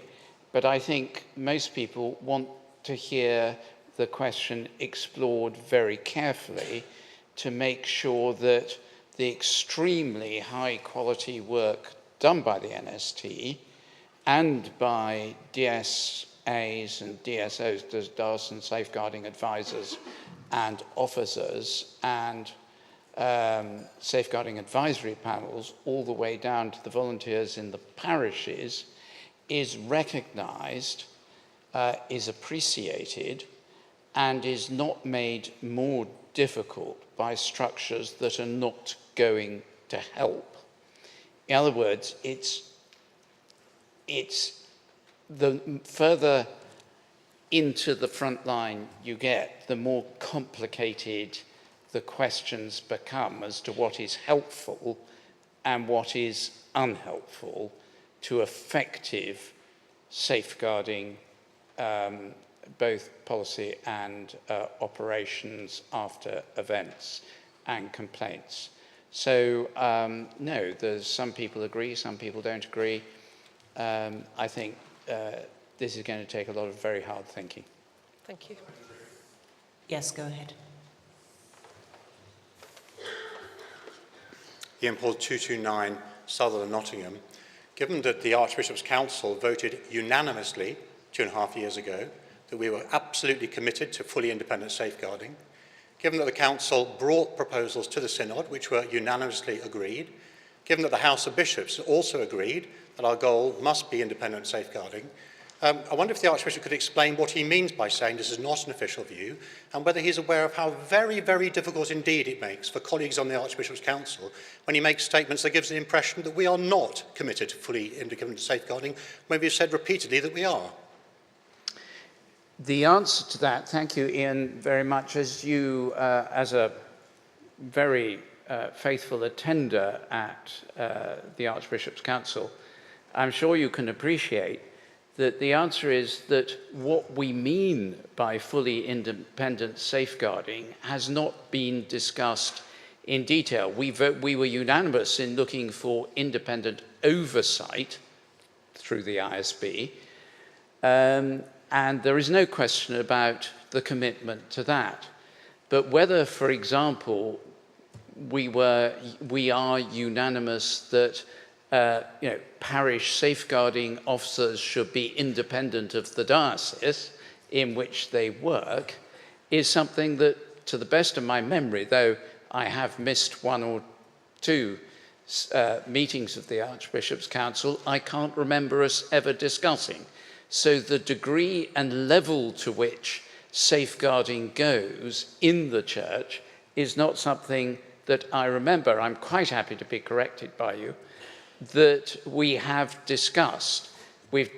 I can't even remember personally whether we have in detail discussed what the independence of the NST might look like. As far as I remember, it's been the oversight that we've considered, on which we are absolutely unanimous, but we haven't defined to what degree that goes and to what level in the Church that goes. I'm not sure my questions have been answered, but there we go. Thank you. Sorry, in that case, I would like to answer your question. Could you just tell me which bit I haven't answered? Well, you said in the interview that the commitment to independence was not the official view, but we've resolved that it is independent safeguarding is the view of the Council, it is the view of the Synod, and it is the view of the House of Bishops. So in what sense is this not an official view? I understand we may not have discussed all the details, but of course the practical arrangement in dioceses, as I keep being told, are not the purview of the Archbishop's Council. All the things we have purview about, we have been unanimous. It is the official view. This is out of order, I'm afraid. Right. May I answer the question, though? Because I think I would not like not to have answered the question. If you'd like to say something here. The question I was asked in the interview was about, covered a very broad range of bits of the Church being independent. I am not aware that we have, the answer I gave, until we have a fully independent central safeguarding system, a fully independent central safeguarding system. That was intended to include not only the ISB, but also the National Safeguarding Team. Now, I am not aware that our discussions have included the full independence from the Archbishop's Council of the National Safeguarding Team, which is at the moment fully part of the Archbishop's Council. So I hold to my answer, and I don't think we have decided that detail of independence, which is what I was asked in the interview. Thank you. Question 43. Question 44. Supplementary.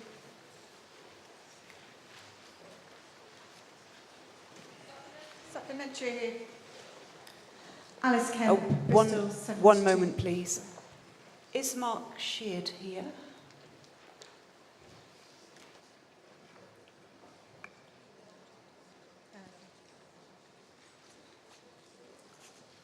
If it's all right with you, we'll come back to that question tomorrow when he's present and can answer. Thank you. Question 45. Yes.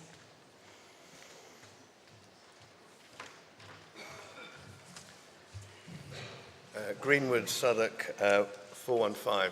Attempt to lighten the mood somewhat. We're going to join up the dots, Alison. Okay. You are a member of the House of Laity.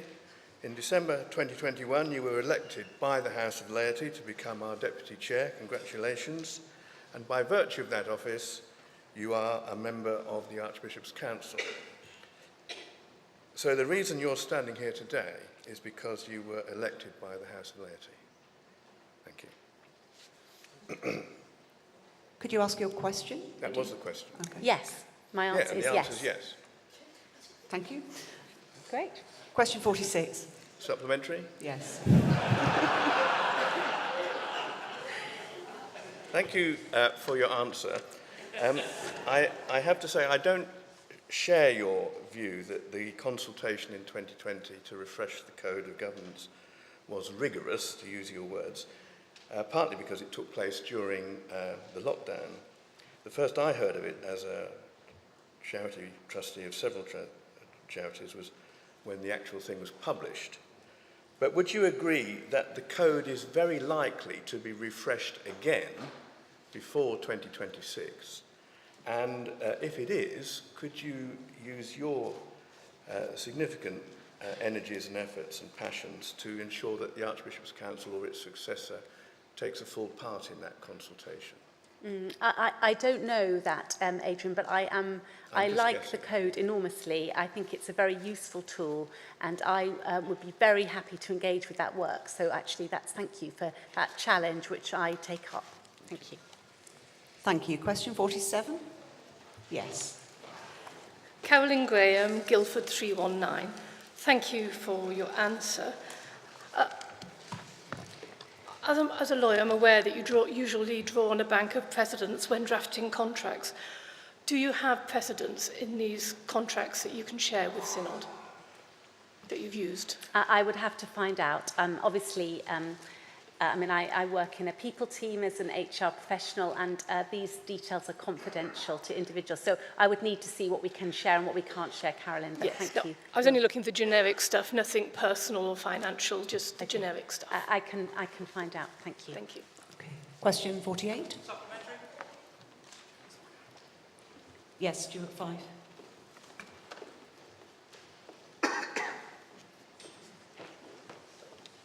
Stuart 5, Carlisle 077. Alison, thank you for your answer, but are we to take it from your answer that other than responding to strategic investment bids from dioceses, the National Church is not investing at all in the development of rural strategy, or that aside from learning from diocesan projects, doing anything proactive to develop its understanding of and strategy for rural mission and ministry? Thank you, Stuart. I think, as you know, the way that we invest in the Church of England is through dioceses. And as a member of the Strategic Mission and Ministry Investment Board, I've been really excited to see more bids coming which include rural ministry.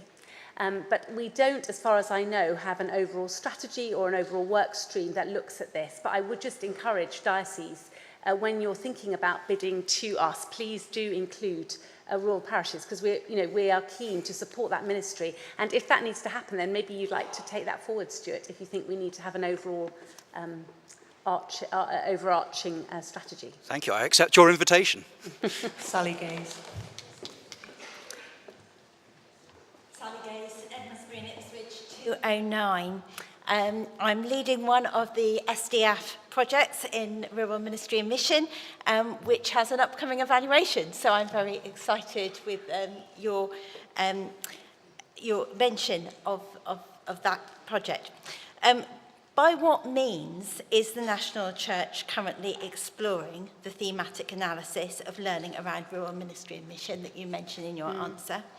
And how may rural practitioners contribute to that exploration? Well, that is part of the great team, the SDF team, who are doing that analysis. So I can ask them to come back to you, Sally, and give you more detail. I know that we are really keen. We have discussed, I'm just going to call it the investment board because it's so long and I keep tripping over the SMMIB. So the investment board, we are really keen to look at the learning and to create learning communities and to share learning. And we've been talking about ways of doing that. And so it'd be great to have your thoughts on that. And I'll ask the team to get back to you as to how they're going to take that forward. But I just think that they have provided a level of sort of strategic thinking and analysis that we haven't had in the church before. And I would like to take this opportunity to thank the team very much for their work. So, and thank you too for your question. Thank you. Thank you. Question 49? Yes, go ahead. If we just wait a moment. Thank you. Go ahead. Ian Johnson, 387 Portsmouth. Thank you for your answer, but I'm afraid it doesn't really answer the question. I should have been a bit more precise. So how, for example, will the new MPM intend to be used in the case of the reorganisation of the parishes in Truro? And more generally, is proactive rather than reactive oversight intended? Thank you. I think, again, Ian, thanks for the question. And as I understand it, and correct me if I'm wrong, it really is, do you think the remit was too narrow? And if you look at the way in which the Third Church Estates Commissioner, Flora, and the team really consulted and the outworking of what is there, I think it has really sought to take on board all of the views at a very granular level from the parishes. And so, I think, I would hope that you're rest assured on that. Obviously, when we go through the actual paper in a couple of days' time, we can go into further detail. But the commissioners and the Third Estates Commissioner and her team were really ensuring to consult very widely and to get the views of the parishes. Yes, go ahead. Simon Butler, Southwark 221, Chair of the Legislative Reform Committee as well. Many of the things that emerged in the work we've done on the MPM don't really touch on legislative things, the sort of things Ian is talking about. I wonder if it would be helpful if Flora and her team might produce a separate document outlining some of those issues that remain, as it were, work in progress or work to be done, arising out of the excellent consultation she and her team have done in the past period. I will consult with Flora with that, but again, her and Wendy, I'm sure there are immense learnings from that they would be willing to share. Thank you. Question 50? Yes, go ahead.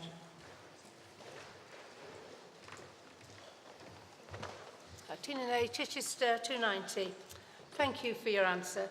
As a matter of completion, can you or will you confirm which member of the HR team attended the meeting? I shall certainly try to find out, Tina. I don't know the answer. Thank you. Thank you. Question 51? Question 52? Question 53? 54? Yes.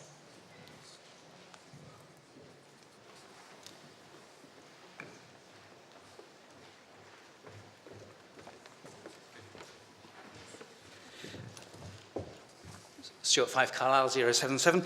Your Grace, thank you for your answer. If your answer to the previous question was correct, it would appear that so far, only 4 diocesan bids have included strategic plans for rural areas. Given that 66% of our parishes are in rural areas, what is being done to ensure that strategic rural thinking is going on in diocesan bids? Stuart, first of all, I hope, I am the Bishop of York as well as the Archbishop of York.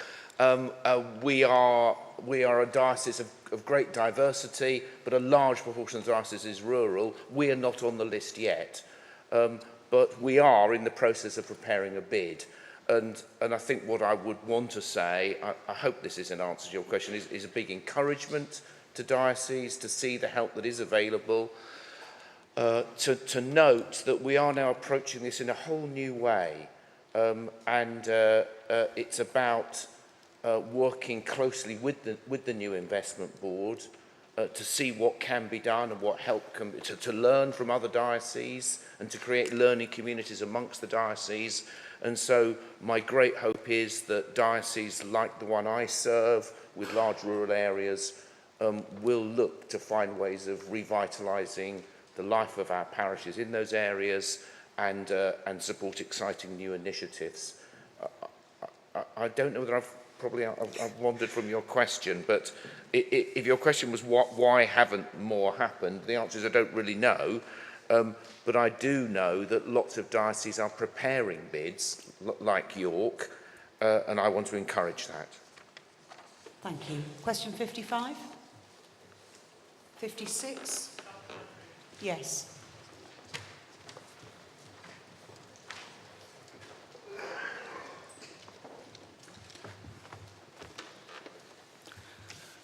Andrew Orange, Winchester 430. I asked the question, does the Archbishop's Council still support the Church of England's strapline, a Christian presence in every community? And I'm pleased that you have answered yes. The trouble is, in the countryside, the community is the village. And what we're observing is more and more village churches that can't offer a service once a week, that can't perhaps even offer a service once a month. So I think we all have to recognise that our strapline... What's your question, please? I would like to just not be interrupted and to complete what I'm saying. Because this is important. We are being hypocrites if we're saying we have a Christian presence in every community, and at the same time, we are not offering services in country churches. That's not a question. May I please have a working party on this, and may I please be a member of that working party? I don't know, Andrew, if I can answer that question. Thank you for the question. I hear the heart behind what you're saying. We've heard that. I can't answer it at this moment, I'm afraid. Yes, Sam Margrave. Sam Margrave, Coventry 295. Would it be possible to have a meeting to discuss how we could take such proposals forward with yourselves? Thank you, Sam. I hope that on Monday, Synod will be interested in the debate on revitalising the parish for mission, which I hope might touch on some of these questions. So do come along prepared to question that then. But again, Sam, I will take away what you've asked. Thank you. Thank you. Question 57? Question 58?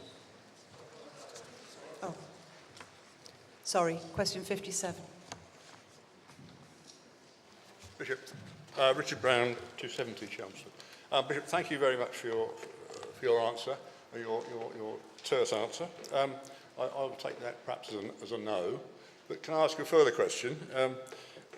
Many people, of course, are very interested in the contents of this document, which will eventually appear. And could I ask you, will all processes and principles contained within this document apply equally and fairly to all clergy, regardless of their sexuality? Thank you. I'm not sure, I mean, the answer's there for the first answer. It wasn't. In terms of your second question, tomorrow there is a presentation and opportunity for discussion, which will outline a bit more about what we're thinking around the pastoral guidance. Okay, thank you. Question 58? Yes. This gentleman was first. It's question 58. 58.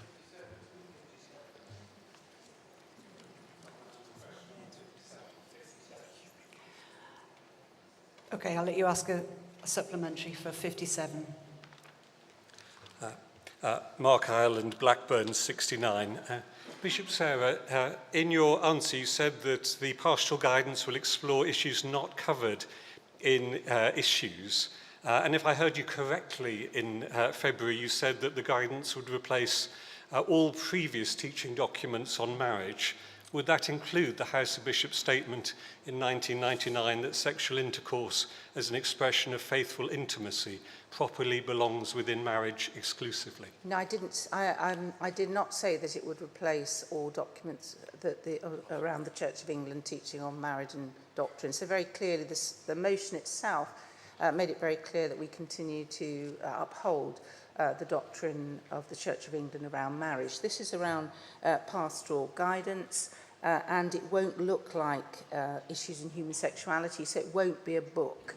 And it's likely that it will be, in the same way as other guidance will develop, will probably change slightly over time. But we will tomorrow talk a bit about the type of, the work that's going on to say, well, what does the format look like? And how do we make sure that it's a document that's used consistently across the church? Question 58. Go ahead. Alan Doran, Chester 279. Thank you for your answer, but apart from perhaps suggesting the need for patience, there was little indication as whether criteria to discern whether a relationship is demonstrably faithful, exclusive and permanent are being considered and discarded or actively under development. If criteria for assessing the longevity and faithfulness of a relationship are to be developed, will they be used to discriminate, or will they be applied to heterosexual couples who are seeking to enter into holy matrimony? I think that one of the realities of pastoral ministry in the church, even at this time, most interactions with people that come to clergy to be married is a pastoral interaction, it is a conversation. And we know that goes on all the time at the moment around marriage. And so what the pastoral guidance is looking at is saying, well, how, so what at the moment does that look like? And if, for example, the suggestion has been that the prayers of love and faith are for those that are faithful, exclusive, permanent, lifelong, in a sense is saying, well, if there is, a person will engage with a member of clergy, then how do we support that pastoral conversation? So that's what the pastoral guidance will look like. Thank you. Question 59. Yes, Clive Scowen.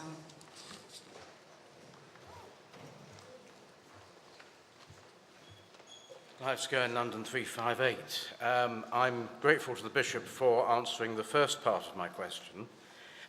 Since the bishops have considered these matters, what conclusions did they reach as to whether the proposed prayers of love and faith and the associated materials do promote the unity of the church, whether they are holy, and whether they are consistent with the teaching of the Church Catholic and the Apostolic faith?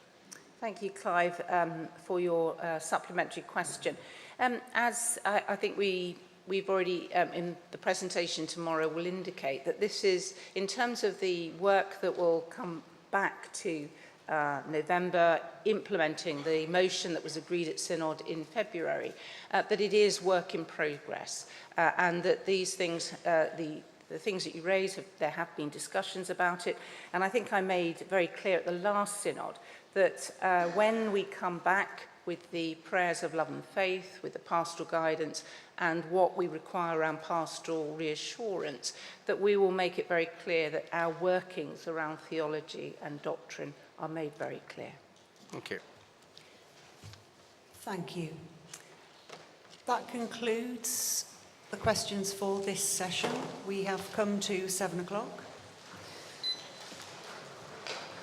We will continue with questions tomorrow. Can I encourage you to stay in the chamber for worship? Thank you.